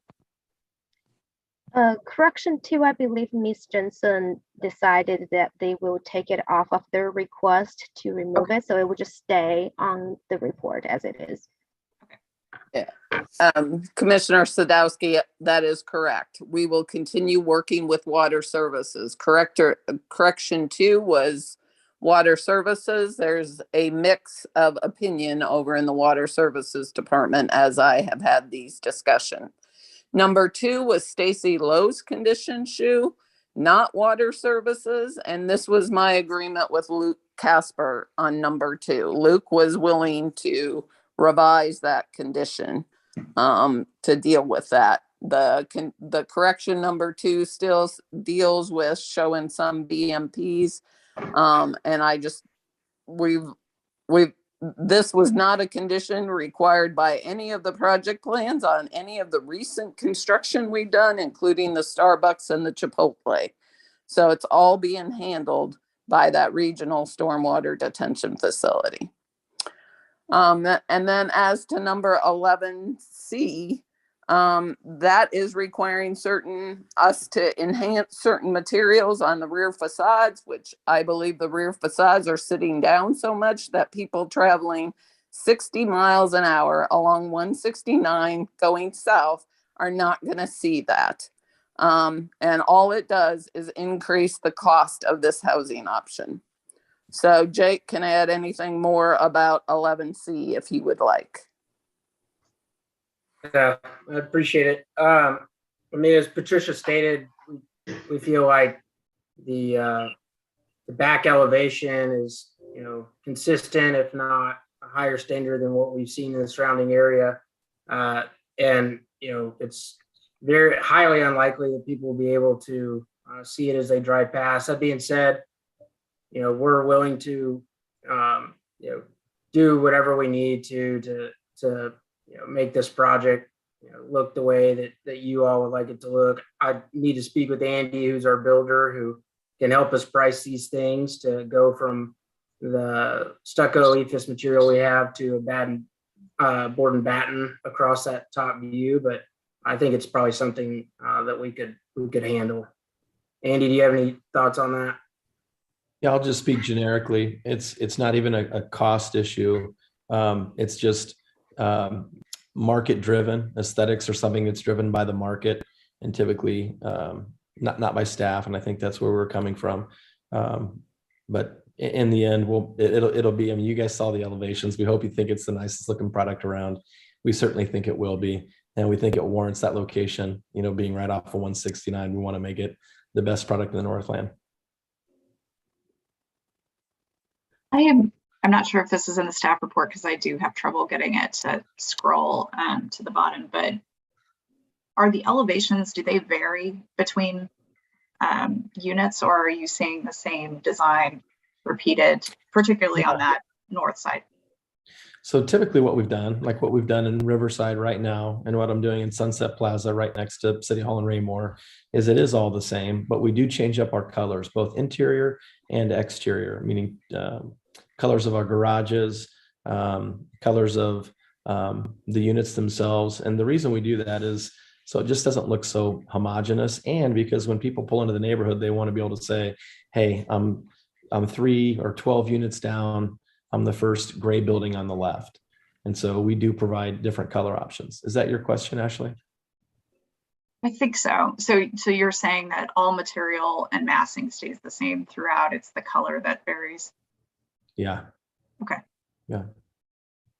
And you do use board and batten in some other areas. Okay. Yeah. Mr. Chair, we do have staff from Water Services on the line if you want clarification on the LDD comment, which LDD and Water Services do tend to make comments that have some overlap, and I believe that this is one of them. Okay, what conditions are those? Condition, I think it's number 9 from Okay. LDD. And I don't know when they spoke with Luke, but I just found out yesterday about the new requirement that Water Services has that is triggering the need. So maybe he was unaware. I don't know. Joe, I've talked to Luke all week long, and I've been texting with Andy Shively this morning. Okay, is there somebody from Water Services? Travis, is that you or somebody else? Or Amy? I'm here, Amy Bennell, KC Water, Stormwater Engineering. Good afternoon. Good afternoon. Any comments on condition number 9? I would prefer that the language stay as the staff wrote it. And however, if you leave the BMPs in the condition, I would be amenable to removing correction number 2. Because if it's conditioned, they will have to do the BMPs as we're requesting. And it may be a retrofit of one of the existing detention facilities. It could be something like that. So I'd be amenable to leaving the condition number 9 as staff have written it and removing correction 2. That would be my preference. Okay. Mr. Chairman, I'm going to make this easier. We'll agree to that. We'll continue working with water before this ordinance is introduced. Okay. So that would leave condition 9 as is. Correct. Okay. All right. So Anything then number 1 on my PowerPoint is delete conditions 1, 2, 3, 5, 10. And it appears Jake and Andy have said we'll continue working with staff on 11C. Okay. Yeah, 2 just came up here. So with leaving 9 as is, and now Right. we're looking at taking out 2. Correct. Okay. All right. Anything else on this case? No, thank you. Okay. All right. So this time we're going to close all testimony and speak amongst the commission. If there's nothing else to discuss, then I'll take a motion on this case, please. I support the project.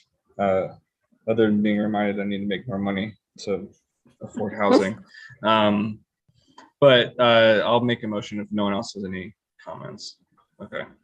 I just had one comment, James. I feel the same. I think this is a great project architecturally, in terms of how it's working. I think it's a great new type of housing for this area, and this is sort of outside the purview of this, and maybe it's because I'm in the demographic you're serving, but the numbers don't add up to me. If I had less than $7,000 of savings, I would not want to be spending that much on my mortgage or my rent. So I'm not sure if this is a housing type that meets the needs of millennials, or if it's what millennials are just subject to have, because as you said, the supply is not there. So I would rather see the supply of for ownership properties be expanded rather than more rentals that millennials are resigned to occupy and spend more than 30% of their income. So just wanted to make that comment. I'm in support of the project, but we've seen a lot of these, and it's just made me a little bit unnerved because I know how hard it is to find a good housing for owner housing type. So just wanted to make that comment. I appreciate it, Ashley, and I understand where you're coming from.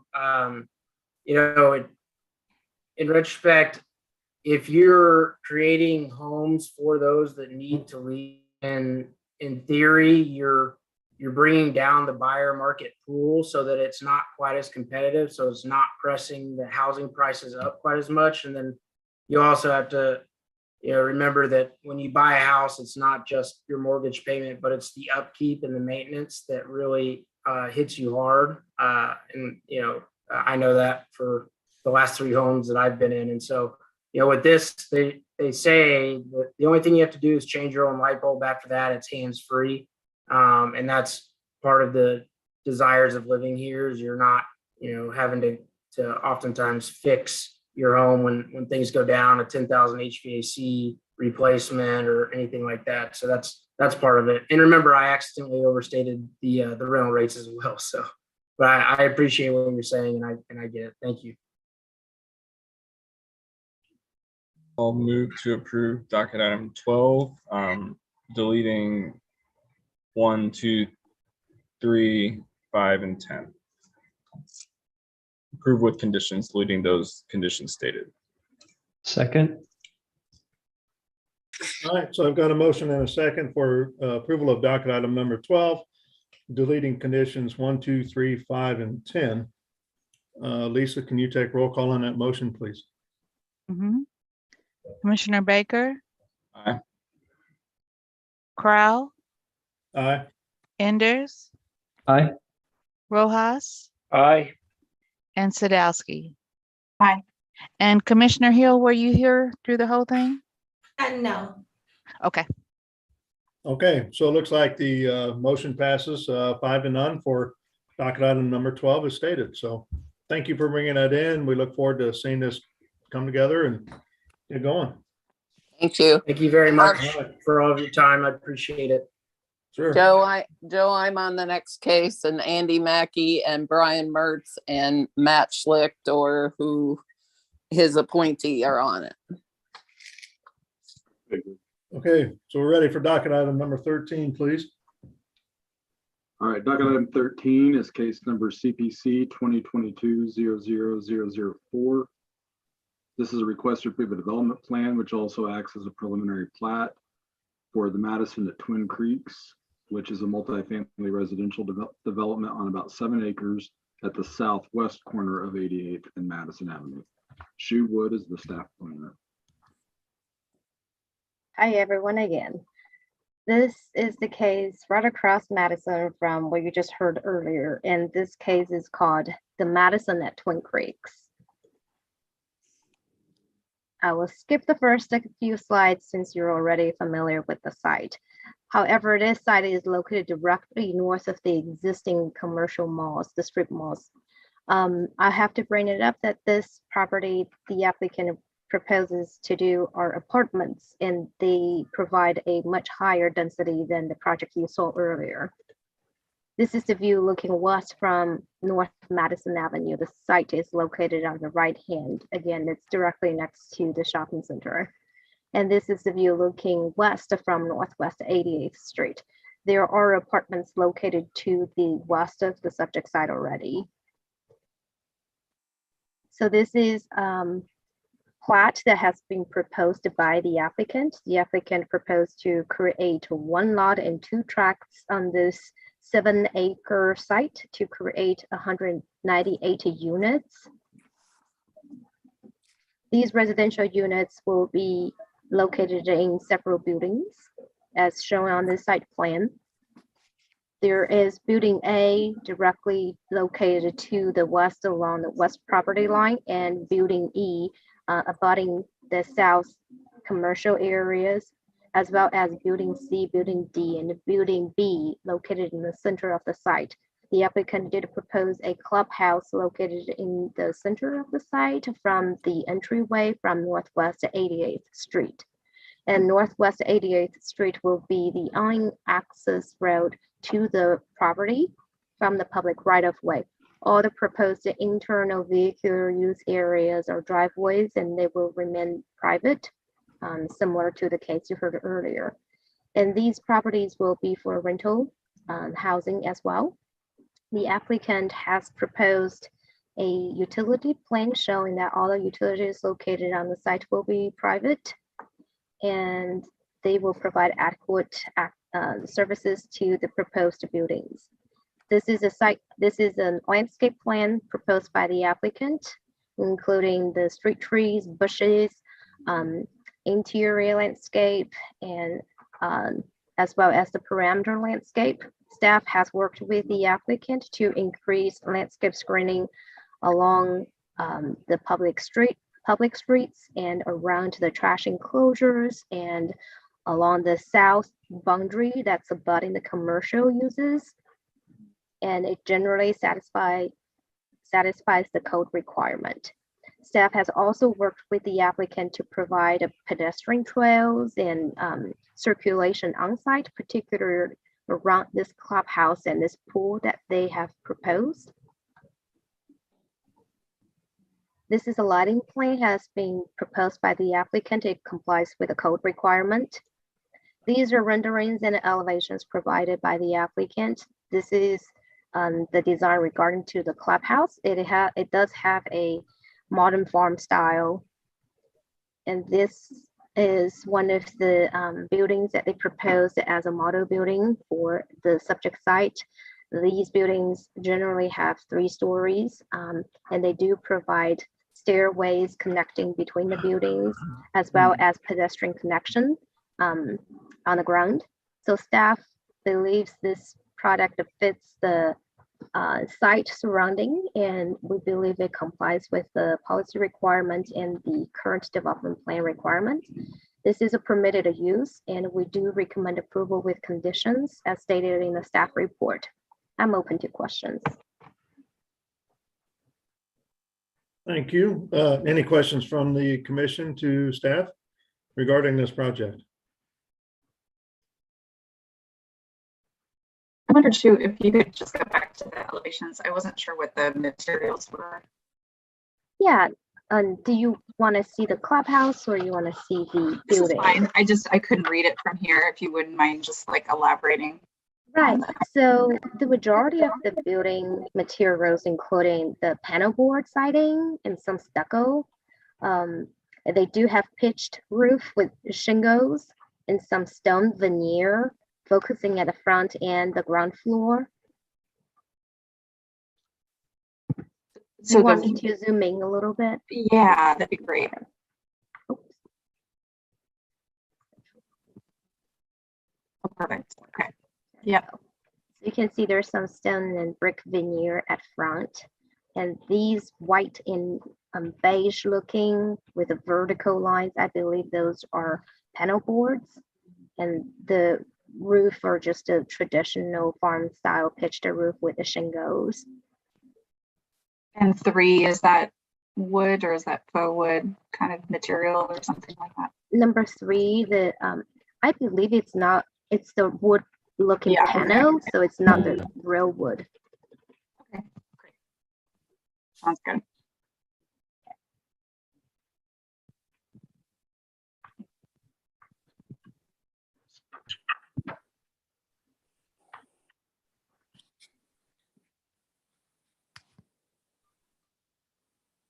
Any other questions for me? Okay, seeing nobody, let's go ahead and open it up for the applicant to join us. Mr. Chairman, members of the commission, my name is Patricia Jensen with the Ross Fretz Law Firm with offices located at 4510 Bellevue. Here today on behalf of Andy Mackey LLC, and Andy is on the call as well. I don't know if Brian Mertz is on, but we also have our engineers on. I prepared a PowerPoint presentation, but I'm going to forego that given the discussions we had on the previous case. As you can see, we're excited about providing more housing options to people in this area, as well as doing some development of what I consider to be infill, since we have development all around us. The existing Costco in the Northland is located just to the northwest of this site. I'm going to end the presentation by asking for the deletion of conditions 1 and 2. And that's it. And those were the same conditions that were deleted on the other one. Trying to speed up your day. I appreciate that.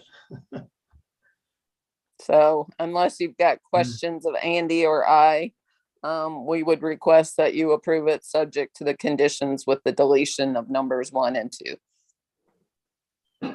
Okay. With this apartment complex being really close to the townhome duplexes, is there some synergy between the two, working between the two? Or Yeah, no? and no, yes, there is, because Andy is working with the Crossroads community people as well. And I'm more curious about like maintenance and operations and security, trash pickup, that kind of thing. Yeah, I'd be happy to chime in.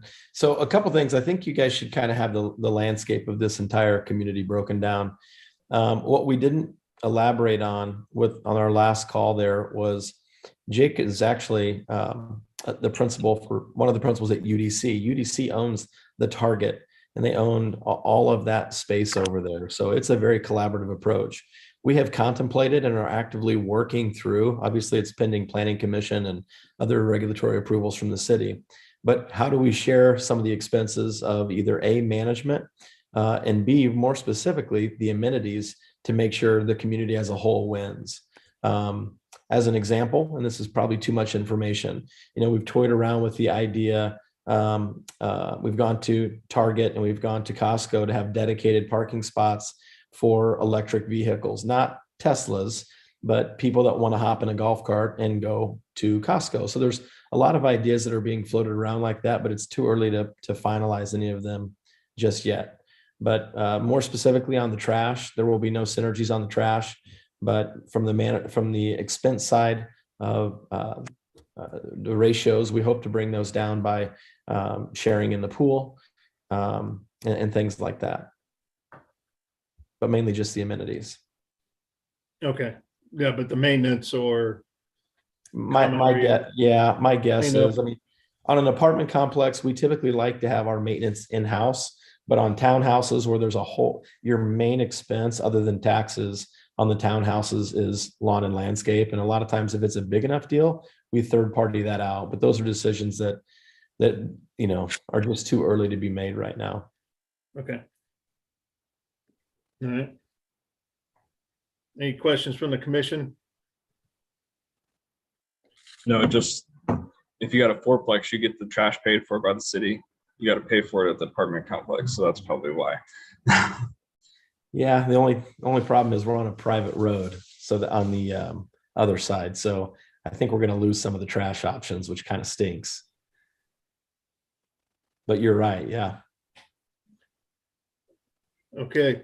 So at this time, let's go ahead and open it up for any public testimony. If there's anybody from the public that would like to speak regarding docket item number 13, please raise your hand and you'll be called upon. I don't see anyone raising their hand. Okay. So go ahead and close public testimony then. Any other comments? So Shu, I know you're waiting for me to ask to talk about deleting 1 and 2. Yeah, from my perspective, I did look at the condition. I believe staff is in support of deleting condition number 1 and 2, because condition number 1 is in a similar case that is overlapping condition number 13 for this case, similar to what you heard from the previous case.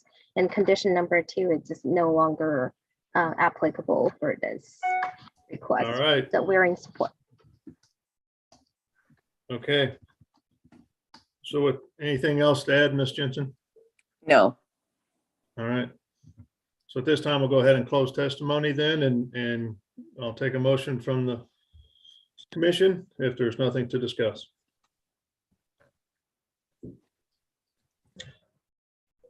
I move to approve docket item 13 with conditions removing 1 and 2. Second. Okay, so I've got a motion and a second for approval of docket item 13 with conditions and removing items 1 and 2. Lisa, can you take roll call, please? I'm sorry? Nothing. Commissioner Baker, Aye. Corral, Aye. Enders, Aye. Hill, Aye. Rojas, Aye. and Sadowski. Okay, it looks like the motion passes then 6-0 for approval of the project and removal of conditions 1 and 2. Thank you all. Appreciate it. I am on the next case too, and my team on the next case, Joe, should include Craig Shaw, and I don't know if Sanjay Koishi is on. Okay.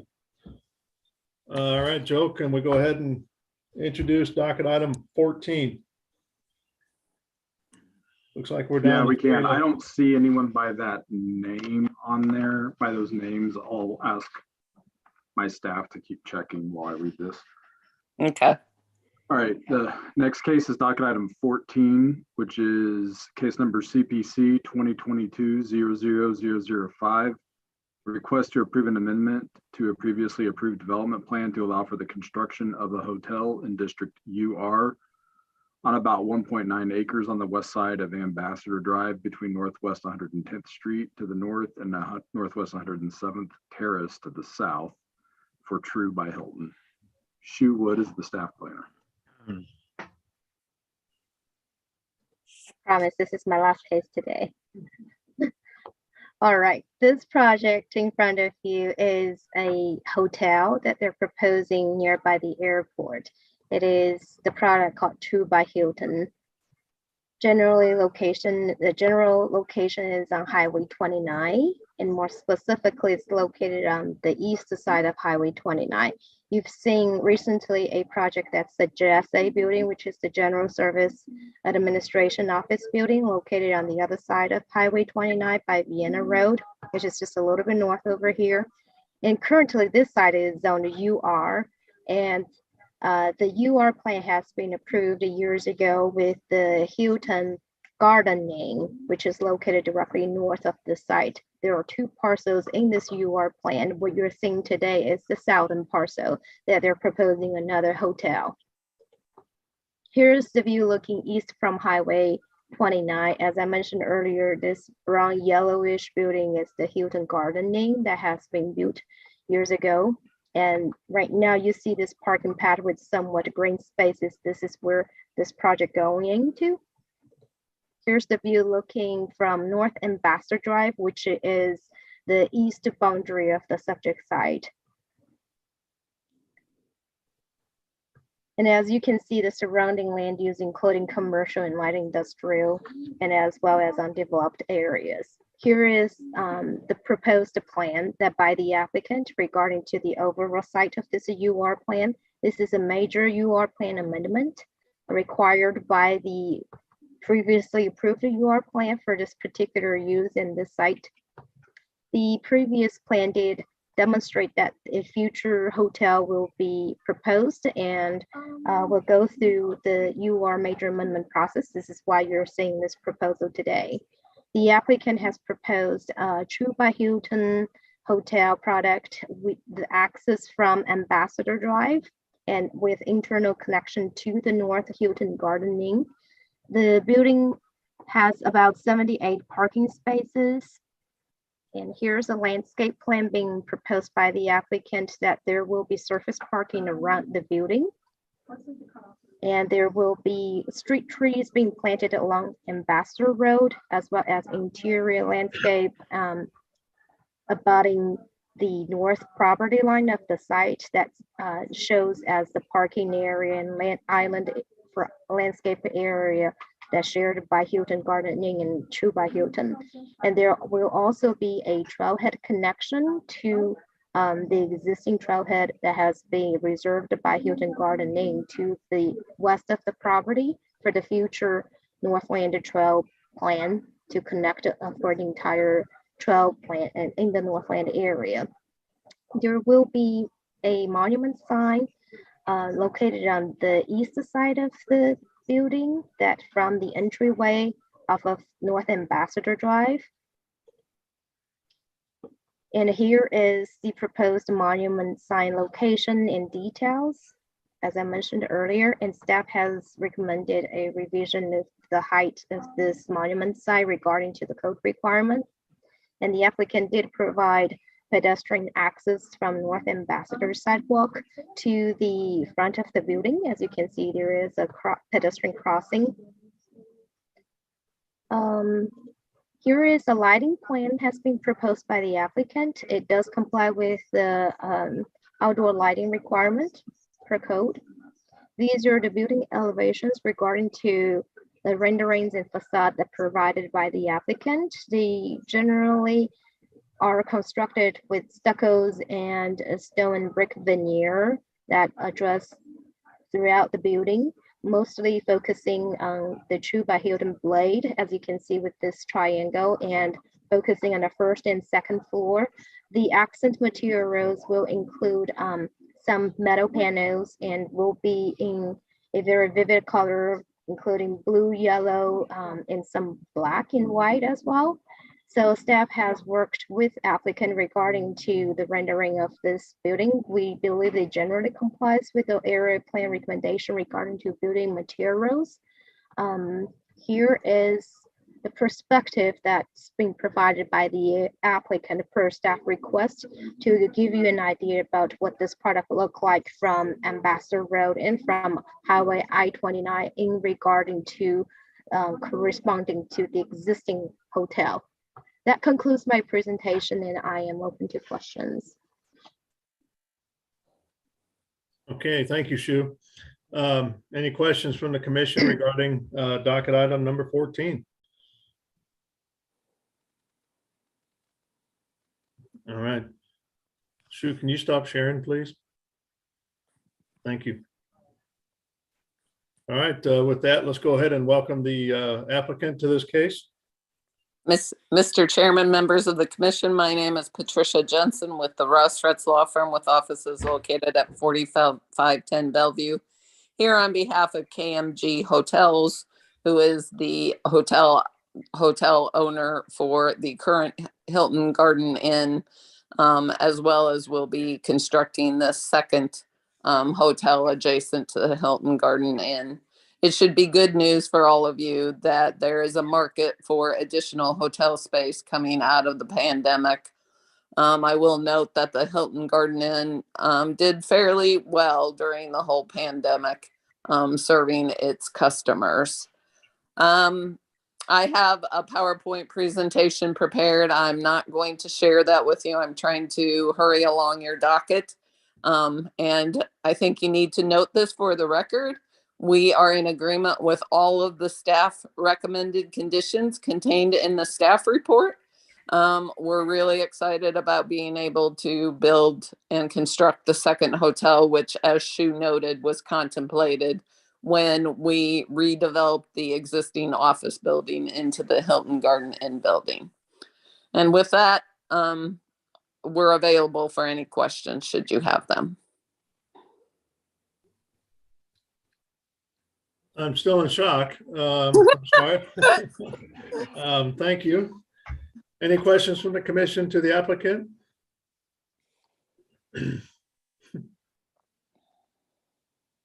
Okay, I don't see any. So with that, let's go ahead and open it up for any public testimony. If there's somebody out there that would like to speak regarding docket item number 14, please raise your hand and you'll be called upon. Mr. Chair, no one is raising their hand. Oh, Anna took the job. Okay. Thank you, Anna. All right, thank you. So we'll go ahead and close all public testimony then. Anything else to add, applicants? No. Okay. With that, I will take a motion from the commission, and unless there's some items we need to discuss yet. I recommend approval of docket item 14 with conditions. Second. Okay, so I've got a motion and a second for approval of docket item number 14 with conditions as stated. Lisa, can you take roll call, please, on that motion?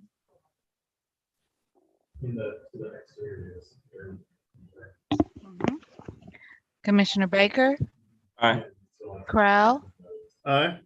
Enders, Aye. Hill,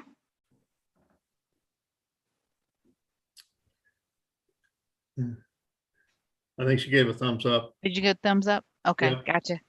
Rojas Aye. and Sadowski. Hi. Okay, looks like the motion passes 6-0 for the project. I know it'll be a good one. I was involved in the one just to the north there when they remodeled that. It was a great project, great job, and been very successful. So looking forward to seeing this one come together as well. Thank you, Mr. Chair. Yep, I thank you. am going to mute myself and take the camera off. I'm here on case number 19, but I know you have one in between. Okay, all right, thank you. Okay, so with that, I guess we're ready to move on to docket item number 16. Joe, you still with us or? Yeah, I had to jump off momentarily because my Zoom was frozen, so I couldn't do anything, but I'm back now. So docket item 16, I'm sorry, is the next case. Case number CPC 2021-00229.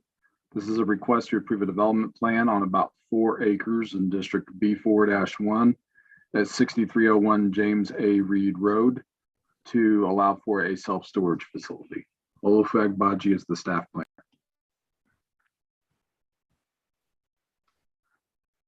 Good afternoon, Mr. Chairman, members of the Plan Commission. Oh my goodness. Are you serious? Can you hear me? Yes, we can hear you. Okay. We can hear you too, sorry. Lisa. Oops. I'm trying to put the minutes in. Sorry. I thought it was something I said. That was perfect timing. I will say that. Sorry about that. Joe, if you can promote Brian Hodgstein or Brandon. Done. Okay. Thank you. Mr. Chairman, members of the Plan Commission, Olafo Agbaji City Planning and Development. This next case is located just under kind of Midtown, east towards Raytown, where the arrow is pointing. Again, it's just off Blue Parkway and 63rd Street. And I think to the northwest is Swap Meet, the Funky Town site, the old drive-in theater. To the northeast is the Briarwood Shopping Center with Price Chopper. And then there are existing offices. This is located at the southeast corner of Blue Parkway Drive and James A. Reed. This is the frontage road of Blue Parkway that takes you to James A. Reed and then down out.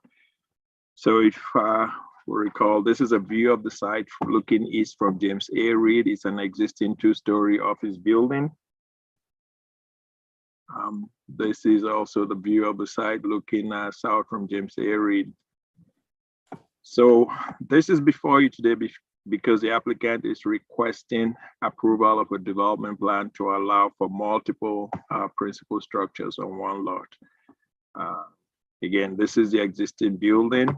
Access to the site is off Blue Parkway on the east, and then additional access off James A. Reed Road.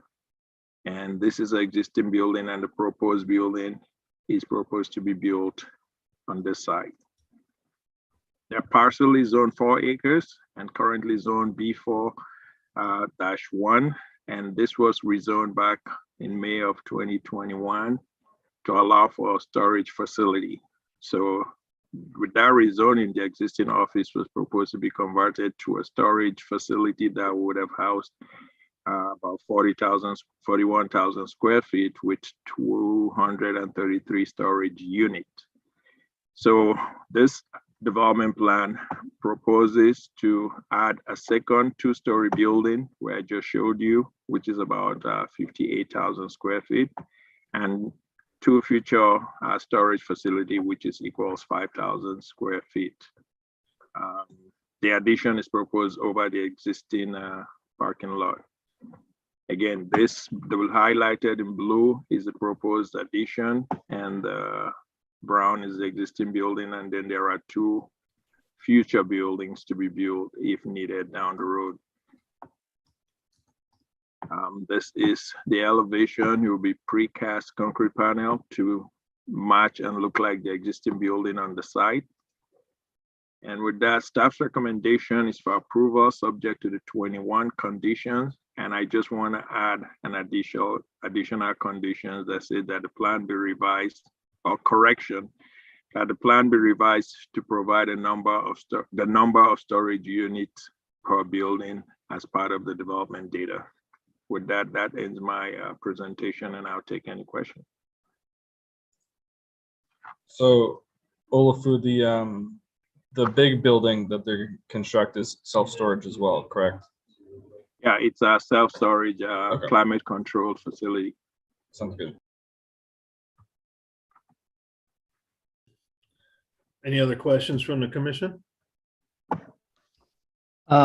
Yeah, I'm curious, and it doesn't affect really my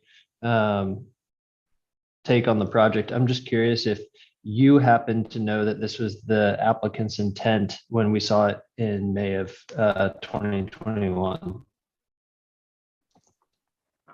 When we saw it in May, the applicant is online.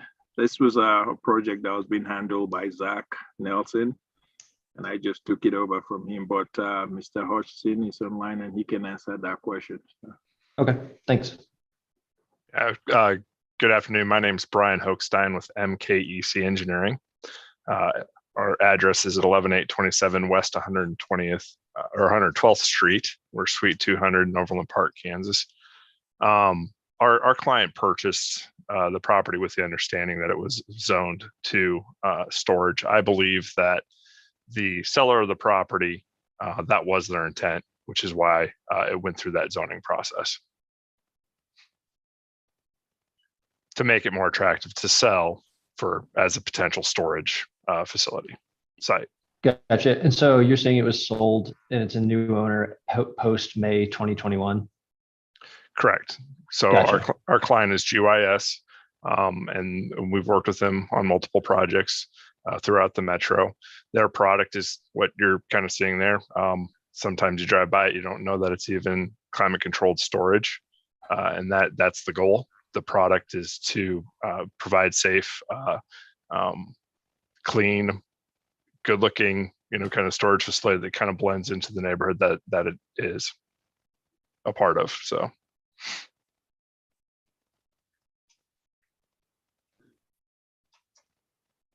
Okay, any other questions from the commission to the applicant? Or I guess applicant, anything else you'd like to add besides answering that one question there? We don't have a presentation today. I'll keep it short and sweet. We host our community meeting. We're in an area that doesn't really have residential. We didn't have anybody attend our public meeting, and we're in agreement with the conditions. Just to clarify, Olafu, you're looking for us to update the building data with the stories in the units. Is that correct? Just fill out the table. Right. Okay. Yep. Sure. We can definitely do that. Okay. All right. So if there's nothing else to state there, let's go ahead and open it up for any public testimony. If there's anybody out there from the public that would like to speak regarding docket item number 16, please raise your hand and you will be called upon. No one's raising their hand. Okay, so we'll go ahead and close public testimony. Anything else, Mr. Hochstein? All right, perfect. So we'll go ahead and take a motion from the commission then. Well, as the self-storage hater, I actually like this project. So it's in the right place, and repurposing the building's a plus. So I'm going to move to approve docket item 16 with conditions, adding correction number 22 as stated by Olafu. Second. Okay, so I've got a motion and a second for approval of docket item number 16 with the addition of condition 22 as stated earlier in testimony. Lisa, can you take roll call, please, on that motion? Yes. Commissioner Baker? Aye. Crowell? Aye. Enders? Aye. Hill? Aye. Rojas? Aye. And Sadowski? Aye. Okay, looks like the motion passes. Appreciate you coming in and good luck. Thank you for your time. Appreciate it. Yep. All right, we're finally on our last item. Is everybody okay? Do we need a restroom break or not, or just plow ahead? Let's go. Okay. Joe, if we can go ahead and introduce docket items 19.1, 19.2, and 19.3, please. Yeah, docket item 19.1 is case number CPC 2021-00244. Request to consider an amendment to the Briarcliff Wynwood area plan to change the recommended land use from residential low density to residential high density on about 4 acres at the southeast corner of Northeast 42nd and North Antioch Road. Docket item 19.2 is a request to consider rezoning the same property from District R6 to District R1.5. And docket item 19.3 is case number CPC 2021-00242, which is a request to approve a development plan to allow for 108-unit multifamily residential development at the same location. Olufu Agbaji is the staff planner.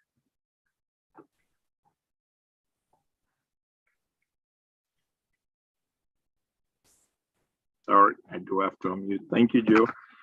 Mr. Chair, Olufu Agbaji, City Planning and Development. This next case is in the Northland, and it's where my arrow is pointing, just south of the divide or the divergence of 29 and 35. It's just south of Antioch, where it turns to Prater. This is the site. It's about 4 acres, 2 parcels. It's just out of 35 as it goes east. And the recent case you've worked on here is Brookwood at Antioch Development, which is a conversion of the hotel to the Brimshaw development. And to the north of the site is Northland Village. And then there are just existing single family on large tracts to the east and to the south. To the south is Victory Free Will Baptist Church. Then this is the site, 2 parcels, total 4 acres. It sits on Antioch Road where it intercepts with Prater, and then 42nd Street is to the north of the site. There's existing apartments to the north. Again, as Joe stated, the first request is to amend the area plan from residential low density to residential high density. The second case is to rezone it from the current zoning R6, which is more of a detached family zoning, 6,000 square foot minimum per lot, and then to rezone it to R1.5, which is a high density. And the third case is approval of a development plan to allow for 108 multifamily residential unit development in 36 buildings, and this will be 3-story tall each. So this was the original plan submitted to staff by the applicant, and this was reviewed and response sent to, or comment sent to the applicant by DRC. And what you see here is the proposed apartment on the north, east, and south of the site with a parking courtyard in the middle. The only access to the development or to the apartment complex is off North Antioch, which comes through here. So when we had this, staff had a bunch of comment in terms of the design and the layout of the site. And we presented that to the applicant, and following that, the applicant did request to meet.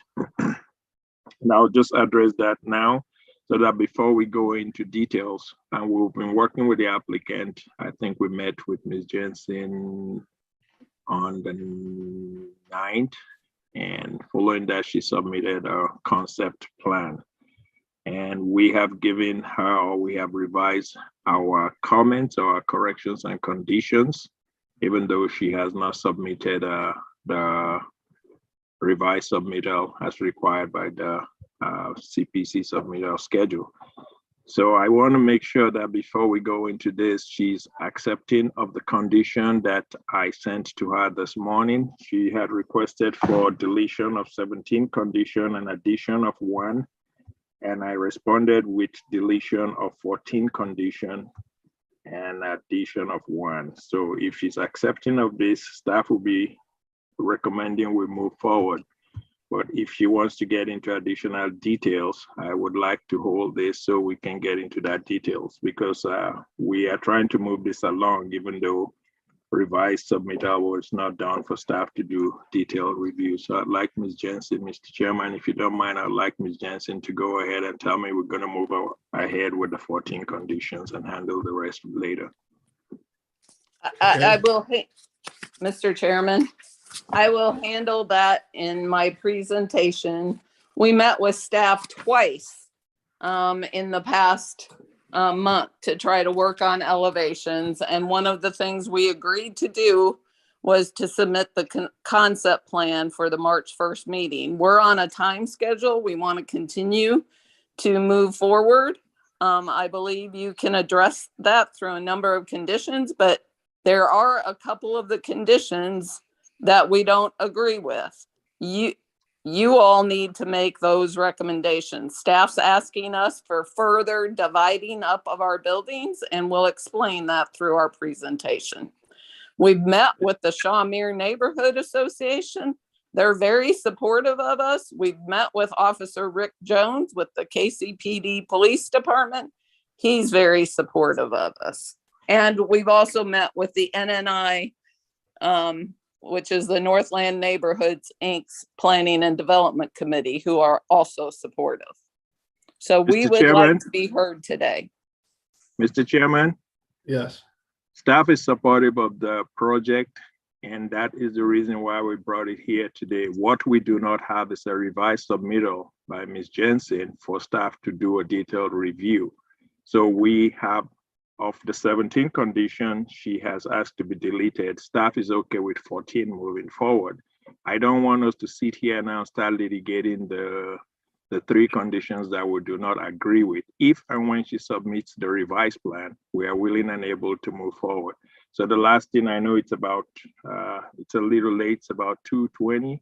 I don't want us to start arguing about those things because she has not submitted revised plans. She submitted a concept plan, and staff is not comfortable moving forward and not handling those additional corrections and conditions without seeing a revised plan. And that's all I want you to know, so that we do not waste time and at the end say, okay, let's hold this.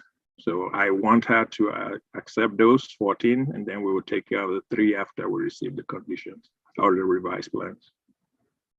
Well, So this body is a recommending body. They should fairly hear what our concerns are about your recommended conditions. That was not the agreement we had with all of you when we submitted that concept plan and when we had extensive discussions with you and Jeff Williams. I talked to Jeff Williams, and he's the one that said we should make it that way. We don't want to argue this in front of the plan commission. So I'm just curious. So right now I'm showing that there's in plan corrections 47 plan corrections. So you're saying we're going to go through about all of them to get whittled down to 3? Is that what I'm No. She wants 17 deletion and 1 addition. Staff is okay with 14 deletion. So where we are caught up now is just 3 conditions, which we would like to keep and work with her moving forward prior to ordinance request. So I don't want us to get done. So we're just down to 3, and she knows the 3 that those are. So I don't want us to get down that far after an hour only to then make that decision. I want us to make that decision before we move forward. The main reason is that she has not submitted a revised plan, which is required before you come to City Plan Commission. We don't have that. We're moving her forward, and we want her to then get this taken care of prior to City Council. Olafu or Joe, would you promote Paul Nagoka? He is the applicant.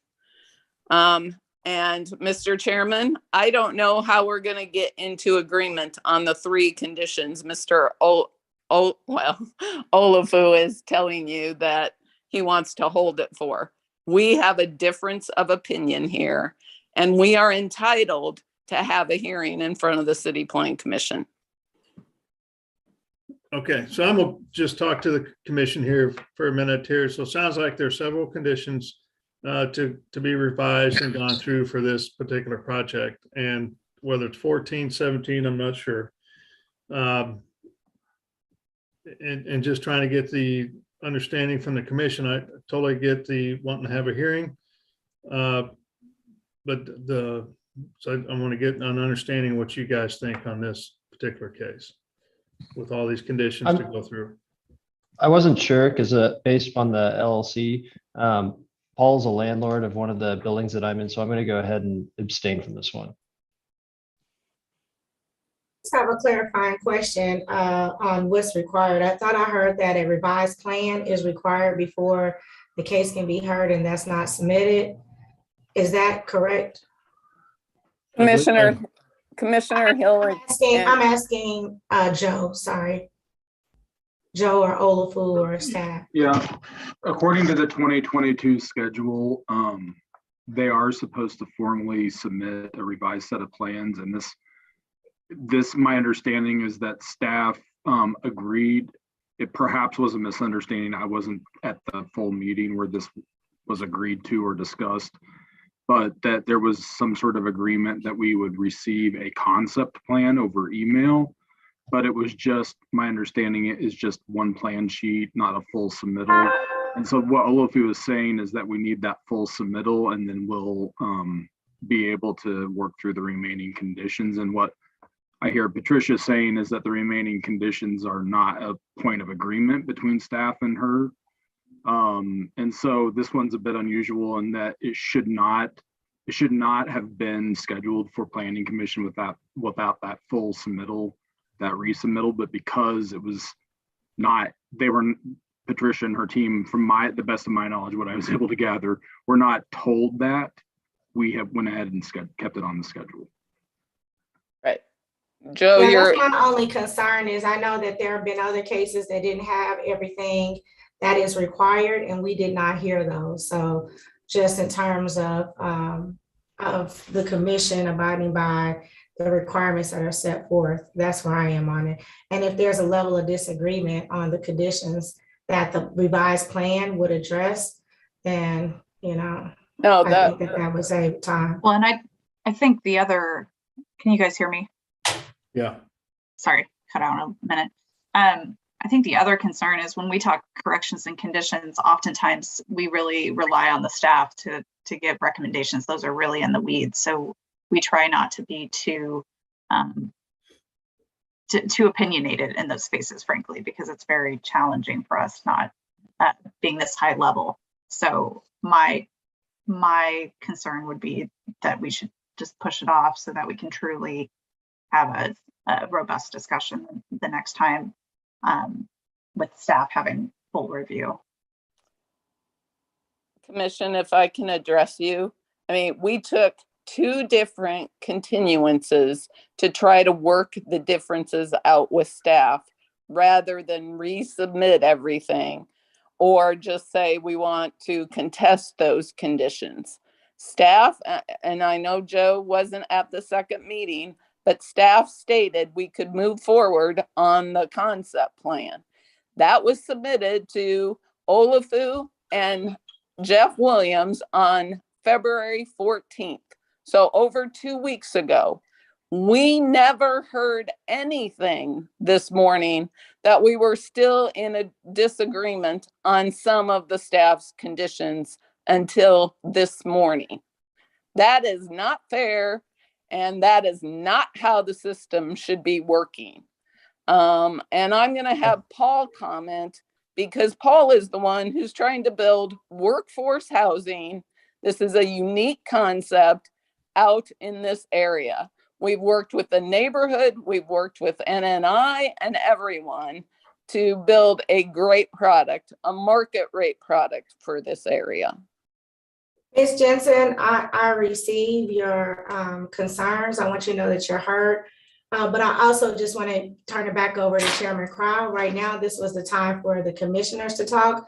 And whatever the decision of the commissioners, I'm happy to move forward. I am in agreement with Sandowski that we really rely on you guys. We don't have the revised plan.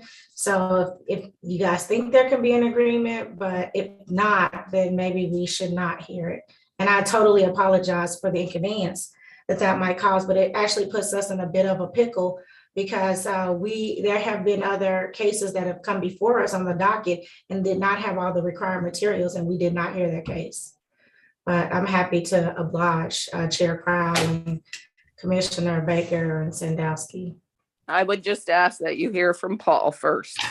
Yeah, I would ask that Chair Crowley, you talk to the commission and see the wishes, and then if we're going to open it up, then we open it up. If we're not, we won't take additional testimony. Okay, and also we've only got 4 commissioners on this particular case that's hearing this. We've got one that's abstained, and then the other ones are out for some reason or another. Mr. Rojas, are you available or no? I'm here. Okay, so we do have 5. Other commissioners, what are your thoughts on moving forward or postponing till next meeting?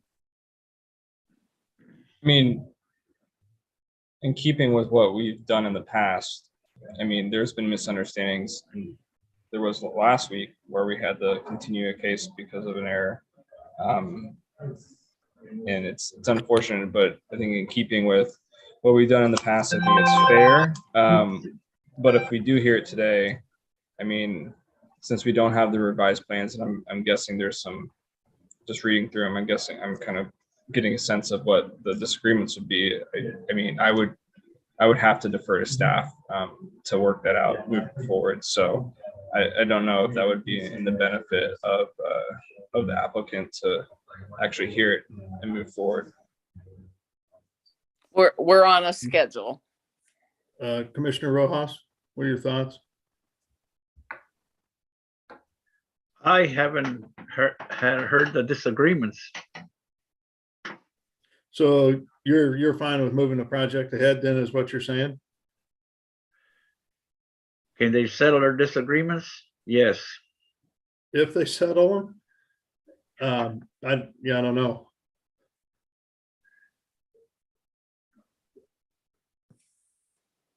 Okay. And then Commissioner Sadowski, I think you and Commissioner Hill are of the opinion to hold off until we actually get a revised site plan and they're able to vet through the conditions and whittle down the 14 that are agreed upon, and then talk to you about the other ones. Is that what you're? Yeah, and just on behalf of the applicant, I think, like we said, we really defer to the staff unless there's more clarity. So I don't actually think it's probably in your best interest for us to move forward today. I think the concept plan that we submitted would provide the clarity on the disputes at this point in time. I believe you'll have staff tell you, and I don't know when our engineer can get these revised plans in, that they at least have to have 14 days. So now you're talking about delaying this case another 4 to 6 weeks. We've already taken 4-week delay just to try to work out the differences. It's not fair. Mr. Chairman, yes. let me try to explain my recommendation again. Ms. Jensen had objected or requested deletion of 17 conditions and addition of 1. We responded to her with 14 conditions that we are okay deleting. So we're okay with 14 being deleted. We want to retain 3. Of those 3, the director needs to sit down and then work with her again, director and Joe and myself. So I am asking her to retain those 3 so we can delete 14 and move forward today to keep the project moving, which is why we made this move. There were just 3 that we are not comfortable deleting without seeing the revised plan. And that's, if she agrees to that, we move forward. Staff's okay with deleting 14 and moving forward because of those 14 conditions and corrections, they're related to things that myself, Public Works, and it has to do with plotting, has to do with just site layout that they've done. And we're okay by seeing the concept plan And then it has to do with Parks and Recs, payment of money in lieu of parkland dedication. So those 14 conditions, staff is okay removing. We want to keep 3 and move forward, and then we can meet with her after that. The timing that she's talking about does not follow our normal CPC schedule. So to be on this schedule today, she would have had to submit revised plans in total by February 14th. And that's when she submitted the concept plan. And that concept plan has not been reviewed by all the review and the DRC members. They haven't seen those. But what we took care of was the things that we were sure we understood of the concept plan and what we discussed at the meeting. The ones that still outstanding are the architecture and other simple layout. And I think we can get through that, but I don't want us to get there and start arguing about keeping those conditions or not. Yeah, I mean, it's up to the commission to keep the conditions in, Olafu. I'm going to make at least my record. And yes, we'll continue working with you following the plan commission.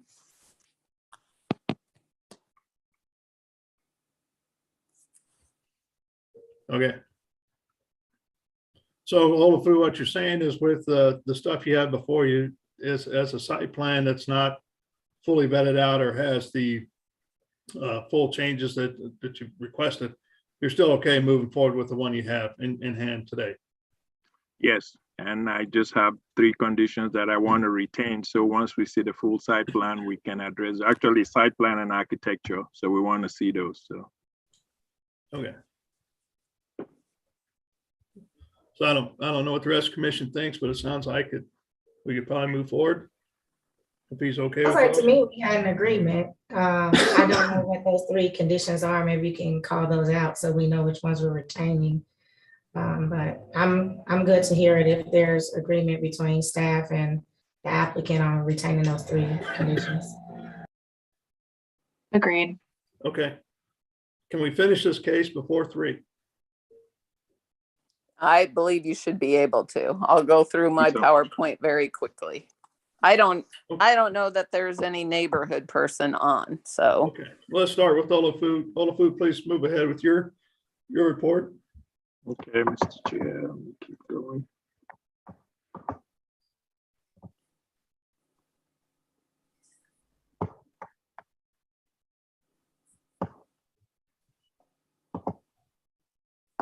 And to continue, I think so based on that, this is the revised plan that was submitted. So part of what they did, and I'll go real quick because Ms. Jensen has some of the same slides.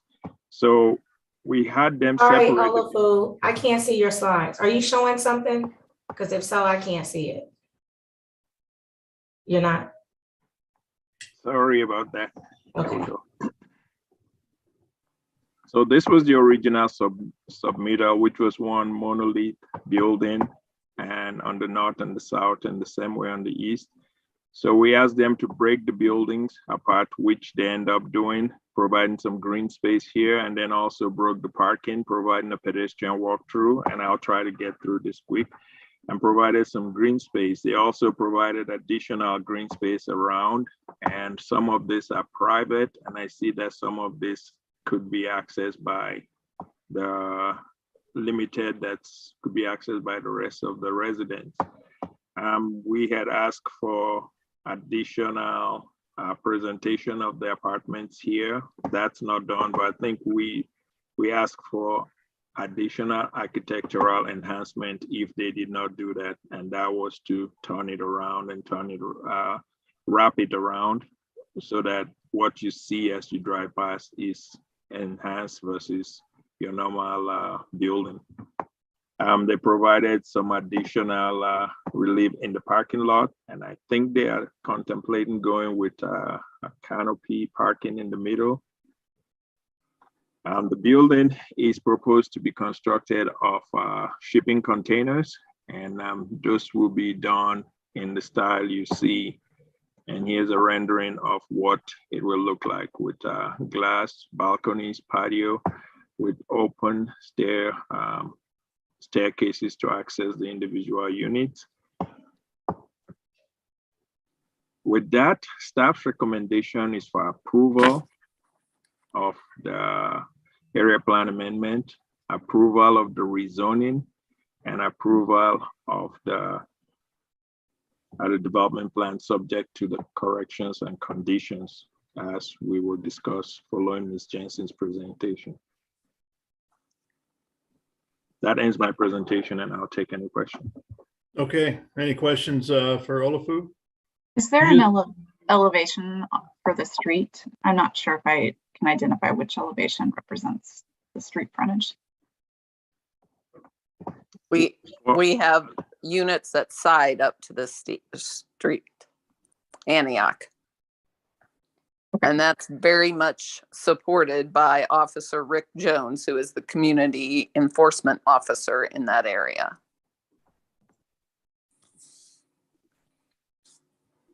Supported in what way? I'm not sure. He does not believe, the staff has asked us, and that's one of the areas of dispute, that we turn the building, so the building's back onto Antioch Road, and we block the viewpoint from Antioch Road as people are driving by. So I understand the side elevation does not have any windows, so that street elevation does not have any windows facing Antioch. Paul Nagoka can talk more towards that. No, they do not have windows because they are storage containers, but they do have some architectural elements we've told the staff we work on. Okay, any questions for Olafu? Okay. Maybe, I guess I just am trying to understand. So the point of contention is whether they turn the units so that they have more of a street presence, and that the applicant is not interested in doing that. But Olafu, are you still, that's not a condition in the case? It's just a conversation that you've had? It was still a condition, but after that, when we met with them, I think on the 9th, we asked for revised architectural enhancement to those facade. I don't know if you can still see my screen. Yeah. We asked for architectural enhancement to what you present on Antioch, and also give us some additional landscaping, which I think they're attempting to do. Okay. So we're asking for additional treatment that are along here. The original request was to take about 3 or 4 units and just present that on Antioch, kind of lock it so you have a better presentation. And once they explain the structural requirements for the containers and the need to have those steel walls with less penetration or less, less opening, we then ask for additional material and different treatment as to what that would be. We don't have that yet. So that's one of the architectural So that's elements. one of the things you need to work through. Okay.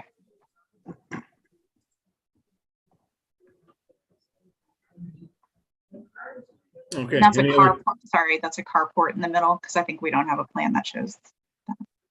Correct. Okay. And in the middle part, we had gone back and forth in terms of planting in the middle. But when you put the carport, the trees cannot make it through the carport. You wouldn't, So we haven't seen that revision yet. That's another revision we want to see. Okay. Yeah.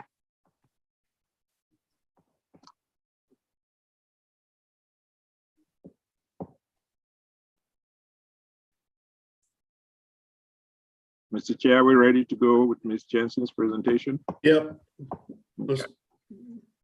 Thank you. And Mr. Chairman, I'll try to go through this as quickly as possible. So as Olafu has stated, if he's pulling up my PowerPoint,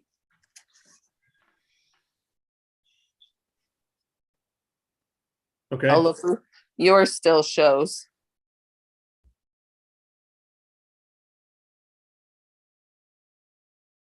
Hello, Olafu? You're on mute, Olafu. You got too many screens, man. We sent him the PowerPoint.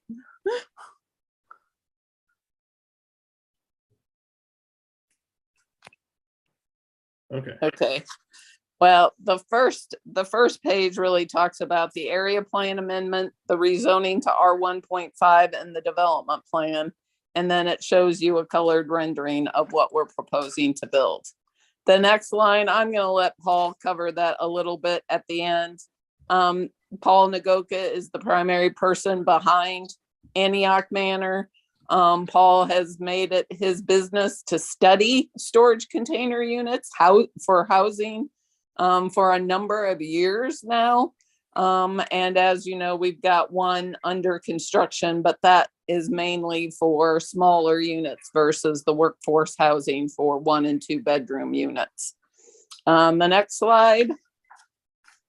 Again, we're requesting that you approve the area plan amendment, the rezoning, and approval of the development plan, all to allow the construction of the 108 unit development. The next slide shows you where Paul, he's been all over the world studying storage container housing. And you can see where some of his project inspiration has come from. The next slide is the fact that the city has a very, very much a shortage of workforce housing. Antioch Manor apartments expect market rate rents between $795 to $1,375 per unit. And it's all done without any tax incentives. And it's to provide the workforce housing for the residents of Kansas City. The next slide shows you the location, which Olafu has already done that. And the next slide shows you the original submission. I'm gonna have 2 slides later on comparing that, compared to what we submitted to the staff on February 14th. This is a photo rendering again of what we're proposing to build. It's very attractive, and we believe will only enhance the area. The next slide is the elevations. And the following slides, there's 2 slides, deal with the interior finishes. And as Paul will tell you, he has studied the most efficient use of the interior of these units, as well as being beautiful, that people will be able to come home to and be happy to live within the units themselves. So you can see the luxury finishes that we're proposing to construct, and he'll go into that in detail in a minute. The next slide is the public engagement. On January 19th, we met with Yvonne Herrick with the Shamir Neighborhood Association, Officer Rick Jones, and Paul Nagoka. The next night, we had our public engagement meeting with the Shamir Neighborhood Association, and there were several people who joined that meeting. They were very supportive of what we were doing. They were very excited to hear that we were building workforce market rate housing in this area. And then on January 26th, we met with the Northland Neighborhoods Association Planning and Development Committee. And the following slide shows you the support letter we received from NNI, or the minutes of it. The next slide shows you all of the meetings we've had with city planning. So we met with the city's DRC committee on January 26th. We met again with Jeff Williams, Joe, and Olafu on February 3rd. And then we met a second meeting with Jeff and Olafu on February 19th. And we submitted the revised concept plan that Olafu has shared with you. I want to note that part of the process and why the development community gets so frustrated is we are required to have a pre-application meeting with the staff ahead of submitting any application. We never heard any of the comments that we heard following the DRC committee meeting. So some 8 weeks escapes before we get comments that they have issues with the design.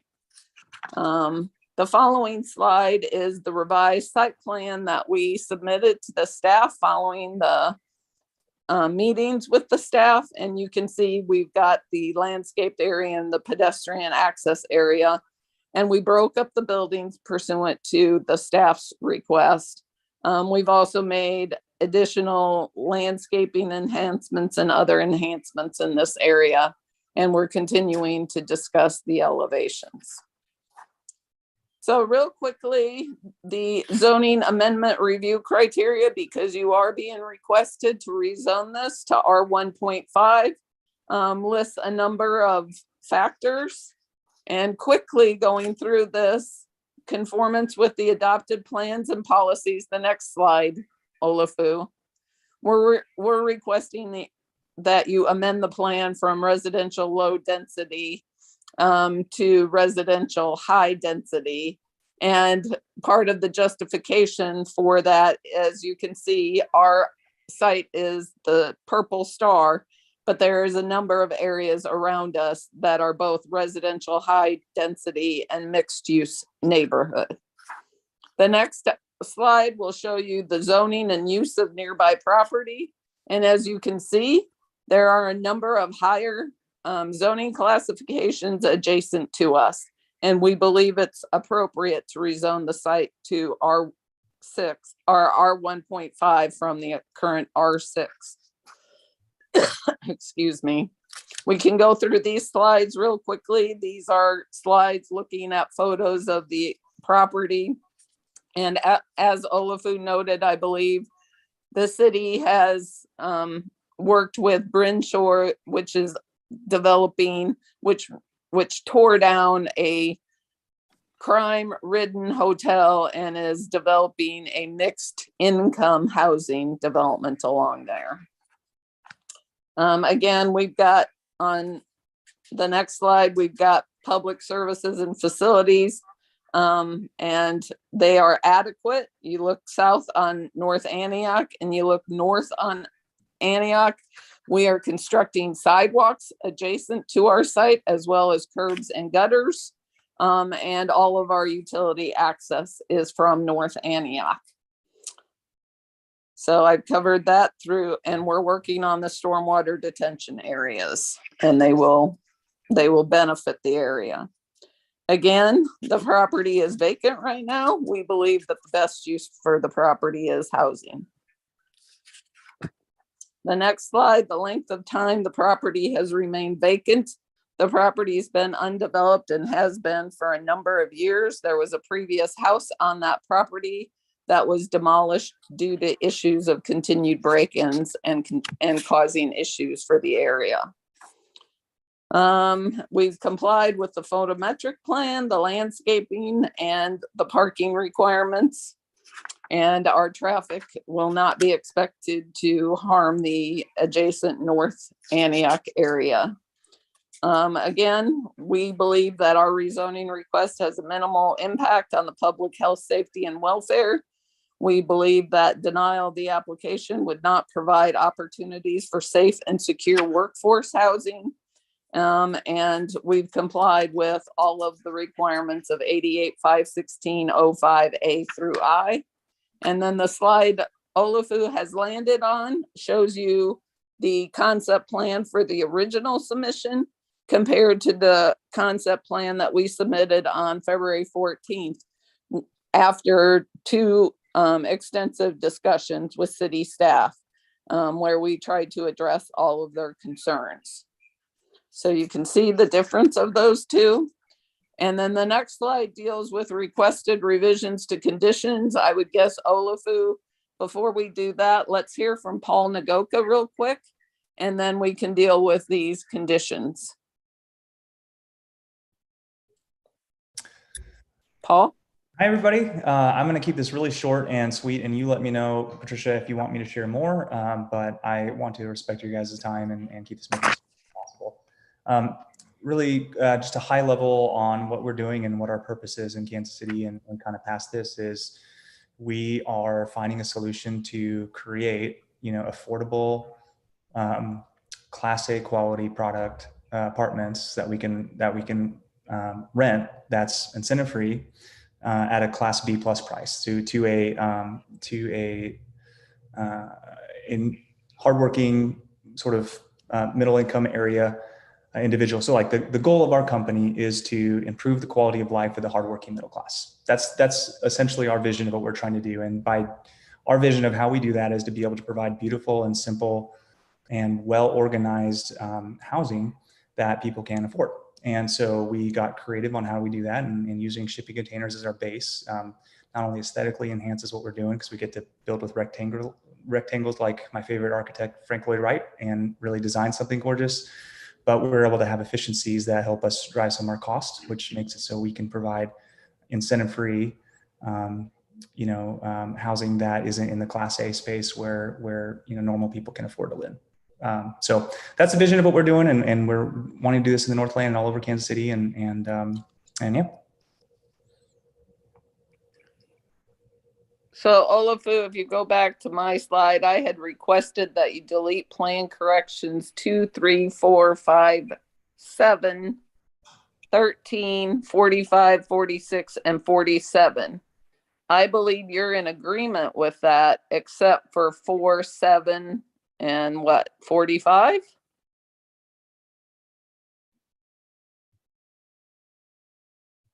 That's correct.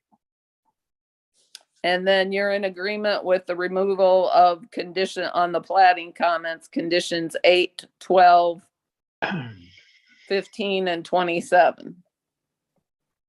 That's correct. And the parkland, we're not receiving parkland credit. So you're in agreement with removing number 18, 40, and 42. That's correct.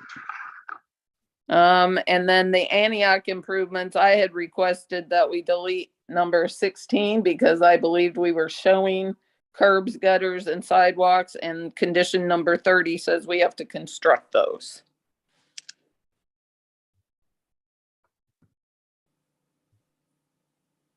And we want to keep that till we see the revised plan. I'm fine with that. And then public engagement, there was a condition on 22 that we have to follow public engagement. We've done that. I believe you're okay with removing that. That's correct. So I believe that the only areas that we aren't in agreement with, which I'll accept those conditions as long as we continue working with staff on that, is 4, 7, 45, and 16 to retain those. And if you see my screen up, and I agree with deleting what you just said. 2, 3, 5, 8, 12, 13, 15, 18, 22, 27, 40, 42, 46, and 47. We're going to keep 4 and revise it to say continue to work with staff to break up building and parking lot into smaller areas of footprint prior to ordinance request.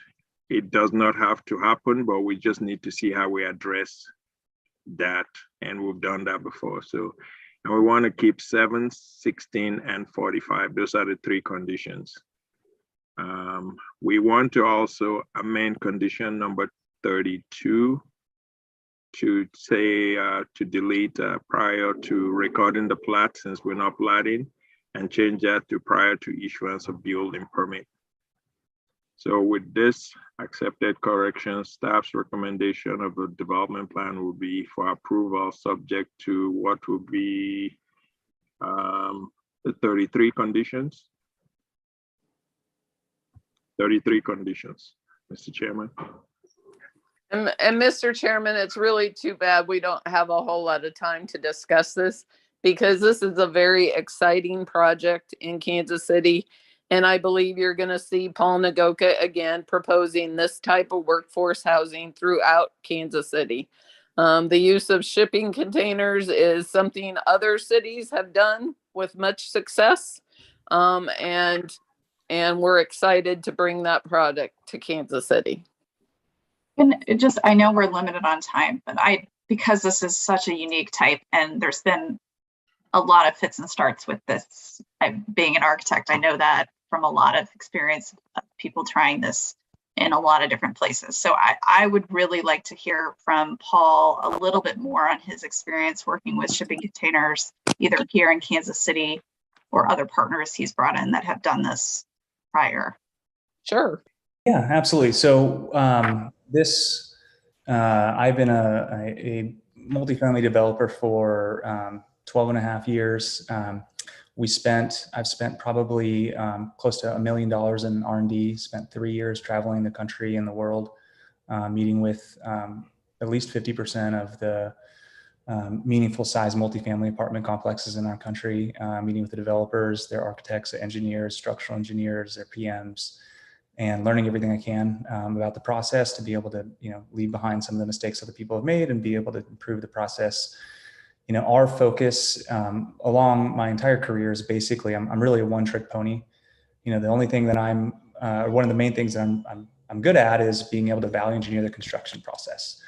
And that's been sort of my bread and butter of how I've done development so far in Kansas City. So really the natural evolution of that was, how do we find a way to be able to take all the multifamily value engineering concepts we do on the inside and be able to do the same thing on the inside, but also create the full product start to finish. And so, and there are, just like any other method of construction, people have done it really well and some people have not done it very well. And for us, I think the difference is, we're building the foundation for, as opposed to doing a one-off project, this is the direction of the rest of my career. We see this as something that we can scale and we can produce and provide all over the country. And Kansas City is our first test market to do that. So the amount of diligence we've done compared to maybe some other operators in different places in the country is really meaningful. And that's really why, even our first project at 48 units, our execution has been pretty solid, and our product is gorgeous. Some people might not like modern, but we have solid glass on the front and of the buildings, kind of like 1 light and 2 light, 9.5 foot cubic, ceilings. I mean, I spent 2 years and $150,000 just working on the floor plans so that I can maximize every single inch of the space. We have 3 cm counters that are marble quartz that we were able to source really well, and so we can provide something really luxurious at an affordable price.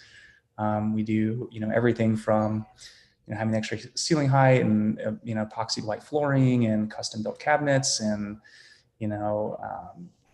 bidet heated toilet seats. I mean a lot of the different pieces of what we're incorporating in this is really trying to think through, how do I create the best experience for my customer possible, where I can give them $1 worth of value for 10 cents of cost for me, so that I can still be able to provide it at a price that's not similar to the 1 light and 2 light. Nothing wrong with those guys either, but just so I can be able to provide quality of that kind of caliber to normal people. Paul, can you just briefly talk about the price point that you're hitting on these? Yeah. So, our target that we want to hit is 30% of AMI. That's the federal government's definition of affordable housing, not Kansas City's. I understand that, but that's kind of the target we're going for. And we're about, if you look at our comparables, there's 15-year dated product that's about a similar size on the 1 bedrooms that are renting for $50 a month less than we are. So we're talking about a brand new, gorgeous, and even kind of thinking about, like, we have screening and fencing in the back. So every first floor unit is going to have your own private fenced backyard. I just think about, with my 2 kids, like being able to sit in the kitchen and watch them play around in the backyard, and be able to see them from my kitchen, and to be able to have that is really great. And so all the benefits that I love about homeownership, I want to try to figure out, how do I provide as much of that value to people as possible? Is that? Oh, yeah, just when you say 30% AMI, because I'm trying to understand what that translates in terms of rent for each of those units. $789, $795 for a studio. Okay. $1,075 for a 1 bedroom, and that's 720 square feet, including the deck. And then a 2 bedroom is 1,040 square feet, and that is $1,375. Yeah. Just FYI, that's not 30%. I think your targets rents are great, but that's not 30% AMI. That's more like probably 50%, 50%. 30% is the lowest kind of project vouchers and things like that at $400, $500 a rent. So, but I think you're hitting a good price point with no incentives. So I don't have an issue. And are your shipping containers, are those new shipping containers? Are they reclaimed? They are, so we don't want to use new ones. We find that wasteful. I think that's another part of this that's important to me. So I bought a solar installation company just so I could get solar at cost, so that we can provide solar power on these. And then these containers get shoved off the side of the boat on the way back to China and kind of rot in the bottom of the ocean. And so, you know, we can reuse that. I mean, I think that's really valuable. So what we do is we have Titan Environmental come through. They do a 260 point inspection on each container to make sure we don't have any contamination or any issues with them.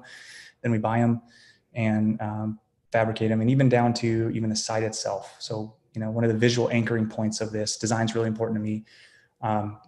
You know, the trees we're even cutting down on the site, we're using the core stumps, and we have a mill in Independence where we're actually creating live vegetables out of the trees from the site itself, putting them in the units. And we're going to have these golden plaques as you walk around the dog walk area that says that this tree, your table in your house is built from this tree. So really looking at how do I through reuse and optimization be able to provide not only something green, but, you know, something that, and when I say green, I'm not, green's great. For me, it's about limiting waste. And so that's where that comes from. Yeah. Okay.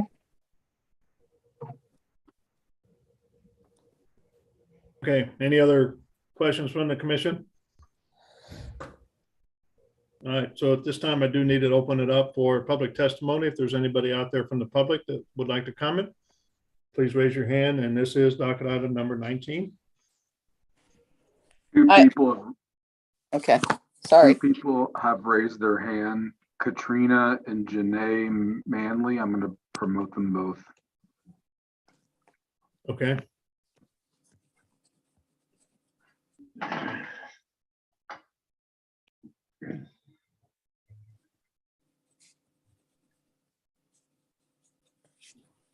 Janae, if you don't mind, stating your name and address for the record, please.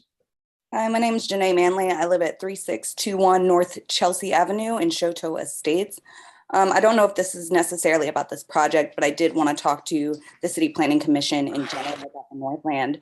So what I keep seeing happen is like poor and working class housing continues to be specifically south of Inglewood Road, but also south of Berry Road. So for context, south of Vivian Road, which is even further south, right now has Willow Glen Apartments. We also have that new development that's coming in Shawmere. Shawmere's housing neighborhood has actually declined in housing value, as has Shoto or Antioch Acres, just at like quarter a mile maybe away from this.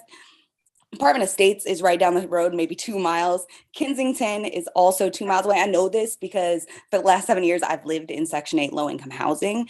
And what I'm seeing happen in the Northland is we are getting south of Vivian Road, poor and working class housing. But then when we talk about Berry Road, we're talking about $1,700 apartments, and there's no low or poor working class housing up there. And what I'm worried about is that my neighborhood where I live is going to end up where my kids are only surrounded by people who make the same amount of money as me and don't have access to a community that is diverse in race and class.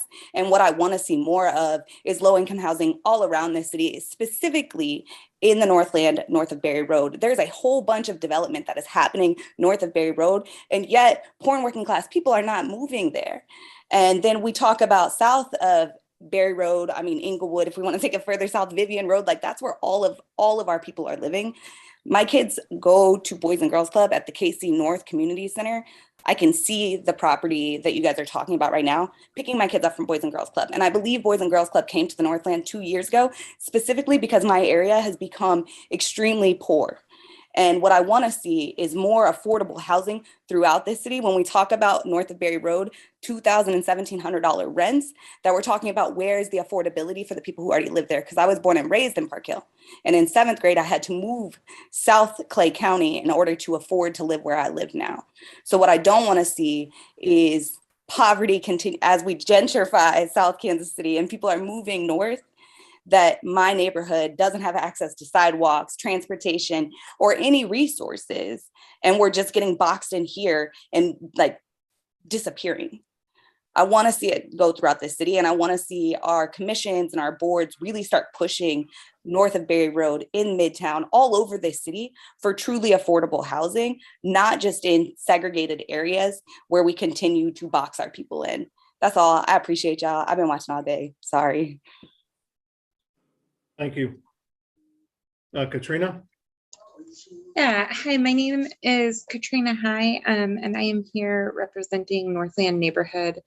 We just want to say, we just wanted to show we fully support this project. We really appreciate the staff, the developer, and then the Shamir neighborhood kind of all working together to make this project the best it can be. Okay, thank you. Anybody else, Joe? No, no one else has raised their hand. Okay, so at this time, we're going to close public testimony then. And Anything Mr. else?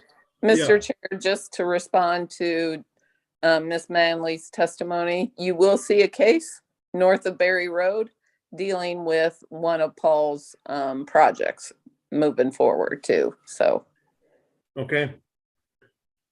All right, so I think the last thing then again is just look at these conditions. I tried to write them all down, but I think everybody went too fast, and seriously, I've got to be out of here. I was supposed to be out of here by 3. I think if Olafu pulls up that requested revisions, I'll tell you what are to remain rather than be deleted, based upon what Olafu has told you. Okay. You're muted, Olafu. It's coming. Thank you.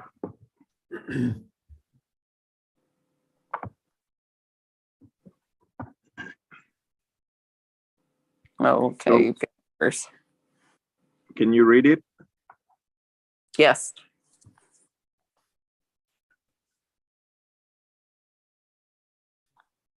Okay, So so we're this going is to the keep- update from basically what you talked about earlier. Yes, Olafu? Mr. Chairman. Okay, So we're going to delete the numbers that we already know, and we're both in agreement with those. And we will keep number 4 and revise it to add, continue to work with staff to break up buildings and parking lot into smaller areas of footprint prior to ordinance request. And then we'll keep number 7, 16, and 45. We will change number 32 to read prior to issuance of building permit. Those are the corrections to the conditions and corrections and condition report. all right. And my understanding of number 4 is that we're just to work with the staff. It may not be necessary, or it may not result in breaking up of further buildings, but Olafu has stated that staff wants to talk to us.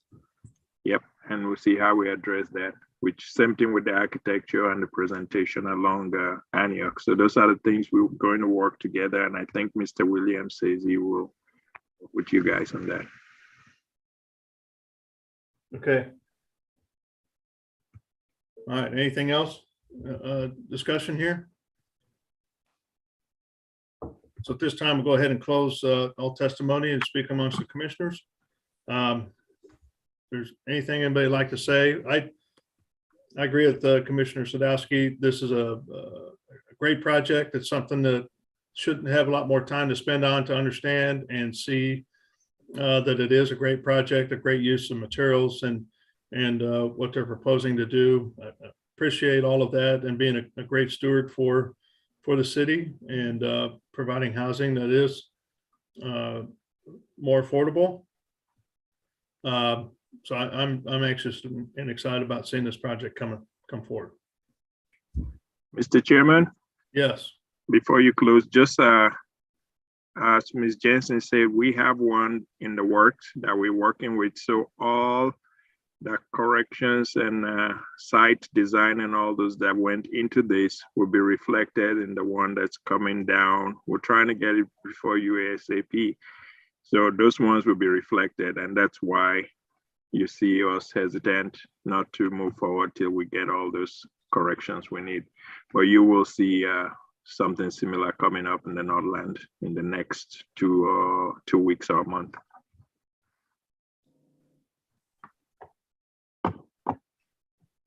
Great, looking forward to it. Thank you.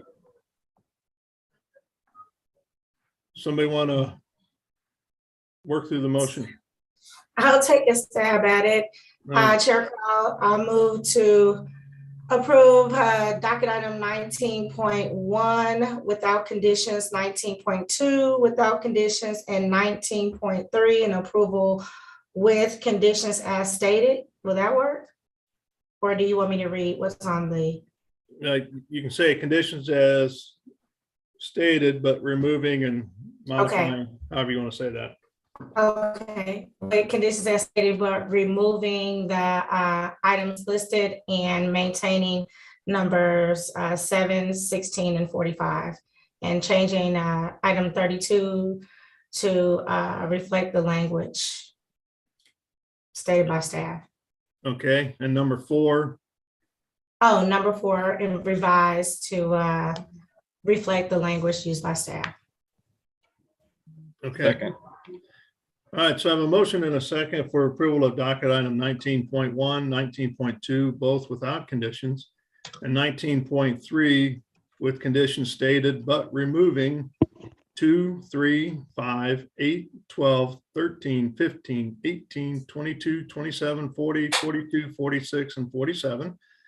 Modifying number 4 as stated on the slide that Olafu has provided. And then change number 32 to read prior to issuance of a building permit. Lisa, can you take roll call on that motion, please? Yes. Commissioner Baker, Aye. Crowell, Aye. Hill, Aye. Rojas, Aye. and Sadowski. Okay, looks like the motion passes 5-0 for approval of the project with changes and corrections stated in the conditions. We appreciate you bringing it through. Thank you for working it through, and we can come to an agreement on this, Olafu and Ms. Jensen. Again, I think it's an exciting project, and I'm looking forward to seeing it happen. Thank you all. Thank you very much. Yep. So early in our meeting, we postponed docket items 1 and 2, which were a couple of training items. But I'm at a point, I'm supposed to be out of our meeting by 3 o'clock to make another meeting that I'm scheduled to be at. And so we've asked those folks to come back at a future date to talk to us. And I don't know, Joe, maybe next meeting. I think, as you kind of told me yesterday, we have 15 cases that are currently scheduled for that day.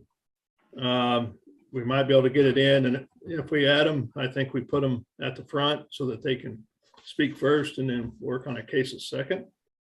I don't want to do it April 5th. So that looks to be kind of like a long docket from what I understand. Right. Does that work for everybody to do it then on March 15th? And I think, really what we want, maybe a 10 to 15 minute presentation, I would guess. That sound reasonable? I think that sounds good. I was going to point out that in March, we have a couple weeks between the 15th and the 5th. So if we had to squeeze it in on another Tuesday, just throwing that out in case it's easier for people to break up their time rather than do it all on the 15th. Yeah, that's very true. Because it could be on the 22nd or 29th. Sorry. Yep, 22nd or 29th. I'm flexible. I just wanted to throw it out in case that's easier for other commissioners. I'd have to look at the dates, but I wouldn't mind having an hour and a half, or even 2 meetings with an hour. However it works better with staff, because that would these long meetings kind of kick my rear at work. So I'd like that. Is that maybe something we can check with Justin and Kyle, Joe, to see if it'd be easier to do 22nd or 29th? And we just do kind of schedule an hour and a half meeting at that time. Yeah, I can ask both of them. And I think it would be helpful in the meantime if you all could let Lisa know your availability on either day. So that you know where to plug them in, and then we can get something set. We probably need to double check and make sure Sarah is also available. She staffs a number of committees besides this one, so. That Do you should know work. yet, Sarah? That should work as long as we're not having a special BZA, right? If we're just doing the one, it'll depend. Yeah, that's another concern because their last meeting got canceled because the court reporter didn't show up. So they have up over 30 cases on their meeting next Tuesday. Yeah. So it's possible that they would have to have a special meeting just to work through their volume. But we would know more about that after next Tuesday. So that's we'd probably have to hold off until then to confirm a date. Okay. And we might just do the 29th just to be safe if everyone's available, or if we have a quorum or enough people available on the 29th. Okay. Sounds good. Just one thing I want to elevate before we close out quickly, and we can save it for another training day, is the question posed in the chat about having folks who are renters be involved in, or at least aware of hearings. I never thought about it like that when I hear us say like community engagement requires, property owners. But I think as we start to see more of this, built for rental or this increased shift to rental, we probably want to think about how do we include just the addresses within 300 square feet, however, but it was a blind spot for me. And I appreciate, I think it was Janae raising that question. So later date, maybe we can unpack how we do that. Agreed. Motion to adjourn the meeting. So moved. Yep. Thank you, everybody. See you next Bye. time.